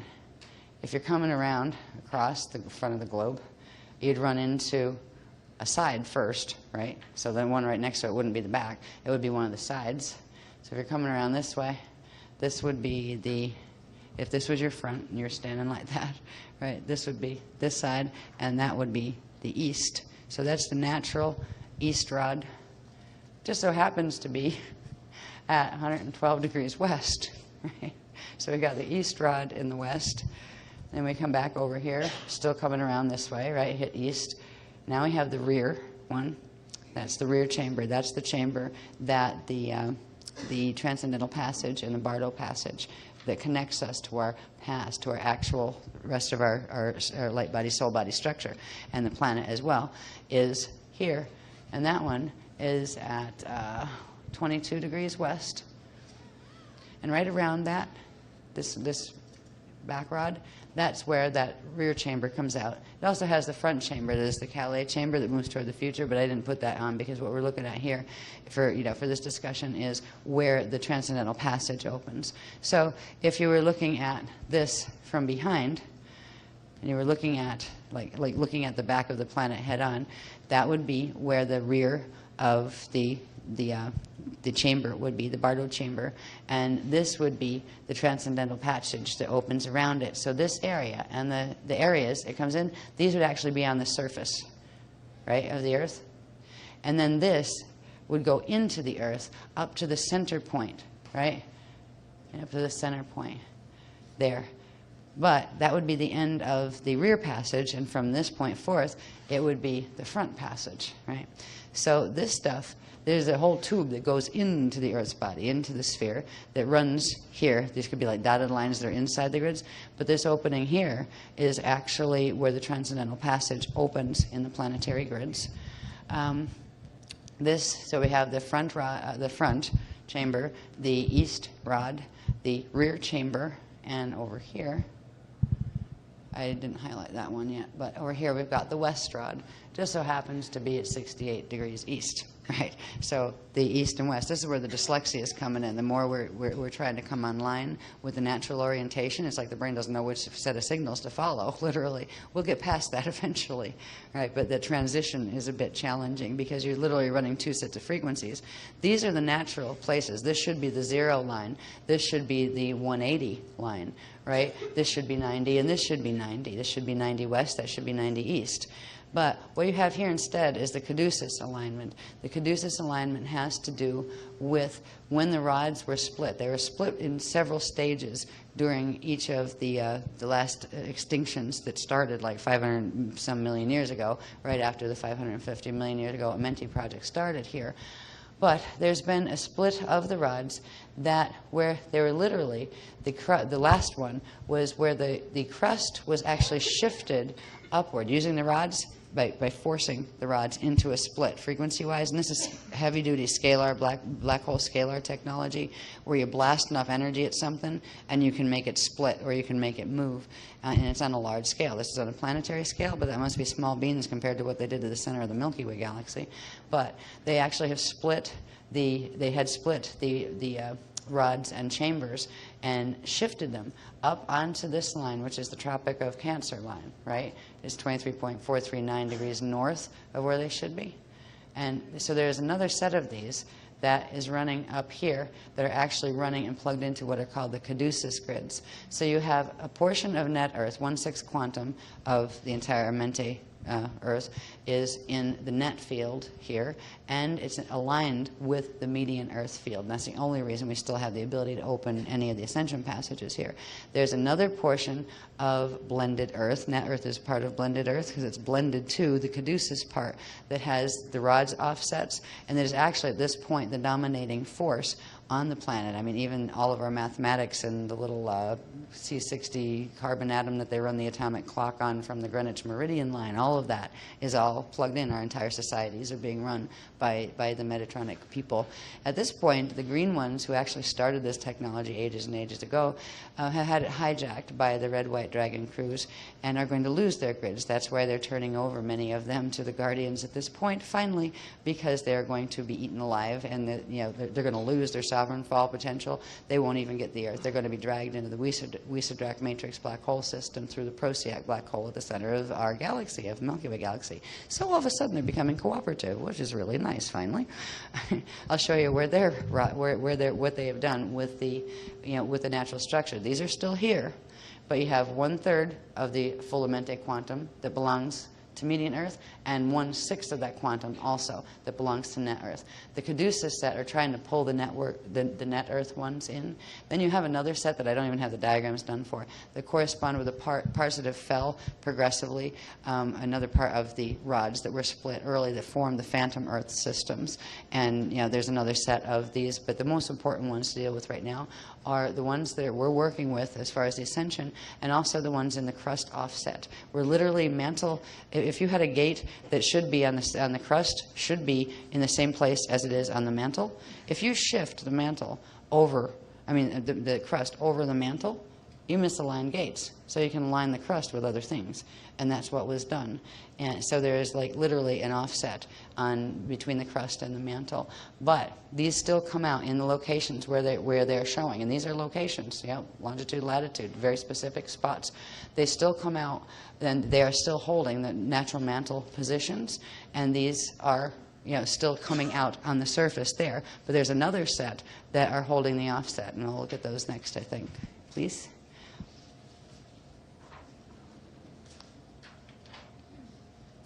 The green ones, I made them green for green dragons and blue for blue dragons that aren't even dragons that work with the Christic teams, right?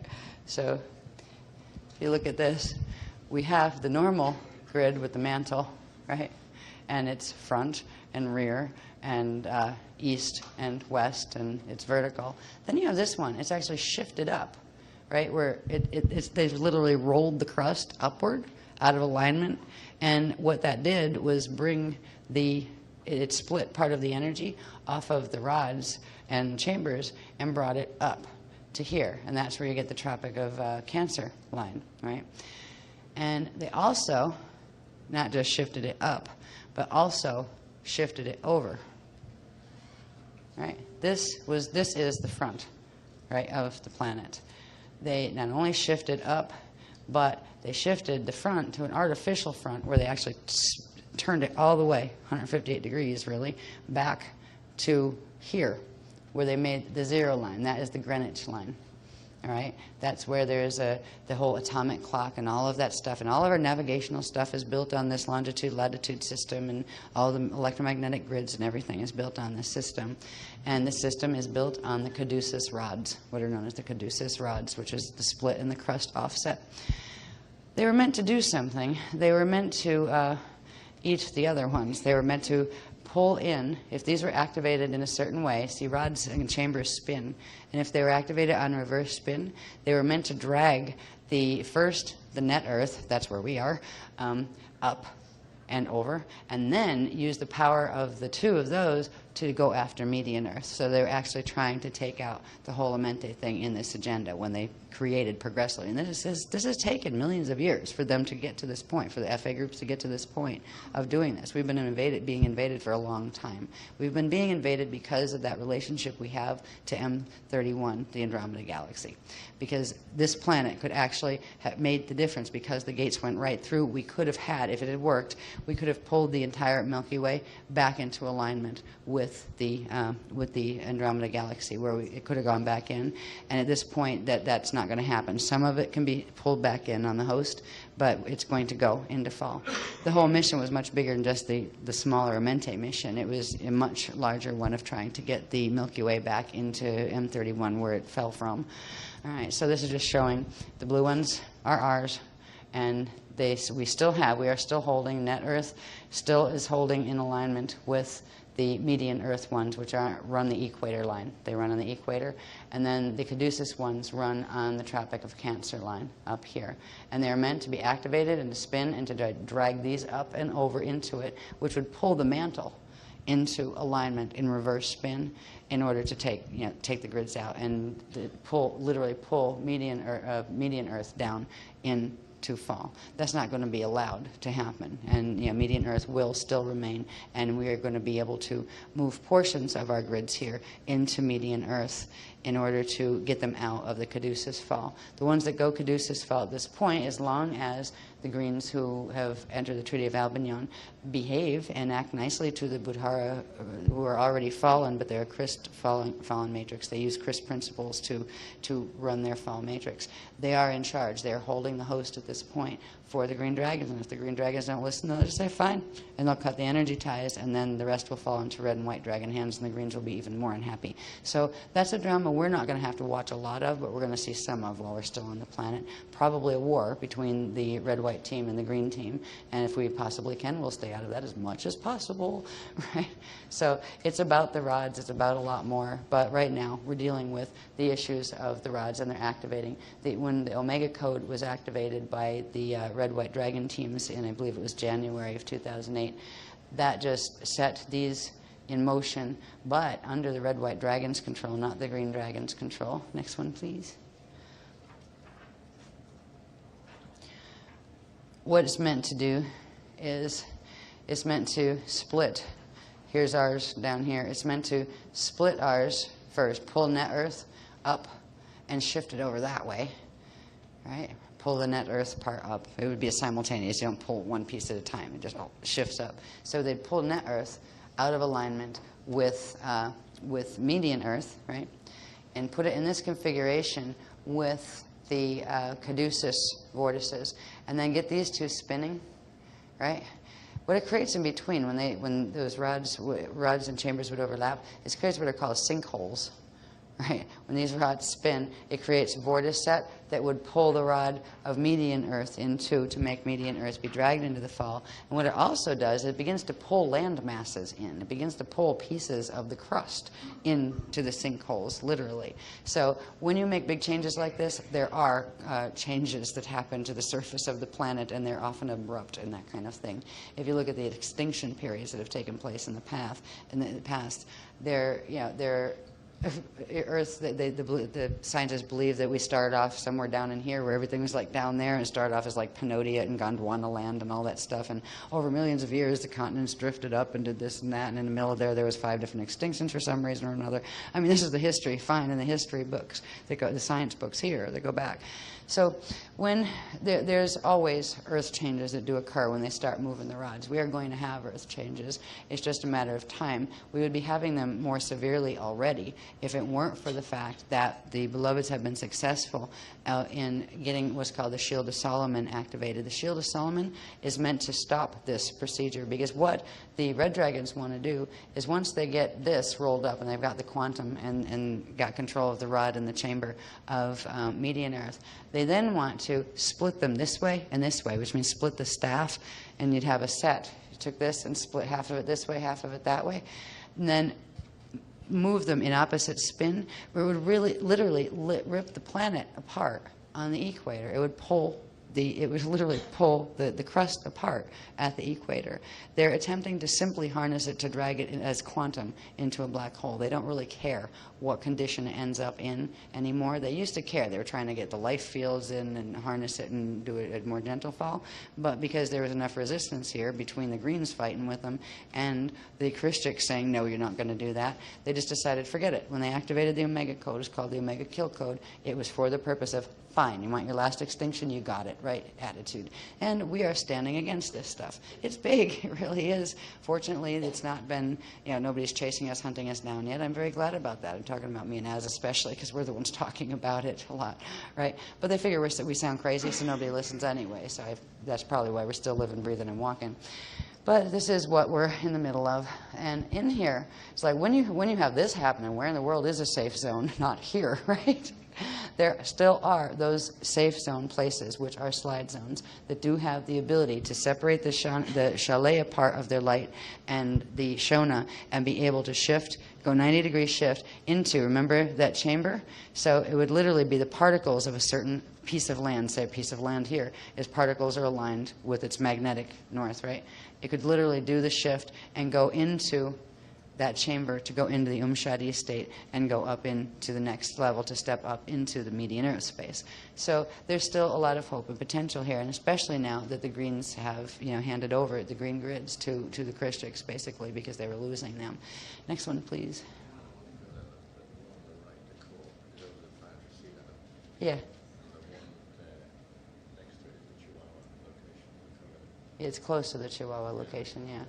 Yeah, so I'm not going to get into analyzing all of these. I mean, they're already analyzed. I've got all the little numbers and stuff. Yeah, I noticed. I just don't want to go into that heaviness detail. We talked more about that, I think, in the Amsterdam one. I did cover a lot of that. Now, this is back to the plates. Remember the plate maps, which were the things running underneath the continents and that kind of stuff, and the oceans. This is showing you there's actually 26 points. 2 of them, actually, though, overlap. So they're considered just, you lose 2 in the count, so you end up with 24 of these. These are the harmonic convergence points, where 2 or more or 3 or more plates touch each other. And these are what are known as the lighthouses. All right, at these locations in the in the crust of the planet, in the plates, there are those lighthouse Avius shields, and they're the ones that take instruction from the larger ones that are in the sentinel shields, and the sentinels take their instructions or the call from the watchtower to set that in motion. So the areas connected to these, when you put this, when you look on the other maps that show where you can see the continents and the plates with the little dots. I don't have the big dots around them, but I mean the big circles around them. But it will show you these areas are safe zones. Of primary safe zones, you have 3 that are very closely related. One would be the watchtower area, the parameter of that shield. There are 4. It depends on what happens in relation to one of them, if it will stay online or not. Sentinels. This is one of them, the Kitts Gates, and that's doing good. That will stay online. The Shalon Gate, which is a Spanner 7 gate in the Phoenix area, that is another Sentinel. There's one in Adair. It's Arc Hub Gate 1, I believe it is, in Adair, Ireland. That is a Sentinel. And they finally confirmed today. They wouldn't let us know where the other one was. They said there's 4, but we'll see if it stays online. It is the Alon property that plugs into the Aurora 4 platform and Eartha. So it is Alon, and we'll see where that goes. Right now, there's somebody potentially interested in buying it from, on the open market. If there's somebody that can hold it, the Beloveds will know that. In the crust, they'll keep the crust open. If not, they will have to close the crust level of it, but they will still keep the mantle level open. So we'll see where that goes. So there are the 4 Sentinels, the 1 watchtower, and you've got the 24 lighthouses around it. They're the primary structure right now of the safe zones, but there's a little bit more to it than that. Next one, please. This is showing them in relate. They're those little dots again, right? So they're the lighthouses. Okay, here you got Alon up in Colorado. You got Shalon in Arizona. And over here somewhere, you've got the one in Ireland, Adair. And down here, you've got Kitts. They're the 4 Sentinels. All right. Here is where you've got the watchtower. And here is what you've got. It's called the Shield of Solomon. And there's numerous other configurations with this. These primary gates and shields are the power for the Shield of Solomon. It is a safe zone that is meant to link. Notice it's, I always get my north, south, east, and west. This is the rear, and this is the front of like the chambers. It's actually holding the chambers so they can't be split and dragged into the Caduceus set. So this Shield of Solomon will for 220 years keep the Omega code. As the Omega code brings more energy in from the black holes to try to rip the crust apart by moving the rods again, this will just amplify and meet it as far as frequency, where if they're pushing the crust apart, we'll be holding it together for the 220-year period to stave off the Earth changes as much as possible until the point where the host is done in the Milky Way galaxy.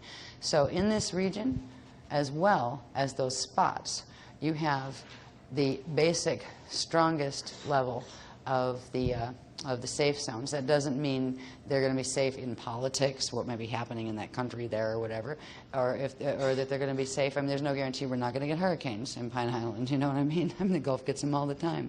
Whatever, we'll deal with it. It doesn't mean Earth changes won't happen. What it means is Earth changes are not.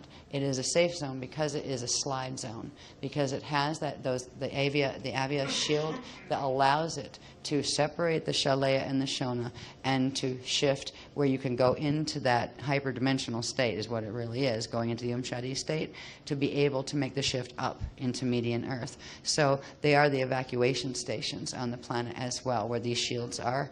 They are places where if it went bad fast and the Shield of Solomon wasn't holding, that those places would be the primary places where you could get out from fast. And the first one would be that actually all of these would connect, all the blue ones would connect into the 4 orangey green ones, right? And they would connect in through here. So it would basically all lift out from the watchtower area. The watchtower would carry all of them out into that shift. So these are the evacuation stations. This is one of them. Kitts is one of them. It's one of the Sentinels. And This area over here is interesting because this is where, on the surface, if you're looking at the back of the Earth as a sphere, right? It's right in this area that you would see the rear rod, and that's where you're seeing this, the transcendental chamber opening. So we've got part of Africa in there, and we've got a little tip of whatever's over there in South America, and a lot of ocean, unfortunately, right? There's like not a lot of like mainland. You got a little bit of Ireland in there, but it's in this area that the Transcendental Passage actually opens on the surface of the Earth, and the rest of this goes into the crust, but anywhere from here to here, you would still be able to access down into it from these locations. These would be the prime locations to do it from, but once these are brought online, right, once the lighthouses are fully activated, which is after the sentinels are fully activated, then they connect into the hub gates, the arc hub gates, which means not only will these spots be safe zones, but next one, please.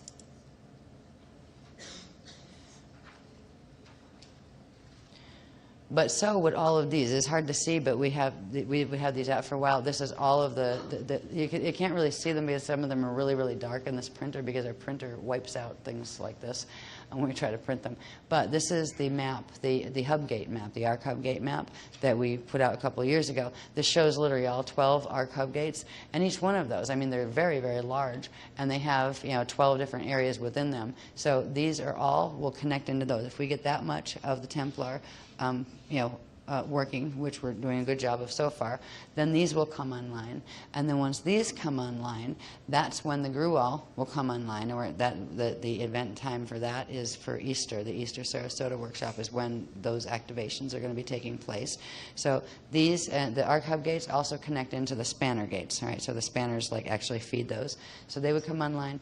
Then we would actually get the Gruol back, the planetary Gruol, or the planetary Grail, and that's the planetary Stargate 2. We get that back. We can link all a piece of, not the whole gates, but about a third of the quantum of, or it's a third or a sixth, I can't remember actually, because they kept flipping back and forth on that. But we'll get a part of the quantum of even the planetary Stargates back that we lost back in 2000 when the Treaty of Altera was broken. And if we can get those back, we can put the Trinity gates online, which are the ones that you only need a three-strand activation level to actually pass, which means a much lower light quotient than you would have to for the other gates. So it's like we're back in business as far as getting the Templar activated. And it didn't look like it was going to go that way for a very long time. It's not as happy, happy, joy, joy as it would have been if the treaties weren't broken in the first place in 2000 by the Green Dragon crew and that kind of thing.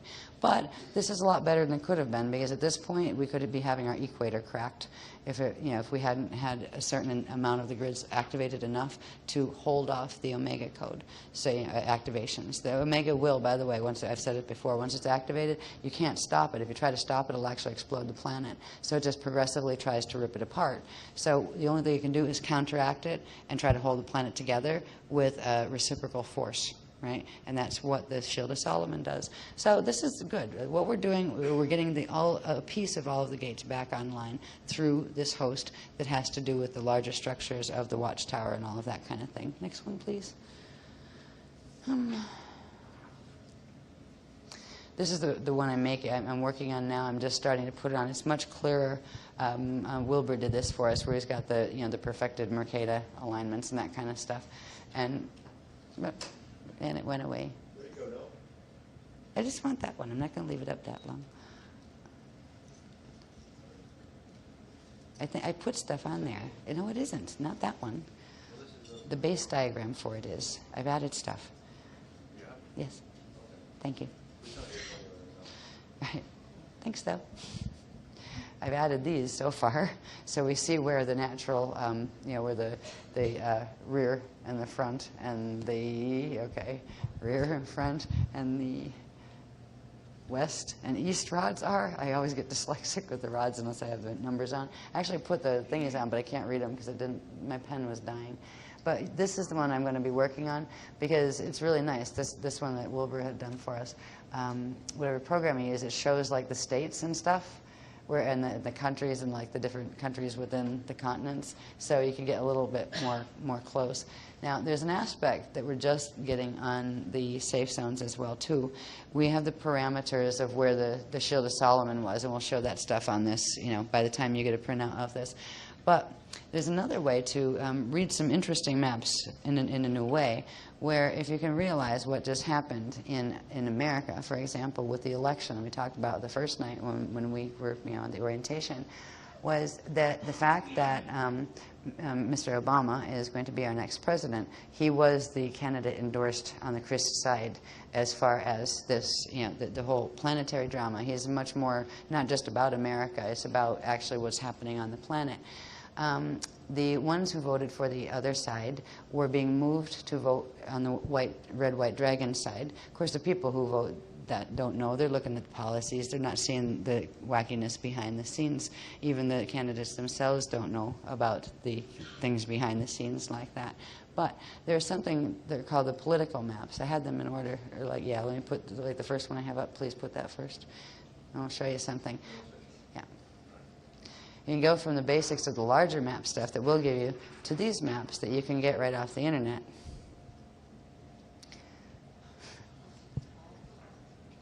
This is just state by state, right? Now, we don't have them yet for across the planet, but you can do the same thing, and I think at some point the Beloveds probably will, as far as which countries, for example, would be on the red side or which would be on the blue side.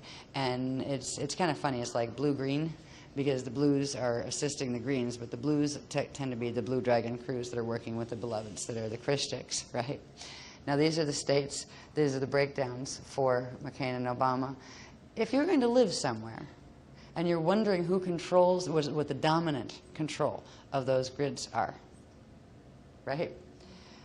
Maps like this can be very, very helpful.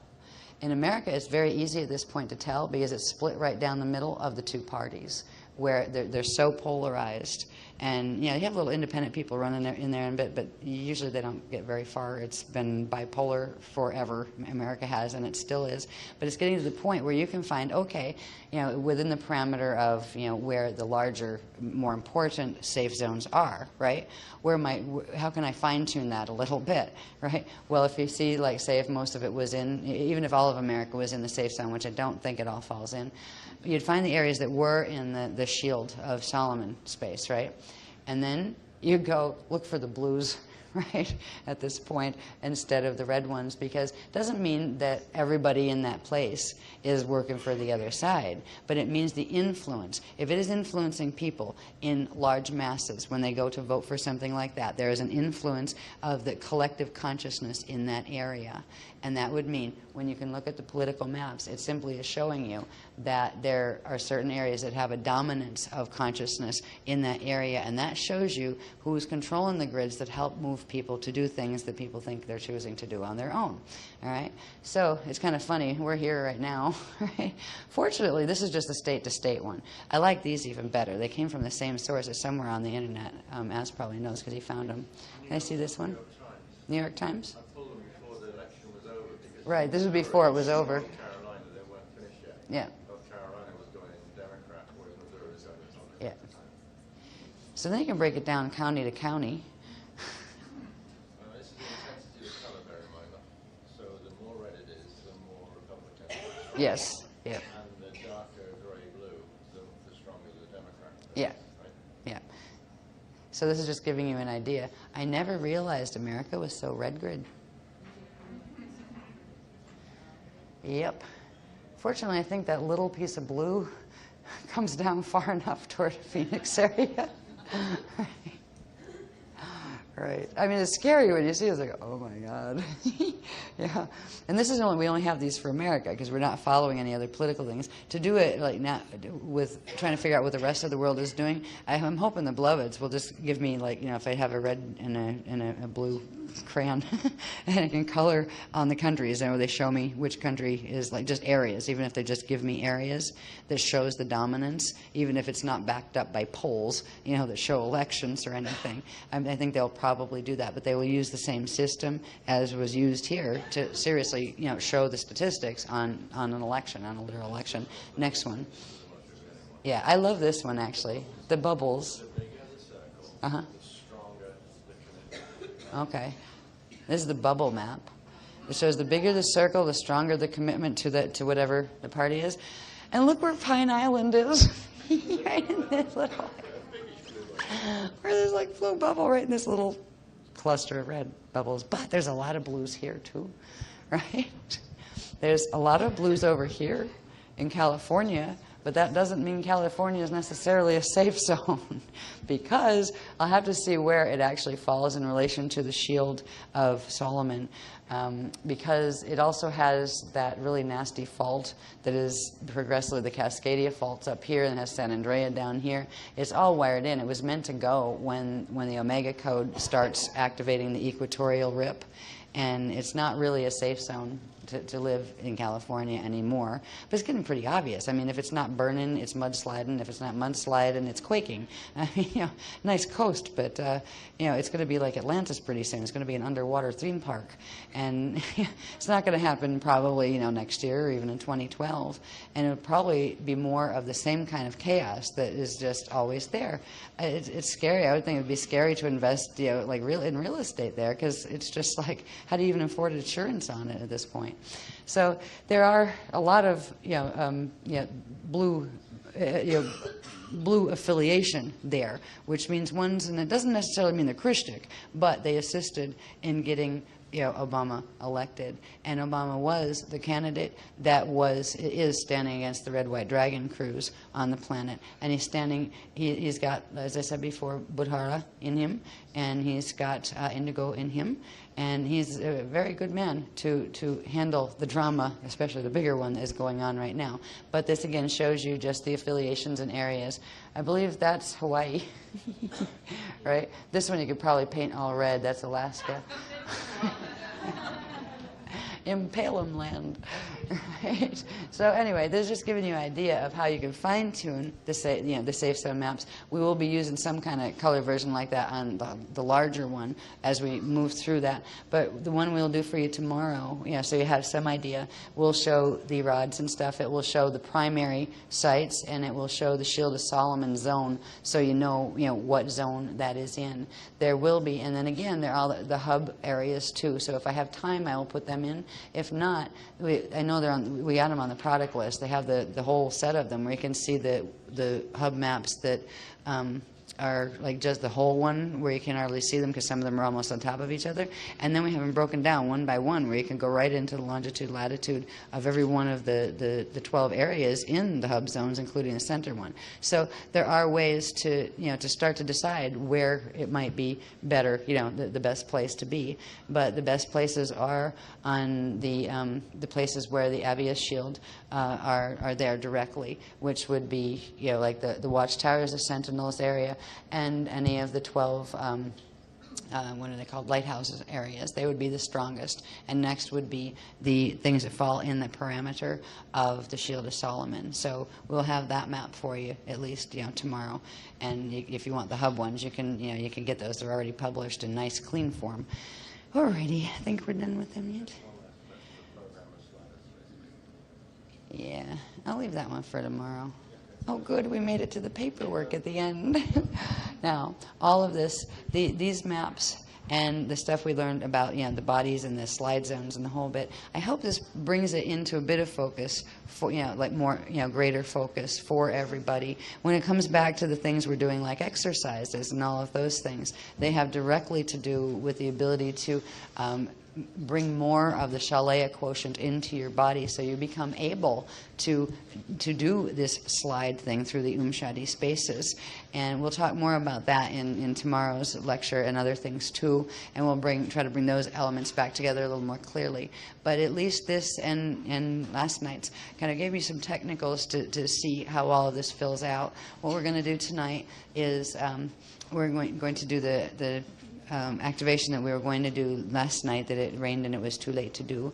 And this one, I'm calling it the 5A, Aquatone Technique 5A, and it has to do with, at the end of it, this is after we go to the first level, which is that seal or that level in the Shadi state between the probable level and your own heroic self, both in density 1, we're going to be going to that platform. And it's a lay down, so that means you're going back into that, that platform instead of just vertically sitting up on top of your probability bubble. You're going back in to the next level, to the God self level. And that's where we'll begin to bring in the God self, or the orbs, which are the elementals that progressively will help heal our atoms here, help bring them back into their natural Shalaya structure.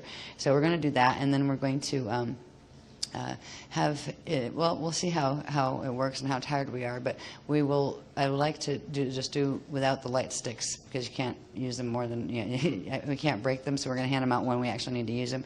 But we can do the motions, and the motions are about moving the balls, the orbs, right? So we're going to go out, bring them in, and then as they're in and actually around us, use these motions to gain momentum and to help them actually pick up charge to make our field spin faster so more can come in. We are bringing in an elemental host, because these are our elementals from the median Earth levels that will progressively not only assist us in reassembling our Shalaya light units and pulling out of the Shona, but it will assist the local environment to do that as well.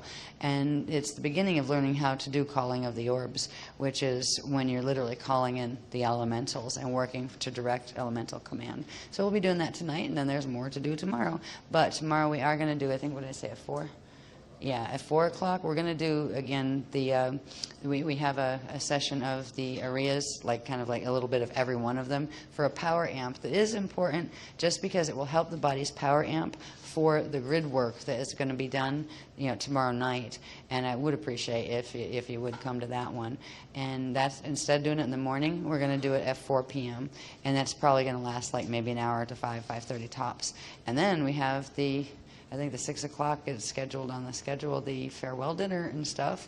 And right after that, we go into the last lecture series. And right after that, we go into this event that we're going to create with the beloveds on the beach. And right after that, we got to go pack, right? Especially anybody that has to leave in the morning. We're going out on the beach for midnight. I don't know who's leaving on early flights and how that's going to work for you. But we're right down to just about the end now. There's one more lecture and a little bit more techniques. And then it's time to go home again. While we're still awake and while I'm still functioning, why don't we go out and we'll go out to the beach? Oh, wait, Az wants to say something to you. You can do that part, but don't go yet. Don't go yet.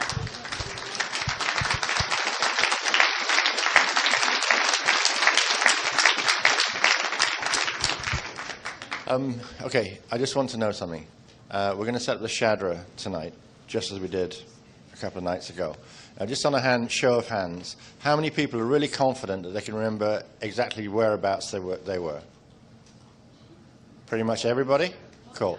All right then. That's going to save us a lot of time. That's why I wanted to ask you. Now then, what you'll have to wait for, though, is to get the 33-foot diameter circle figured out again. That's all. And remember, there were 12 people who came out and occupied the cardinal. Well, 4 occupied the cardinal, and then the other 8 came in so that we could prescribe the circle. If you can just be patient while we get that part set, and then we can put the circles of 12 in position all the way around the edge of the master circle. Alrighty? So the same 4 guys, Taylor, Curry, Fraz, and David, will actually just supervise and help you with spatial stuff and shape. But if you just wait long enough for us to get the main circle set up, then we can fill the rest in kind of quickly. It'll save us half an hour, and you can go to bed a little earlier. This one isn't as long as the other one, so we won't be here for too long.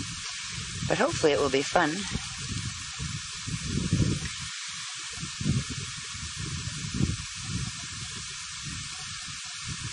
We'll be accomplishing several things during this Shadra.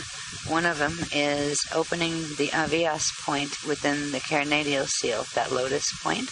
We'll be opening that in preparation for tomorrow's final activations. We'll also, in doing so, we'll be initiating the activation of the genogenetic underlay that we've talked about in the workshop. We'll be initiating that, not activating it yet, just initiating it, getting it ready for activation tomorrow. And the most fun part of what we will be doing is we will be meeting again our Zion A attendant. And we're going to do a co-creation with our Zayane attendant when we get into the particular Shadi D4 spot. And we're going to invite the elementals, and I thought it was just from the God Self level. We're actually opening both seals tonight. So we're going through the God Self level and through that into the next level, up into the Transcendent Self level. So we're actually going to be inviting the elementals in, the elemental Avayas in from Median Earth. And they're going to come in as many, many orbs, and we're going to take that into what the beloveds referred to as first Orb Fest, and then we'll take that into what they call the other thing. We have Orb Fest, and then we'll have an Orb Bath, where we will actually bring them all the way through into the physical here and feel them begin working with transmuting the first layer of Shona light off of us, so we can bring back the Shalaya to a certain quantum of our atoms tonight. And we'll be doing this again, but a different, there'll be more to it when we do the large activation tomorrow evening. At a certain point when we're done here, we can feel, we're going to try to feel the presence of the orb beings that we have brought in, the elemental beings we have brought in to co-create with. Tomorrow night when we do this, we will actually be using the part B of the technique, which are the aliyahs, the 12 aliyahs. So we can practice those actually tomorrow during the 4 o'clock session with the arayas, instead of trying to practice them after tonight with it being dark and all of that and everybody being tired. So we'll just, when we are done with the lay down part of this, at the end of this, we'll just stand up and try to feel the orb beings around us. And if some people want to try to take pictures at that point, they can. I don't know if you'll get orbs on pictures tonight or not. The objective is to try to feel them once we bring them in and feel their presence. And so hopefully it will be an interesting experience. But even if we're too tired to appreciate that much, at least we can... we will have the activations in our fields ready for the final activations of the Carinadial complex that will occur tomorrow. And we'll start with just simply do just 3 rounds of the Rasha Ear Christ Star now, and amplify your Christ Star vehicle.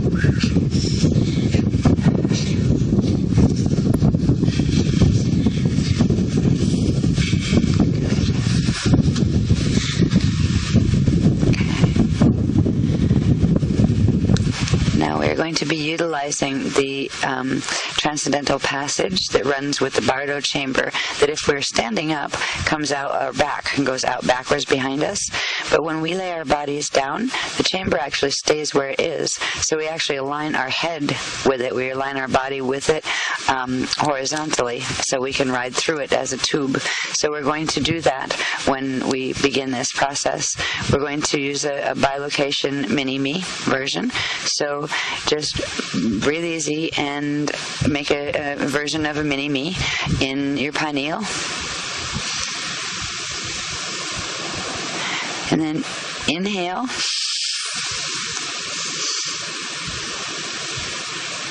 And use the next exhale to push the mini-me down into your Carinadial seal changing room.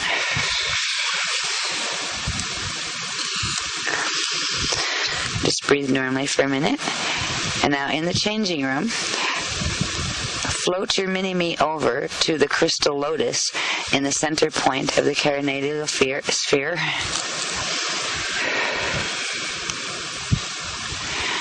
And now lay the mini-me on its back over the crystal lotus. And then inhale in your physical and in your mini-me body. And hold the inhale.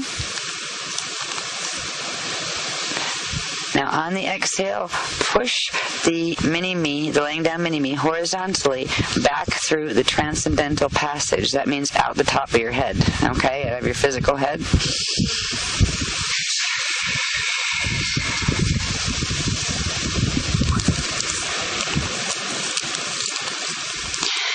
Okay, and just breathe normally for a moment.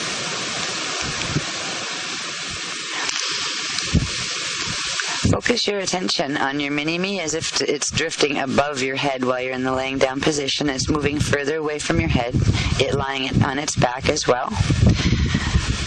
And you're going to come to a point of a bit of resistance, a little bit up past your head. And this is the first Shaddai veil. And we're going to move the mini-me through the veil in a moment. So try to sense with the mini-me a bit of resistance toward the forward, or it's moving with its head moving forward down the transcendental passage that is running now. Your head is running. It's running off the top of your head because you move down into alignment with it. So try to feel the resistance that your mini-me will feel on the top of its head just for a moment. And when you feel that, just inhale and hold for a moment. And then use the exhale to just push your mini-me body gently through it and keep it floating. It's floating through the transcendental passage. It's floating through the God Self level now. And it's actually going to float from the God Self level of density 1 through another resistance place that you'll actually feel a little bit more resistance of its movement. And when you feel that resistance, you're going to inhale again and hold. And then push through with the exhale, that second layer. And that moves you now from the density 1 God Self space into the density 2 transcendental I Am Soul Self space at the center of your soul collective self. Now in this space that we've just moved into, we are in the Shadi number 4 space that is between the densities levels. And in this space, now imagine standing your mini-me up, so it's in a standing position. And remember, the Shadi spaces look like a dark velvet blue background with a plane that's kind of like translucent milky white that you're standing on. And just as if you're hanging in space, but your feet are on this milky white plane. And everything, including your mini-me, looks like it's a ghost image in the Shadi places. Try to be aware of your mini-me standing up now in its ghost image phase. And sense a presence coming. And the presence will be your Zion-A attendant. Try to feel the presence of your Zion-A attendant standing in front of your standing mini-me. And also try to sense the presence of your Zion-A actually hanging over your body, laying as if you were standing up, but your body here is laying down. So imagine that he's laying where you're still looking eye to eye, as if he's not laying on you, but like in the air above you, levitating over you. So you can do the same hand connection on the physical that you will do with the standing up ones in your mini-me version in the Shadi. So try to feel the presence, and you can just feel it as a light form. You don't have to see it as a whole body. You can just feel it as a guardian orb form, just hanging over your physical body. Now, in the mini-me space, the Zion-A is going to go into that hand position that we've used before, where you're touching palms. So feel your mini-me put its palms up, and the Zion-A put its palms on your palms there. And try to feel that on your physical body self, you can put your physical palms up. You don't have to put your arms all the way up. Just put your, like rest your elbows bent, but put your palms up. And there'll be a touch, but it won't be physical hands, because on this level they're just coming in an orb state. But it'll be a soft kind of fuzziness. Try to feel the connection on your hands here and in the mini-me hands.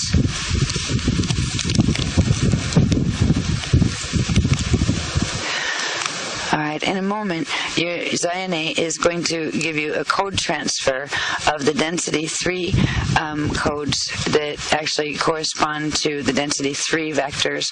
This will amp the coding in your field and your activation levels, and it will enable you to keep the Shaddai platforms open all the way through from where you are and down below. And this is where we prepare for Orb Fest. Now imagine that you are done with receiving the transmission from your Zion A, and you're now going to lay down your mini-me, lay it down on its back again, and notice that your Zion A will lay next to you as well, as you're both going to begin the calling of the orbs, the calling of the elementals of Median Earth to come and co-create with you. Now there is an invitational command that is given to call the orbs, and it would be good to say it out loud here as well as having your mini-me say it, and I'll repeat what this is, and as you say it, know the intention that you are commanding. You are saying, come here, come to me, come create with me, to the elemental force of the crystal elemental force of Median Earth, which is opening the doorways right through your own body to bring in those elements so they can begin the healing of not only the Shalaya light units in your body, but also spreading through the atmosphere to begin healing on this planet as well. So the command, the invitational command, is it's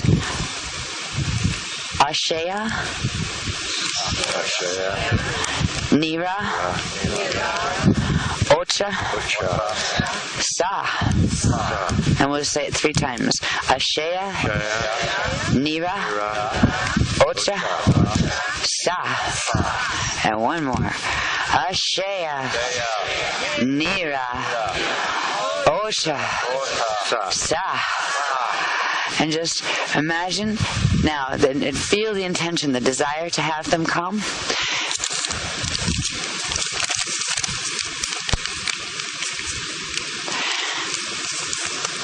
And as you're laying there in the Shadi space, imagine now you can see the beginnings, as if right up above where you were laying, your mini-me's laying on its back with your Zion A next to you. Imagine you start to see just a couple little sparkles of light, and they're very tiny at first, coming down from the air from somewhere above you. And all you have is the blue background of space with the Shadi space and the platform you're laying on. And all of a sudden these little twinkles are coming down. You can see them against the blueness of the background. And as they get closer to you, notice that they get a little bit larger, and they're about the size of a little bit bigger than a golf ball. And most of them will be that size. If you see larger ones come, know that they are specific guardian ones. They're not just elementals. But if you're just seeing the small ones, these are living beings. They're living elemental beings. But these are the ones that will help co-create with you directly, as far as literally doing Orb Fest and doing the healing of your body, where the others are more like in a supervisory position, and they will assist you too if you ask. You may see some of the yellow-green orb ones that are the Aquafari, or you may see some more of the Zion A, or you may see some of the others of guardian nature. The elemental ones, they're of guardian nature too, the crystal elementals. So now just lay calmly in this space with your, just watching the orbs come. And as they're coming downward, notice that there's many, many more of them coming now. And all of a sudden it's like what was like 10 or 20 is now 100, and really quickly 1,000. And it seems like the whole area is filling up with these amazing little orbs, and they have a kind of a silvery blue-gray color to them. They're almost transparent. These are the elementals. And feel them now nestling and like coming to rest all over your mini-me body. Try to feel the sensation of them all over your mini-me body. And they're like a warm, fuzzy, cool, sometimes cool sensation, sometimes warm. But try to feel them. And feel them as they just move gently and kind of buzz together over your body like a swarm of very loving orbs of energy. Try to feel the relaxation in your body. Feel the healing that is being given. and become aware that they're actually pulling out from your mini-me body what looks like dark black stringy tar type stuff, and they're just like vacuuming it out and transmuting it inside themselves, and it's gone. They're pulling out the Shona component, and feel it almost as if like waves of this tar are being pulled off of you by the elemental orbs. Feel them actually move down through your skin and into your body, and do the same thing. They're pulling the tar out of your body, out of your organs, out of your bones. Try to sense the healing of this. Try to feel them up around your neck and your head area of your mini-me body, almost as if they're nuzzling your neck, and just like with little cuddles, just cuddling you and bringing love and healing.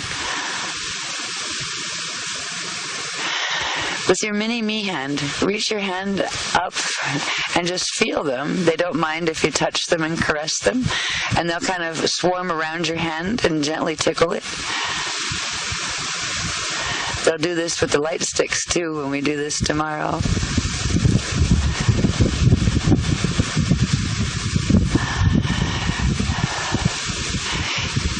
Observe even through them. There's more and more of them coming down. There's still many, many coming down. And in your mini-me body, look over to the side where your Zion should be laying, and notice that your Zion is also covered in orbs. And they move with like a silken movement collectively together, like a wave, a healing particle wave. Try to feel their intelligence and consciousness. It is pure and loving, but it's also very, very intelligent. Try to enjoy that for a moment. And we're going to bring our mini-me's back with us here. As we do that, it will open the crystal lotus in the carinadial seal. And that will, then there, as soon as that occurs, there will be a burst of aqua, living water energy that comes from the lotus point in the carinadial seal. It's called the Aveyas point, and that will start initiate the activation of your new genetic overlay. So this will all occur as soon as we bring the mini-me body back in. When the mini-me body comes back in, all of these elemental orbs will come with it. All right, so as your mini-me body is going to come back into your body, the orbs don't come in with it. They actually form around your physical body. And when they come down from here, imagine they're a little bit bigger than they were there. They're a little bit bigger than a tennis ball size. And some of them you'll find are actually the ones that are the aquafari that are actually guiding them, the elemental ones, to specific areas, because the aquafari are aware of your records in the halls of records, and they know things about your karmic history and your, what body issues you might have and that kind of stuff in this life. So they will actually assist in the elementals, helping them to see, oh, go here and that needs some healing, and work with that. So in a minute, we're going to inhale and hold. Okay, and on the exhale, send your mini-me back down, back through the transcendental chamber, right back through the top of your head while you're laying down. And when the mini-me arrives, feel a pop inside your carinadial seal. And notice a big aqua blue kind of starburst just emerges from there and disappears.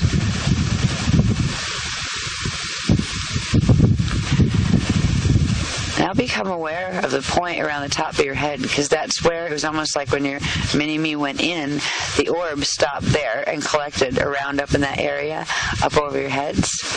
And if you would like them to come, so they cascade across your body here, so you can do a bit of an orb bath, a healing orb bath. Just simply inhale upward, sense the swarm of them that is there, and on the exhale, just mentally ask them to come with you and come down, that you're welcoming them. And now exhale. And bring the infusion of the orbs. Try to feel them.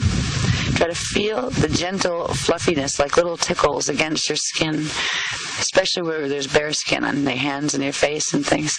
Try to feel them. And there's at this point literally millions of them. And they're just gently moving, and they move together and kind of oscillate and vibrate. And as they do, they're pulling again more of that dark tar-like substance up and out of your body and transmuting it as soon as they pull it out. Try to feel that sensation of the lightness coming to your cells and your atoms as more of this tar stuff is being pulled out of you. Try to feel it from your feet, moving upward, ankles and into your calves and your knees. Feel the tickle of the orbs, the elemental orbs. Feel it coming up your thighs and all the way up your torso and up into your shoulders and your back, all through, up your whole body. Now they're going to do a swarm, which is when they spiral and create a vortice. So they're going to make like a rolling tube of orbs rolling around your body. And part of them will be going clockwise and the other part counterclockwise. They're actually accelerating and clearing the pillars in the main vertical current. And just try to relax and enjoy and really focus on sensing the touch of them.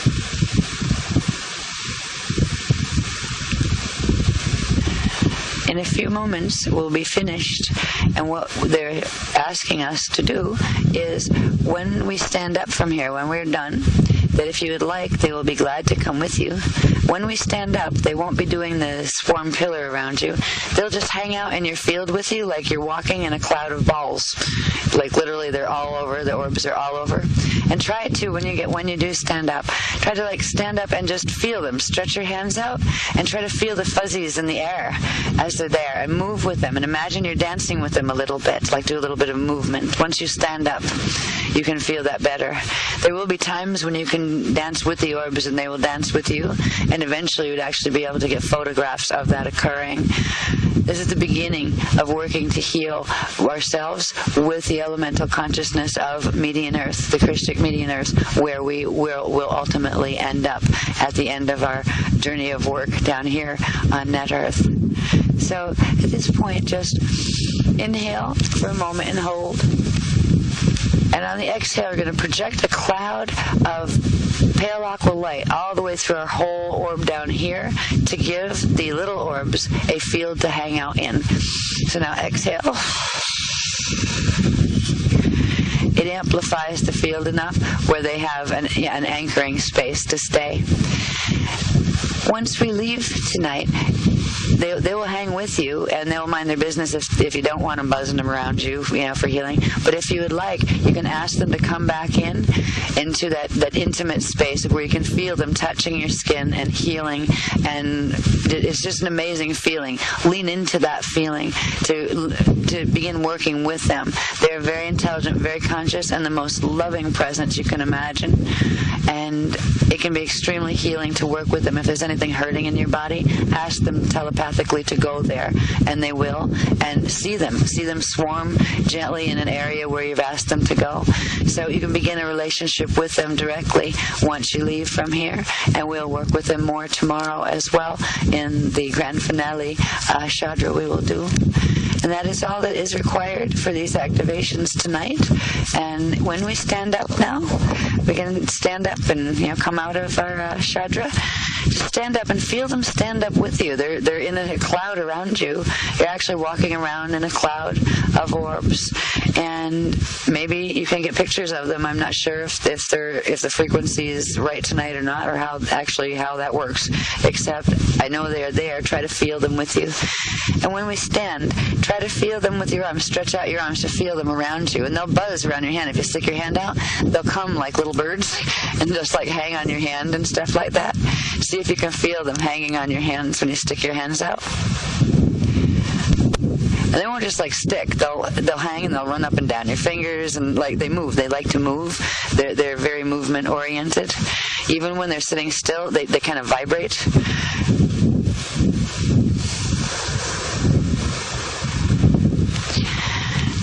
You can play with them too. You can do like circles with your hands, and they'll actually make the circles and swarm circles and expand the circles. They'll play with you. In other words, oh, this is neat. Yeah, you get little tingles in your palms. Yeah, yeah, yeah. Cool. And the backs, actually. I've just noticed that. Yeah. Very cool.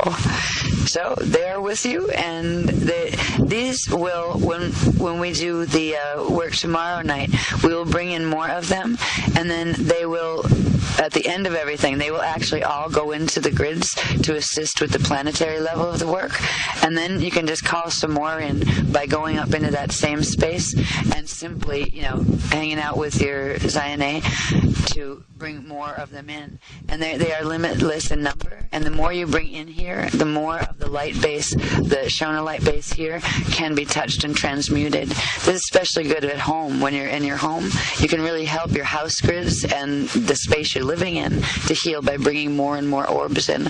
You can actually fill your bathtub with them. Yeah, invite them to come and like fill the bathtub in the water.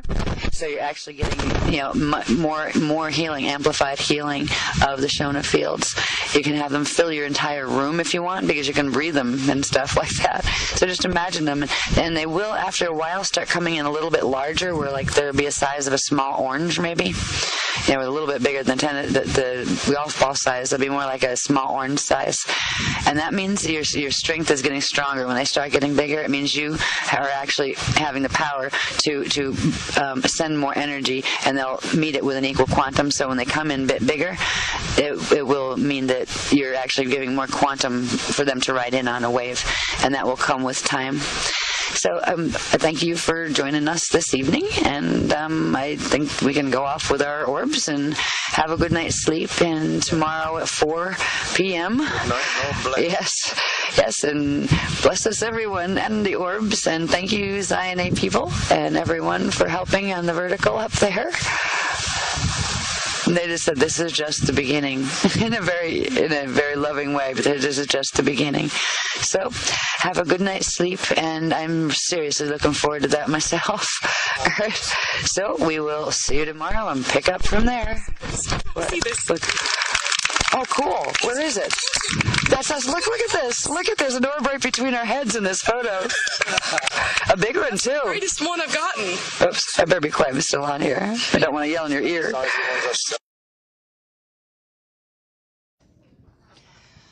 Good evening, everybody.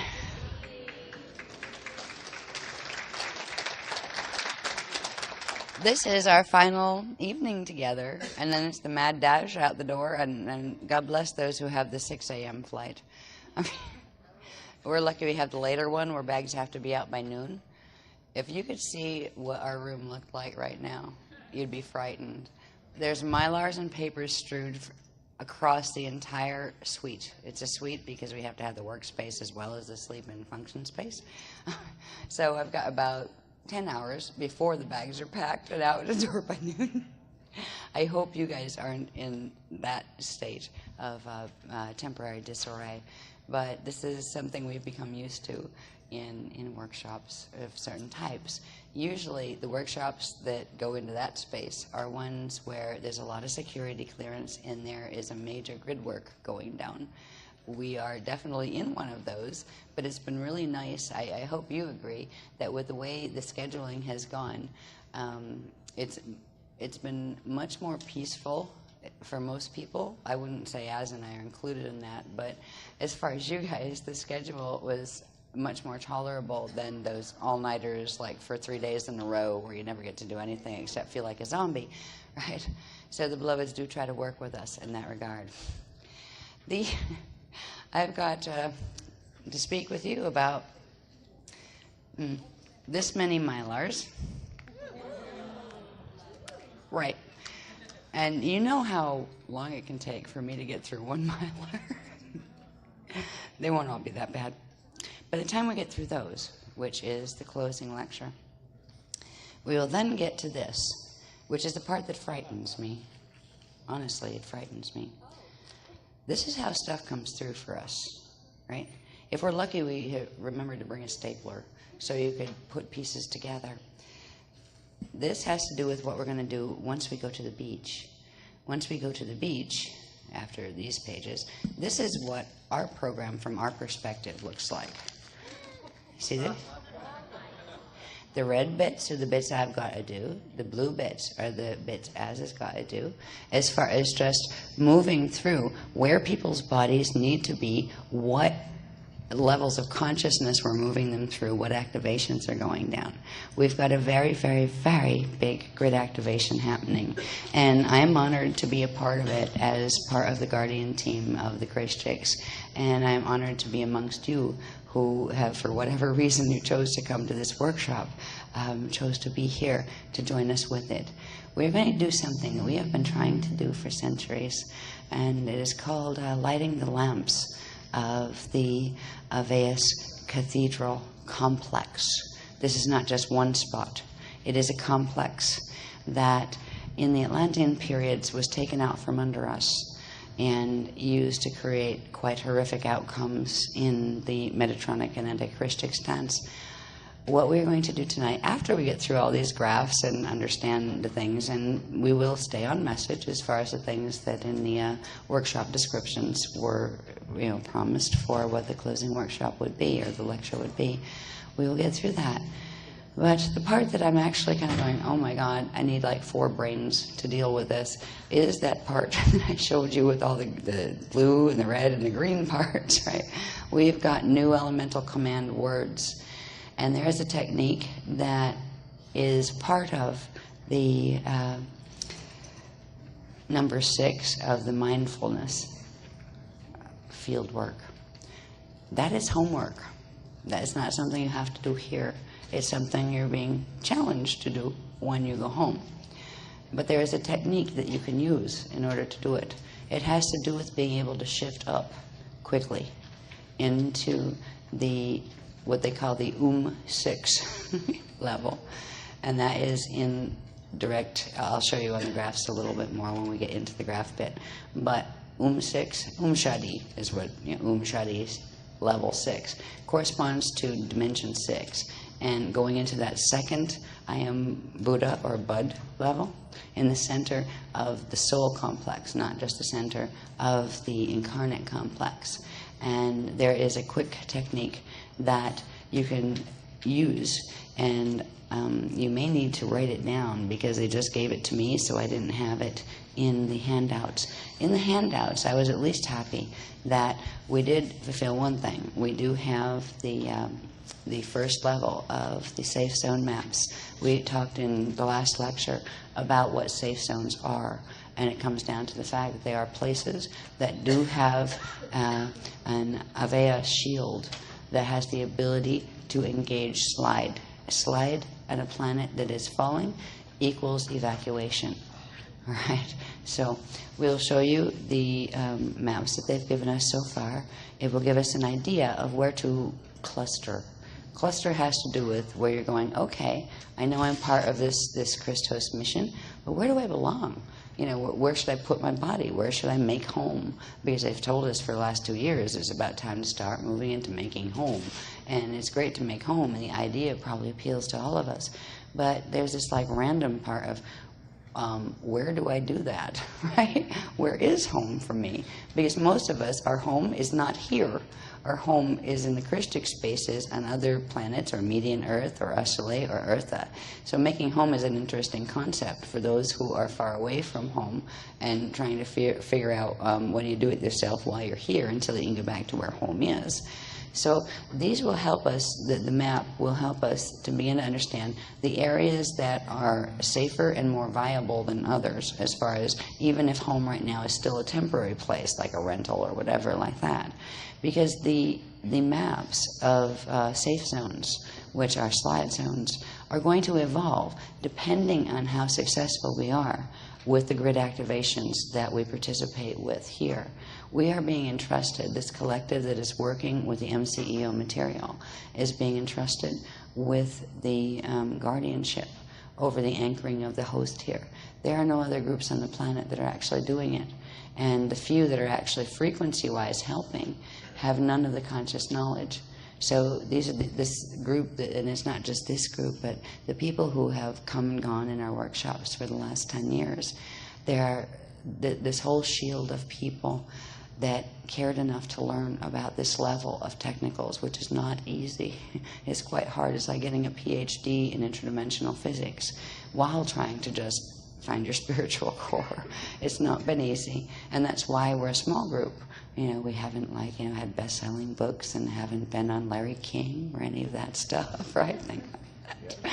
Yet, right? There's going to come a time where that may happen, especially if official disclosure occurs. If official disclosure occurs, everyone that ever came to one of our workshops, including us, is going to be a very interesting person to talk to, because we're the only ones who have identified not only the history, but who is who in this interdimensional game. And if official disclosure does go down in the time period while we're still alive and physical on planet, the whole game will change and will become sought out in ways that might be best to avoid. But Larry King is not out of the ballpark. In fact, if there's very few people that ever, in the mass media, that we used to have people interested in like TV interviews and stuff like that when the work first came out, and we actually dodged it. Both us and I did, and the Beloveds. It just wasn't the right place to talk about it, the right time, the right context. It may come that it goes in a larger way, and if it does, we will look at ourselves as kind of like alien ambassadors, because we are very alien to the mind control that runs this planet, and we're not embarrassed to acknowledge that. There's going to come a time where, with the knowledge that you guys are learning, and with the things that you're now participating in live, with these stands and these Shadra shields that we're doing, now we're getting confirmation.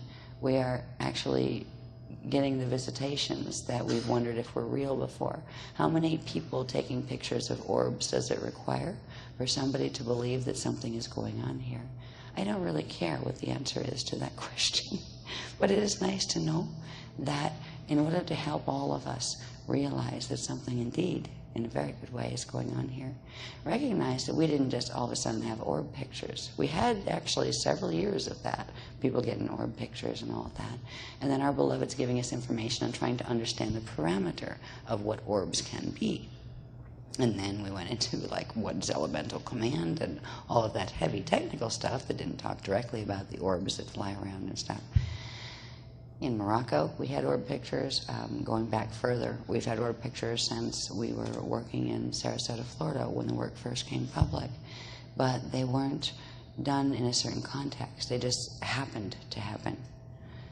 In this particular workshop, this time we've spent together, we've had 2 evenings where people randomly got many orb pictures. Some people got just one big orb picture. I mean, there's pictures coming out all over the place. And what's interesting about it is we didn't have it happen to us. We were told about it first. We were asked to go and participate in a set of techniques using our energy fields that would allow the facilitation of certain frequencies to come down from Median Ascension Earth. And we did that, and as a product of that, the orbs appeared. There is a difference between just happen to have orbs being a photograph flying around you and you go, oh wow, I got orbs, right? How'd that happen? And where you go, oh please orbs, come and visit me again so I can get some more pictures with you there, because I like the fact that you're there with me so I'm not alone on planet Earth. We're not coming from that space. We're being taught that we are in a conscious relationship with these things called orbs. The orbs are beings. They are elemental beings from Median Earth, the next level up for where we're coming through. And they are actually coming at our request. When you request it in a certain way, with the right attitude of loving co-creation in the name of the Christ, just as, desiring to assist all life everywhere in the Christic evolution of creation, there is a harmony that can occur between things that show up as orbs. By the way, you guys show up as orbs in other places too, where we are orbs in certain reality fields. They perceive us as orbs when we come and visit them. And we know ourselves in these forms that we have here. But when we go into projections in other places, we come in as fleets of orbs, so they see us as orbs. And some of the places are less aware than us. And they go, light orbs, and they don't know if they should be afraid or if they should think we're good. And other places go, they're learning to orb, right? Whereas meaning going into that state where you can go transdimensional. So the fact that I feel really relieved and happy because Az and I and Mac have worked for a very long time. We've been on this circuit, in public for 10 years now, 8 of which Az and I have spent together, and it has not been an easy course. We have had to reveal information about Metatron and about the fact that most of the metaphysics being taught on the planet is anti-Christic, about the black hole systems. This has not been a fun journey, and it probably hasn't been a fun journey for the people who have had the courage to stay with us. So at this point, to have the fact that we were told, here, you do this, and bring in the orbs, bring them in. We weren't looking for them in 3D. We were just taught what they are, who they are, how they work, and taught techniques to enter the states within which we can commune with that level of consciousness of the next level up. And then almost like a fringe benefit, when we got done doing that, people were getting pictures of orbs all over. Some of them look like a snowstorm. Some of them are just like a single orb that looks like it has at least one person, if not numerous persons in it. They're fascinating pictures. I was hoping, we're planning to actually, any of you that have got pictures of orbs so far, we would like to put together with credit and names given to, who had them. And if you don't want your name on it, we'll just say, like submission X or whatever. But They're actually producing an organization, right? It's Okay. organized into one big yeah, Rose and Noel Tobin are actually organizing that thing. So if you have any orb pictures that you would like to share with us, we're going to try to form a compilation of orbs that appeared and what that might mean. And, we're very willing to give credit and name and all that. But if you don't want your name on, just give a handle so we know it's yours, right? Because we want to give credit to who it is. But we don't know if we look at it all, none of us actually know. People have these little orb pictures in their cameras right now. I don't know of this group of about almost 180 people, of how many people actually do have photos. But I saw enough of them just right after the events where people are coming up to me and going, look at my camera, right? I got orbs all over, right? These were visitations. We were told they were visitations before they happened. We were told what orbs would be. We were experiencing orbs on the transdimensional levels first, and then when we came out of those levels, look at that, we're getting photos of orbs. All right, this is a form of direct visitation and interaction. So anybody who would like to, just let's analyze what just happened through this period that we've been together, because we've had little orb issues here and there where some people get a few orb pictures here and there in Morocco and a couple other places, but this time it's been many more people were getting photos of it, where it was becoming a much more real phenomena. And if it were just something that happened that we didn't know what it might be about, that would be one thing. But we were told what the orbs are. We've been being trained in orbs and understanding how our own fields do that, and for over a year now. And we're getting to the point where they are appearing because we do certain things, which means this is the next level of elemental command training. We are not the dictators of the orbs.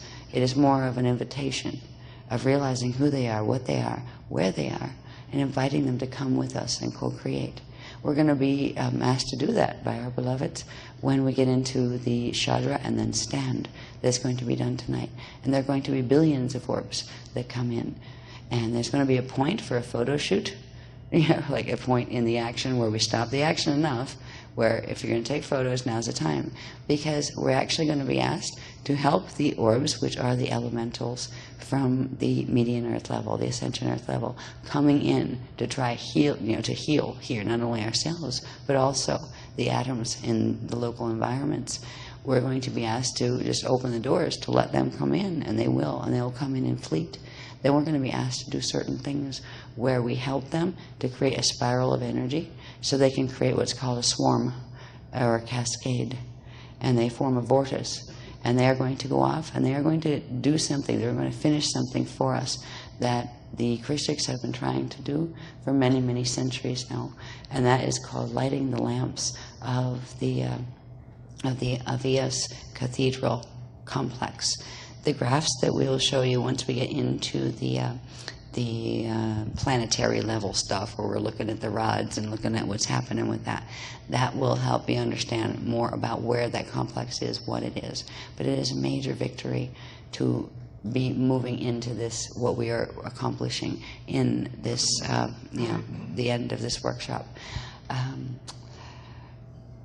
The first part of it, we'll kind of back it up from the planetary level back to the personal level, because we were challenged with being given fieldwork assignments in this workshop as far as mindfulness and learning to see the perspectives that what do guardians do, like walk like a guardian.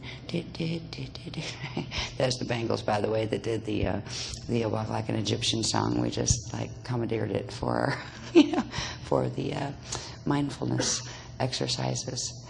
We learned little bits, and they're just the beginning of little bits. I mean, people that really want to heavily study this stuff go off and live in caves in Tibet with a bowl and a garment, and if they're lucky, a blanket, and they deal with that in order to find the states of consciousness that we are teaching how to do without having to put yourself through martyrship of your body in order to find them.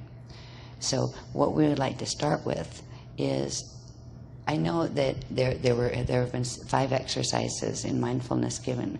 The 6th one is a homework assignment, and there is a technique, a tool that will be given to you in order to fulfill that. But then it's up to you what you do with it. But what I'd really like to do is have a little chance at first, before we get into heavy technicals and all the other stuff, is we've not had, in this whole time we've had together, and we've had 10, 12 days together at this point, but between us having to do almost round-the-clock work, because it is, we have to show up in the morning for the exercise bits, then we have to go into transmission throughout the whole day. If we're lucky, we get a little nap, and then we have to come in and do the lecture in the evening, and then if we're lucky, by the time we clean up all the stuff and get the next day organized, there's still time to sleep before we have to go do exercises in the morning. That's what it's been like for us. So you guys at least have that space. You do exercises in the morning, then you got your day at leisure, right? We haven't had a chance, and we wanted to come to dinner with you all tonight, but we didn't have a chance to even do that because I was getting the transmissions on what had to be done this evening. And there's not, one of the things that I always wish there was more time for in all of our workshops from the beginning was where people could just interact and share their ideas, and we could have not just question and answer session where you got student asking teacher, but just people sharing their ideas. So we have allotted this evening on the forefront of it some time to do that, a half hour, 45 minutes, where we'll pass the microphone around. If there are anybody that would like to share, particularly any insights, any experiences, any feelings, anything about particularly the mindful, being mindful exercises. We would like to take time for that. And if there's questions about that you might have and the experience that you had, we'll take a little bit of time to try and answer those as well. But I would like to create a bit of sharing environment where instead of just where you have us up here is in the teacher role and you guys there as in the attendees role that are trying to learn from us, where we can be together on the same level, because we all are. We don't look at you as any lower than us. We feel ourselves extremely grateful for the information the beloved share with us. We don't have anything in our wake-upness of consciousness in this life that is any more than what your potential is. That's why it's always been, hey, we're learning this together. Watch me whack myself with light sticks. You know what I mean? Right. So we'd like to take a little bit of time to just touch base with the private exercises that were a challenge that was put forth by the beloveds, not by us, as far as the mindfulness experiences, events. Is there anybody that would like to share just a little bit, anything? I mean, it doesn't have to be what you did, but just insights you might have that might be helpful to everybody, or just anything. If you would raise your hand, just to give me an idea if anybody wants to talk at all. That's scary. Come on. Maybe that's a push. Seriously, not pushing, but come on. I mean, Maybe I want to give it a go. well, how about we fine tune it a little? We had the first mindfulness exercise called Treasure Hunt that had to do with becoming sensitive to waking dream messages that are brought forth from the beloveds and from your own higher levels of consciousness, but in symbolic form in your 3D reality, and in developing a sensitivity to sensing when they might be present. Did anyone have any success at all in having those interactions? Could you raise your hand just so I see a number? Cool. Yes. Good, good, good. I'm very glad. Okay. Let's try number 2. That was that was walk like a guardian. This was conscious movement. Spending time actually consciously becoming aware of what your body is doing as you were moving through your day, be it posture, be it how you're moving. Did anybody have any insight at all or interesting experience at all in working with that concept? If you did, please raise your hand. Did? Cool. Good, good. Okay. Number 3 was think like a guardian. This is where we were attempting to learn to become the governing force over the force of the Jarosh as it manifests through our minds. We start to become mindful of the thoughts that are inhabiting and sometimes invading our being, of what our brain is doing when we're busy being preoccupied with other things. Did anybody have any feeling or insight or experience with that particular technique? Cool. Yes, there are people that have actually had something beneficial, or at least something that came out of these techniques. Next one was clearing space, that time of silence of mouth and mind. How many people tried that? Honestly. Cool. How many people found an interesting perspective, at least, a shift from your normal, usual self in doing it? Good. So it looks like there's a lot of people that could talk about a lot of insights. You just don't want to. I will honor that. Yeah, that's a lot of hands. That's good. I feel encouraged now, because it was like, oh dear. We might have to go back to like remedial level of, seriously, because we did ask you, we challenged you, the beloveds challenged all of us to say, here, take these ideas, these techniques, they're about developing mindfulness, but it's your responsibility to do it. Nobody's going to notice if you don't show up. Well, actually the beloveds do, but nobody's going to notice if you don't do it, right? You can fudge it, you can fake it, but who's going to pay the price if you do? There are gems of awakening that are held in each of those exercises, and that's why they gave them in the first place. It's one thing to go to a teacher, and thank God we're not gurus because we don't play the guru role. We've told that from the beginning. But even just to go to a speaker or a teacher who is saying, look, it's still your responsibility to learn. We'll share with you, what we know, but it's up to you then. It's another thing to actually take responsibility and say, it was suggested that I go do this. How embedded are my old patterns where I get up and I do X, Y, Z, right? Instead of, I was asked to do what today? Oh, whatever, I don't feel like it, right? And you get to the point, oh, well, my day's almost gone. We're supposed to show up for lecture, and I really didn't get to the technique. Well, whatever, I'll kind of like do a half-hearted version. This comes down to our own responsibility. Same with the exercises, the RES. If we can choose to do them or choose not to do them, but who is going to pay the price if these things are actually being given to us to assist us in evolving to the next level for ourselves? If we choose to say, I'll stay stuck in my old pattern, it's a little inconvenient, it's a little uncomfortable, I'm not going to do that. Well, when you do same old, you will get same old, right? If you put the same thoughts forward without changing them, you will get the same manifestation forward without it changing. when we begin to take responsibility for changing not just our thoughts, but our actions and the things we choose to do when we wake up in the morning, how we choose to hold our energy and handle it. This is the difference between the two focuses that we've talked about. Is it your primary or secondary focus? How long do you want your eternal, multidimensional focus to be your secondary focus? Because in order to slide, it needs to be your first one. And we've been trying to gently move all of us, the beloveds have been trying to move all of us toward understanding that if we expect that reality to manifest physically for us, we have got to give it equal attention. Because most people are so focused in the 3D, oh, this is real, and that's kind of like, well, not quite real yet. Yeah. We've all been challenged with a choice in this particular workshop of where is your primary and secondary focus.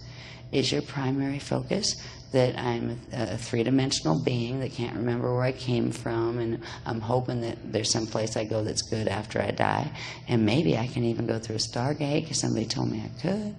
Or is your primary focus shift up from that? Remember, feel, get your mind out of the way. And that doesn't mean go mindless. It means get the linear thought patterns out of the way so your mind can expand and go upward into spirit, where you start to feel the cognition, the direct cognition that is the state of your level 1 Buddha self, which would be your God self level, and then past that, the level 2 Buddha self, which would be the transcendent self level, where I am soul level. That's when you start to understand yourself on the second Buddha level of being not just you. Hi, I look in the mirror, I look like this, these were my parents, this is my gene code, that's what I look like. When you actually start to say, gosh, I am this, I am this, I am this. This is where transcendence comes in, and this is where power over your existence comes in. Because once you get that power of elevation, where you realize, I mean, even on the density 2 level, where you integrate your soul level, your transcendent level 1, it's like the second level of transcendence. First is God self. I am the controller of my probabilities, right? Where I choose, there's all sorts of choices I could take, and realizing that some part of you did. Where you come to that understanding, but then you go up to the next level in density 2, where you are actually dealing with the fact that the person who would look in the mirror and say, I am this, right, actually has 12 or 11 other faces that have different fetal patterns, different parents, and exist simultaneously in different space-time realities. That is a whole different reality than looking in the mirror and saying, I am this, and hoping I'm that, right? The exercises in mindfulness were meant to bring us into a bit of the kind of jogging the old patterns of the 3D mindset, where you're just identifying with your primary focus as being your limited incarnational self here. Yeah? I had a lot of little things, like slowing down eating, being more conscious of that. Yeah. But I think putting all of them together and with the really expanding into the orb, I think it took the intellectual thought of, I am a guardian, I do this, I have these responsibilities, I live this way, but it really embodied it and integrated and made it real personal and a real feeling aspect of it, like going down to the cellular level, that, yeah, I really am this. Yes. And it really is big, and it really is expanded, and it was really neat the way the exercises worked to really bring that in a lot of different ways. Okay, so yes, excellent, thank you. And I would try to repeat that, and you just said this and then respond to it, but you said a lot, and it was good. So in my observing what you just said, you were saying that not only just any one particular exercise, but the way they were sequenced, and it challenged one to expand past their usual 3D focus, that it brought into your awareness much more aspects of yourself, where you realize that I am this, I am my body conscious, I am this, I am my orb. Wow, I am much bigger than I thought. So is that accurate in, Yeah, and at the cellular level as well, you were saying. Just the real sense that I am a guardian. Yes. There's no doubt. Yes. It was really concrete. Yeah, That's good. That is why the beloveds have given us these exercises, because there is a point of personal revelation. Realization is always personal. You can't force someone to realize something. People grow at their own rate and integrate at their own rate. But there is a point where you do realize, and it's like a point of freedom, actually, where you get even a little glimmer of, wow, you know what? I am a guardian. I can feel that I came. I'm not sure exactly what I was supposed to do, but I can feel I was part of a team. We were here to do something, whatever team it is, I'm not sure yet. But you get out of the mind lock that you've been taught. You're taught from the time you're little, your name is this, right?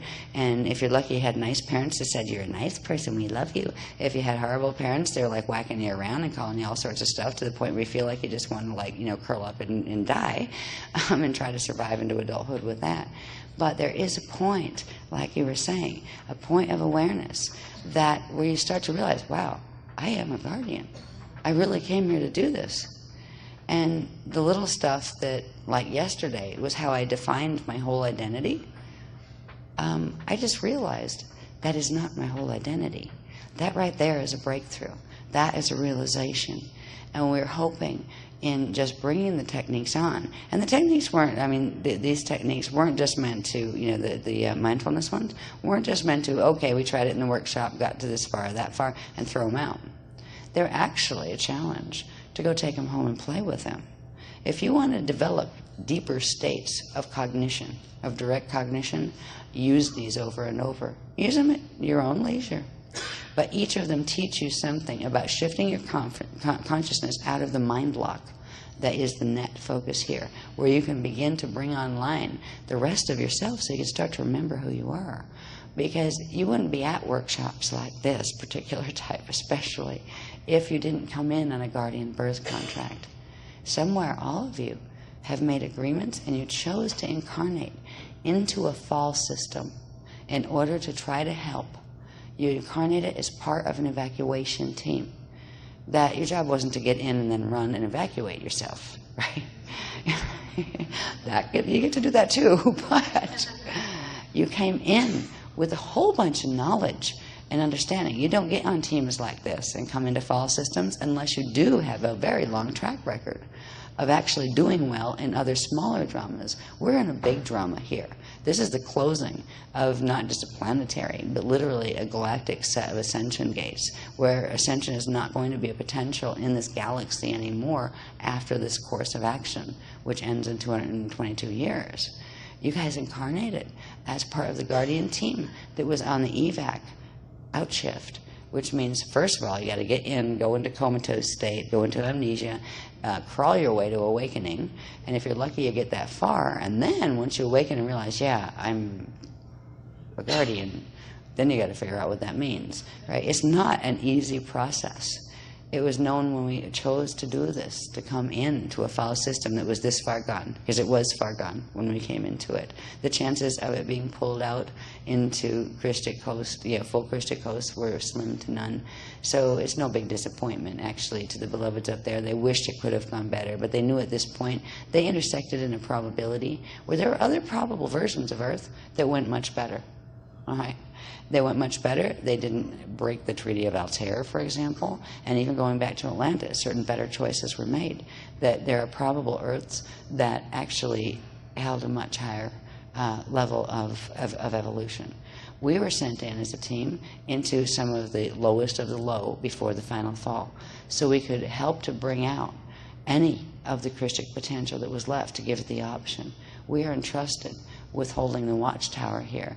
That is the highest entrustment a set of beings can be given on a planet.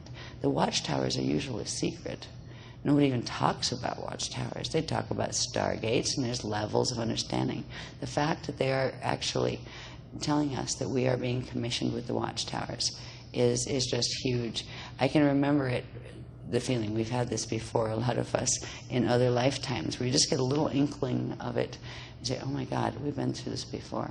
And there's a part of us that actually knows the hugeness of what it means to be, you are the guys that will make it or break it for the rest of the Christics trying to get out on this planet. You have taken the time to learn the knowledge. The knowledge is not easy when you have distorted gene codes and all of that. There's tons of technicals. You know, you stay up at weird hours. I mean, it's not an easy road. And people that aren't up to it, that don't have those contracts, usually bail out pretty quickly. And what you're left with are hardcore people that say, you know that I came here for something. I relate to the teachings of the Christ that have been shown to me here. And, well, hell, if it means I'm staying up at a weird hour, whatever. I want to know the next level. I want to free myself, and I want to help other people to be free and heal. That is commendable in itself when you look at the majority of the consciousness on this planet. I wish it was in a better state. It really isn't, but that's nothing new in false systems. If we can be an inspiration to other people to find that little inkling in themselves and say, you know, I came for a higher purpose. I came to help here, and not just be stuck in their own, this is my life, and I'm getting grouchier and grouchier the older I get because the things I'd like to have happen aren't happening, right? And I'm blaming this person or that government system or that economic system, right? There's this vortex that people get their minds in, and that's the Jarosh effect, where whatever potential they came in with, it's like bright and shining when they're young. Progressively, the war of attrition just drags their energy off them, where they have aspirations, but they don't get to fulfill them. And then they end up feeling just very deflated, deflated, that's a new word.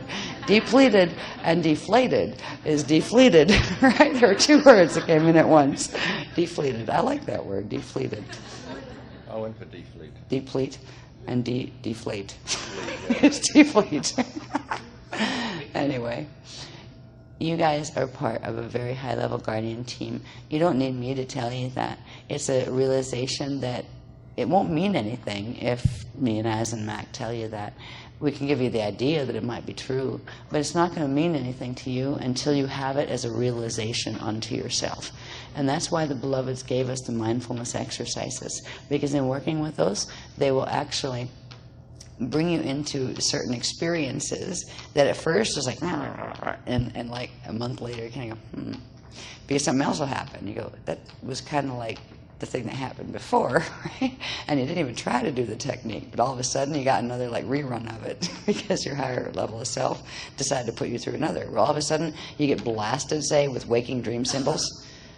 Messages on trucks, on license plates in front of you at a red light. I mean, they can come from everywhere. Songs that play in sequences of 3 on the radio.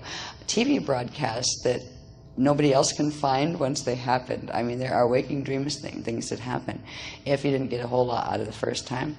If you play with it another time, you'll actually get more. But if you decide, that didn't work for me, you'll find it coming back to find you, right? Might be 6 months away. But all of a sudden, you'll just get oh my God, what? Right, you're sitting at red lights. It happens in the weirdest places. But it is the Beloveds assisting you to remember who you are. Because you are not little students, little fallen angelic beings here, even if you got yourself tied into a fall before. It doesn't matter. You are beings here that have the ability, even if you're just a probable self and your whole bloody matrix fell, you have the ability to make the choices that will take you out back up into ascension, including anything left in your other incarnations that wants to go that way too. So you have free will, you have free ability, and all that is needed down here is knowledge and remembering of what the technicals are, and that's why we've tried so hard to bring them through. So I'm not going to press the issue of having to. I was hoping we'd have kind of like one of those warm fuzzy evenings, and for a little while we could pass the mic and people talk about the experiences they had with anything, but it doesn't look like any. Hands, yes. Do you want to talk about your experiences? I would be thrilled, because I'm really getting tired of being the only one talking about my experiences. Come on up. We were hoping to do this in a circle where we could just like pass the mic around. Okay, yeah, but it's not long enough, so we're going to have to, anybody that would like to just say something in anything they've experienced here. Thank you. Thank you very much. I'm glad you chose to. Nobody's going to call you, but thank you for offering. Please share with us what this has been for you, orbs and all. Right? Yeah. For me, the waking dream experience was very interesting in that the first couple that I had, my interpretation of it was wrong. So I learned in that one that interpretation was key to seeing what the beloveds were really trying to show us. And another one was I learned that guardians come in all shapes and sizes. Not to have expectations at all, because I went in with expectations, and the most beautiful being was somebody that, I'm not proud of this, but I would have passed by on the streets at home. And he was just absolutely beautiful. So that was a huge lesson for me. And then when we were doing the random acts of kindness, I found that it's something that we all do every day anyway, just as a part of being. But I felt that we were being asked to do it on a conscious level, to consciously do these random acts of kindness. And then they just come right back at you immediately. Met some absolutely beautiful people in town. I mean, didn't anybody else? Yeah, I mean, it was amazing. It was amazing. So I just wanted to share that of my experience. And thank you for what you do. Yeah.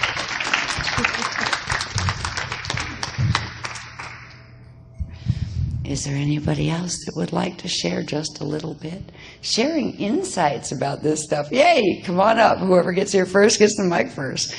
We can learn, yeah? Sure, you can be invisible and just be a voice behind a table if you prefer. That's cool. I will be behind the table. Hi. I had a beautiful experience with the silence of mind. I went to the beach and I was laying down. And there is something about me and the little children that I don't necessarily like them very much around me. So at the moment when I was setting my goal for the silence of my mind, and I was doing very, very well, suddenly on my left appeared this very young family with 2 little boys, and they were extremely noisy. Extremely noisy.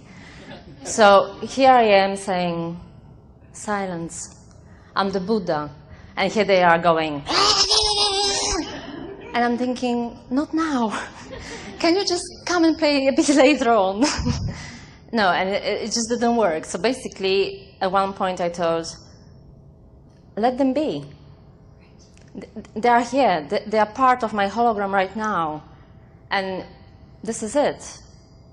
And that's how it's going to be in life. So I started talking to my Jarosh, and I said, no, you're not going to overtake me now. This is it. I'm going to be silent. At that point, I physically felt like I'm melting to my chair. And I become one with the sand under my bed. And what happened next is beautiful, profound for me experience. It was like I had 3 different consciousnesses at the same time. I was me laying down. I was the sand as a form of sand. And then I was these millions of little silica cells laying there. And I felt the people walking on me. And I felt the ocean touching me on my back. The ocean was behind me. And what happened next is even better. The whole thing, suddenly, the vision of that melted down, and what I've seen was like a web. And all those beings were coming as a form of wave. And they were entering my, as I understand, my hologram. And it felt like we were one. And I didn't hear anymore any individuality of those beings. It was rather like harmonics. So the wave was coming. What I've seen, it was in vision. Basically, there was a bird on the top of me flying. And I've seen the wave of the bird, and I could hear the movement of the wings and how far that could be. And then those people with these children, they were still there, but I didn't hear the squeaking voices of the boys anymore. It was different. It was the sound of beings around me. That's it. Thank you.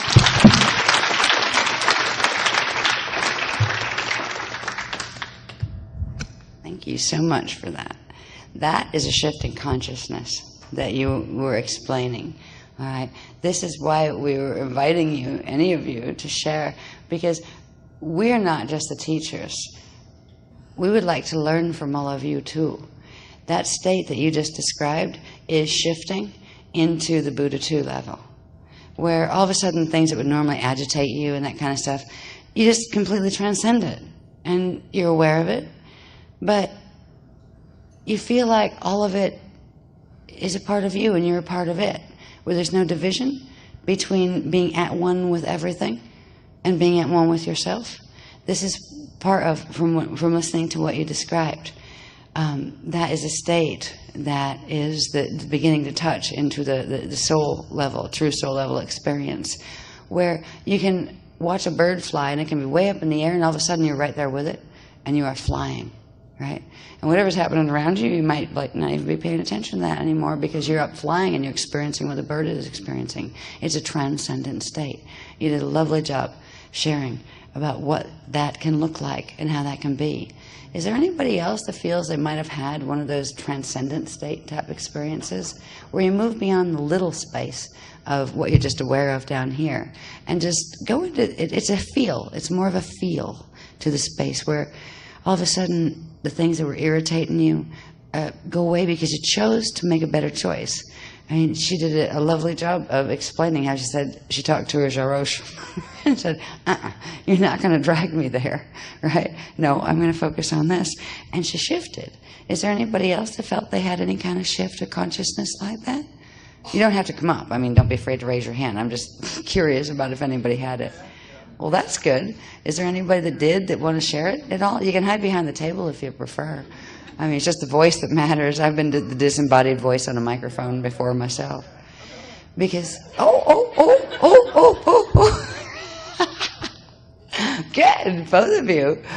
Please do. What is nice about this, the sharing part, is we've tried to explain for ages that we are not, come on, don't hide behind a pillar. I'm still here just because, I just going to do an intro. You are teachers too. Your experiences, even if they're little and just not finished yet, ours aren't finished yet either. We're here trying to teach you things that we've come to understand so far. We would really appreciate it if you helped us and taught us too. That's why we're inviting y'all up, because you are equal with us and your experiences hold as much value in teaching us plus the group as much as what we have to say. So that's why we've invited. We are all standing in shield together, not one above the other. So there's another one who'd like to share. What? You want to share? Here he is. There you go. Hi. I think the most important thing for me this past 10 days were the mindfulness exercises. And the one that really hit home for me was when Ash shared the mindfulness exercise where you actually move, you know, your posture, you move like a guardian. Because most of the time I catch myself slouching or, you know, just trudging my feet, and just like my actions are very just like, you know, unconscious. So when Ash shared that it's a very fluid motion, a shift took place in the body consciousness. So that was the most profound for me, was to move like a guardian. So when you start moving like a guardian, then you catch yourself watching the thoughts. And then most of us, including myself, have bad habits.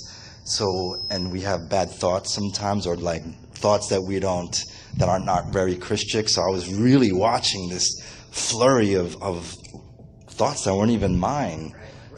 Yeah, so that was pretty important for me. So that's it. Thank you, Ash and Az. Very much. Thank you. Thank you. I relate to that very much, because especially when I'm online with the beloveds and doing transmission for way too many hours and haven't had enough sleep for 4 days, talk about slouching. I'm like melted onto the table at that point. You know, like elbow on one side, one hand on the computer typing, right, with my crackers and my Diet Coke and my cigarettes, right? Just kind of like trying to find a position where my body doesn't hurt to keep going. So the mindfulness of becoming aware of the fluidity that you can actually choose to run the energy in, I very much understand that, and I'm working on it too. I'm actually working on, all right, pull it up straight, like handle it and hold it. There's a thing about the posture that the Beloveds have been working with me for a while, that certain types of lines that are very high-level data stuff, that they've asked me to actually, despite the fact that I like, when I sit on a chair, I like to put both legs up, sitting Indian style, even on a chair. It seems to be the most comfortable thing that feels right for me. But they've asked me to do like the normal sit down, where you put your bottom on the chair and you put your legs not crossed, right, on the floor, and hold your posture up in order to run the central vertical column in a certain way. And it's still a place that I'm trying to get to where I enjoy it, because I don't, right? But the line does come in clearer. So we can make adjustments in our posture, or even in the way we move. You have to move, let's kind of like this, where you start to go, I'm going to be conscious of how I move. And if I'm just finding myself like slouching around and just like grabbing this, grabbing that, whatever, doing my daily stuff, where you can go, walk like a guardian. And then you just move with a little more grace and fluidity. Choose to move the body the way you want it to move, not let it move you. And that is part of the lessons that were about getting in touch with that. So thank you for sharing the body bit.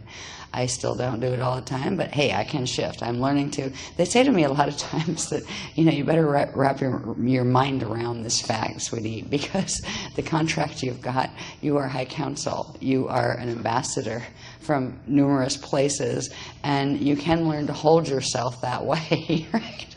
Like, first of all, stand up and put your shoulders back, right? And really like monitor how many times you say y'all. I mean, just because some people perceive that as like not being particularly, well, a bit colloquial, it is, right? It just, you can continue up. You want to tell them a story too? Okay, yeah, I don't want to blab on, because we will get out there eventually after the Mylars and stuff. But this is important, this sharing time, when please, anybody who has had a little bit of insight of something, even if it's like still a question, share with us. You are teachers too. We are here to teach each other to remember. We are equals. We are not your gurus or your, like, we have all the answers and to tell you what to do. Every experience you have actually does teach you something. But most of us miss those little ones all along. But every once in a while we have a spark of insight that just says, I can think about that and maybe shift myself to a higher level that will change the way I actually interact with my hologram. And in changing how you interact with your hologram, you will change your hologram, right? So we would like you to know that we respect you as teachers too. And Az would like to share something with you now, but if anybody else, this is more important than going through an hour's worth of diagrams, to be honest with you. Diagrams are flat things on Mylars. Yes, they hold ideas. But what is most precious is all you guys. You are living beings that still have Krish in you, where you are still coming to workshops, learn the technicals. But most of us learn to think of ourselves secondarily. We don't even think we're particularly functional or important down here. It's not about being important, but it's about being functional. And if you can realize you are respected as teachers of the Christ just as much as we are, the ideas you have to share, even if they're not finished yet, just share. When people share ideas in a safe environment, and that's when we all choose to, we're not going to judge this person, right? We're just going to learn from the mouths of babes, be they this high or fully grown. If we let Spirit speak through us and share the insights. And there's also a responsibility that comes with it. If somebody is doing that in your presence, do not dare to judge them. Do not dare to put a label on them. Respect them for a Christic being that they are, trying to share with you a bit of insight, even if it's an insight you don't have or agree with. We have to create a safe environment with each other where we can speak with each other and respect each other even if we disagree. It's very easy to make a choice, actually, that if you have, say, an issue with someone or one group has an issue with another group, we can we can agree to disagree kindly. That doesn't mean we have to all agree with the same ideas. But if we both agree to have mutual respect, we create a safe environment where everybody can learn from each other. And that's what we are hoping. That is part of the transcendental level of thinking, where you go beyond just the little me thing. And you start to realize everyone in your hologram is a part of you. And they can look at you and say the same thing. It is a transcendental state, transcending the little me identity of just I'm here and I'm finite. And there are levels that words cannot touch, that when you get into these spaces, you can understand every cell in a leaf of a tree that you happen to pass by. You can feel the entire life field without even seeing it, of every bug form, tree form, animal form, just by walking through a forest in that state. You know all of it as a part of you, as your body. It is being at one with the immediate environment. If you want to be at one with the cosmos and God Source, it starts with the immediate environment around you. So anyway, I'll shift that to you now. Actually, you reminded me of a time. The story I'm going to tell you is about a time before we met, but it's entirely about symbolic language, which guided me. But something that Ash is talking about then is that this same period of time is a period where, starting from the point where you recognize that everyone else is a part of you, right?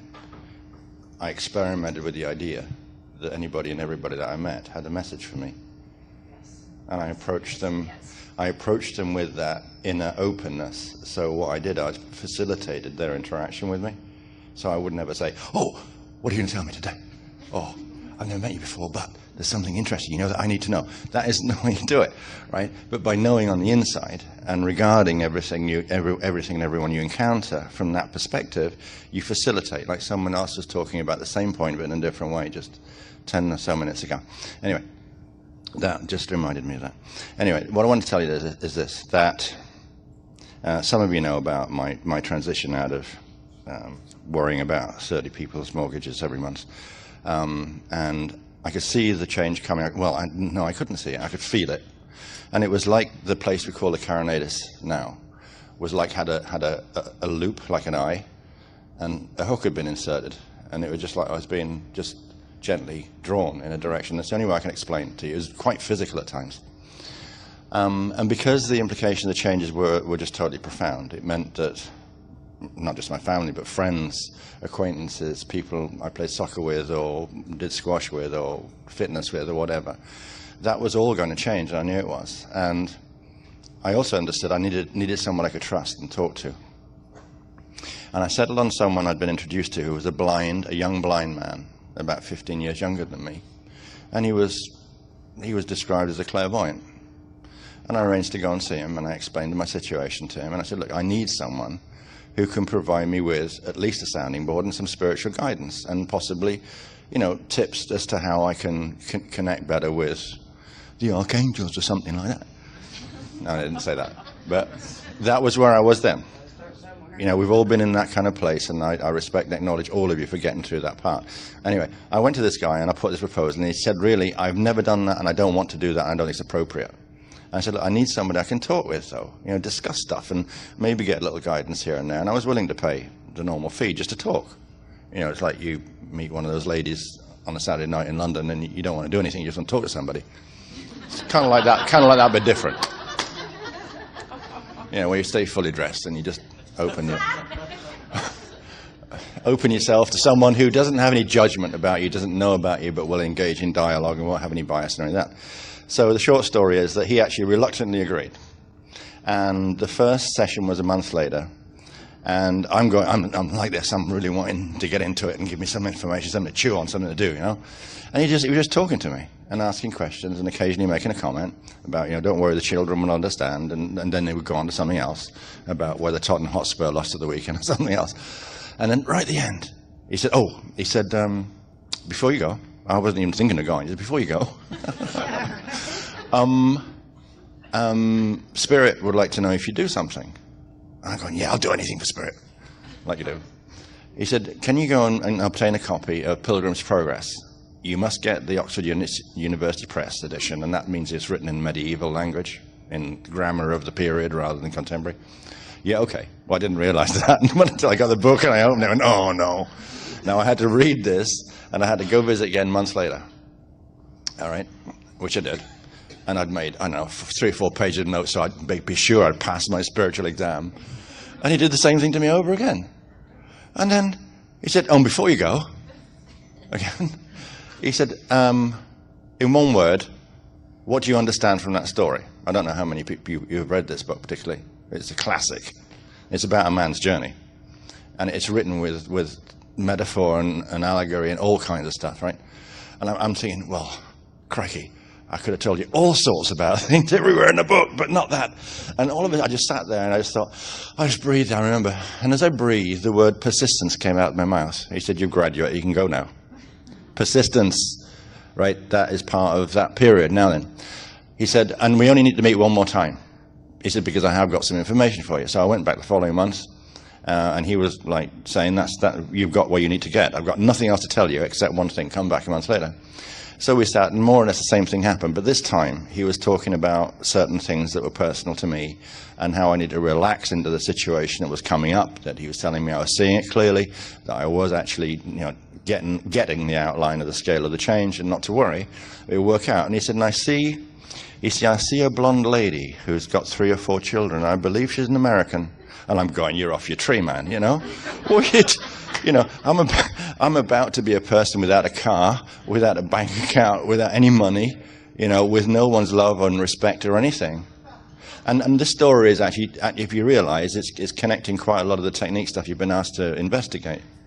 So anyway, that part came and went. About another month later, it was almost the anniversary of the weekend, that I would have seen him had he wanted to continue. And I'd hosted one of those great events where we're going to, where we kind of open ourselves to the rays coming off the Solar Cross and think we're being angelic and wonderful. And the group had left me, and there was a question somebody asked me, and I couldn't get the answer, so I would tend always to say, I don't know, but I'll find out, right? I went onto the computer, logged onto the computer, typed in an address, and a completely different page appeared on the screen in front of me. Not the one I was looking for at all. And it says, Toto, we don't live in Texas anymore? Is that the way it was? Kansas. All right. And here I am. Many waking dreams later. All right? And I am just simply touched, and I respect and admire you all so much, because I do relate very much to the journeys that we all undertake and the tools we utilize. I think it's become apparent to us all, though, that the size of the tools that we're beginning to play with are considerably larger than the ones I played with 8, 9, or 10 years ago. But anyway, thank you from me. Thank you, darling. Yeah, I was that mysterious blonde-haired woman that was an American that his English psychic told him he was going to run into, right? And he was already like divorcing with his wife, and had moved out of the house and stuff. So just because I say that because there are some people that really don't know how we got together, and there was a lot of nasty ones on the other side that were trying to make it look like something different. You were already in the process of divorcing when I met you. There was no affair or any of that stuff. So if you ever heard any of that, it was just nonsense. Usually the Sovereign Fall crew were running that. I was divorced before. Yes, you I were. made contact with you personally. Yeah, you were divorced before that. Yeah, I know. Anyway, enough of that. Yeah, come on up. Share experience with the orb people this morning. This is another one. If anybody's had any experience with the orbs, they're not thingies, they're people. If you've had any experience at all, seeing them or getting pictures of them, just give us a little insight. Teach us about what you're experiencing. There you go. Hi. Okay, so this morning at about 7 o'clock, I went out on the beach to do the whole workout routine because I hadn't been able to get any sleep. And there wasn't a single person on the beach besides me, like not an employee, not people swimming, anything. And I started doing the exercises, and with my physical eyes, the sky above me was just like literally like raining with the orbs. And it was like completely surrounding me from all angles, and I didn't even have to use like etheric vision to see them because there was no one else around. So they were just like And I started, like, when I was doing the exercise movements, like, they would move with me. And I started, like, watching the shapes they would create if I had, like, the form perfect on the exercises. And it was really beautiful. And at one point, like, I focused my eyes, like, literally, like, right in front of my face. I managed to catch the focus. And I just, like, let out a really gentle breath and watched them, like, move on the shape of the air as I exhaled. And it was just, like, so intimate and, like, personal. It was incredible. And this is, like, completely physical, and I'd never had anything quite like that before.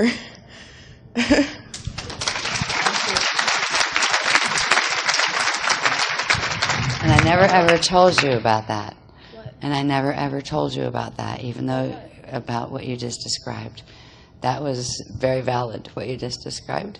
So she never had that idea implanted. That is how you can interact with them, especially when you're alone and there's nobody else, and you're open to the Krishna elementals. They will come, and you can see them roll on your breath. They'll play around your head. They'll move with you. This is a bit of what we're going to do tonight.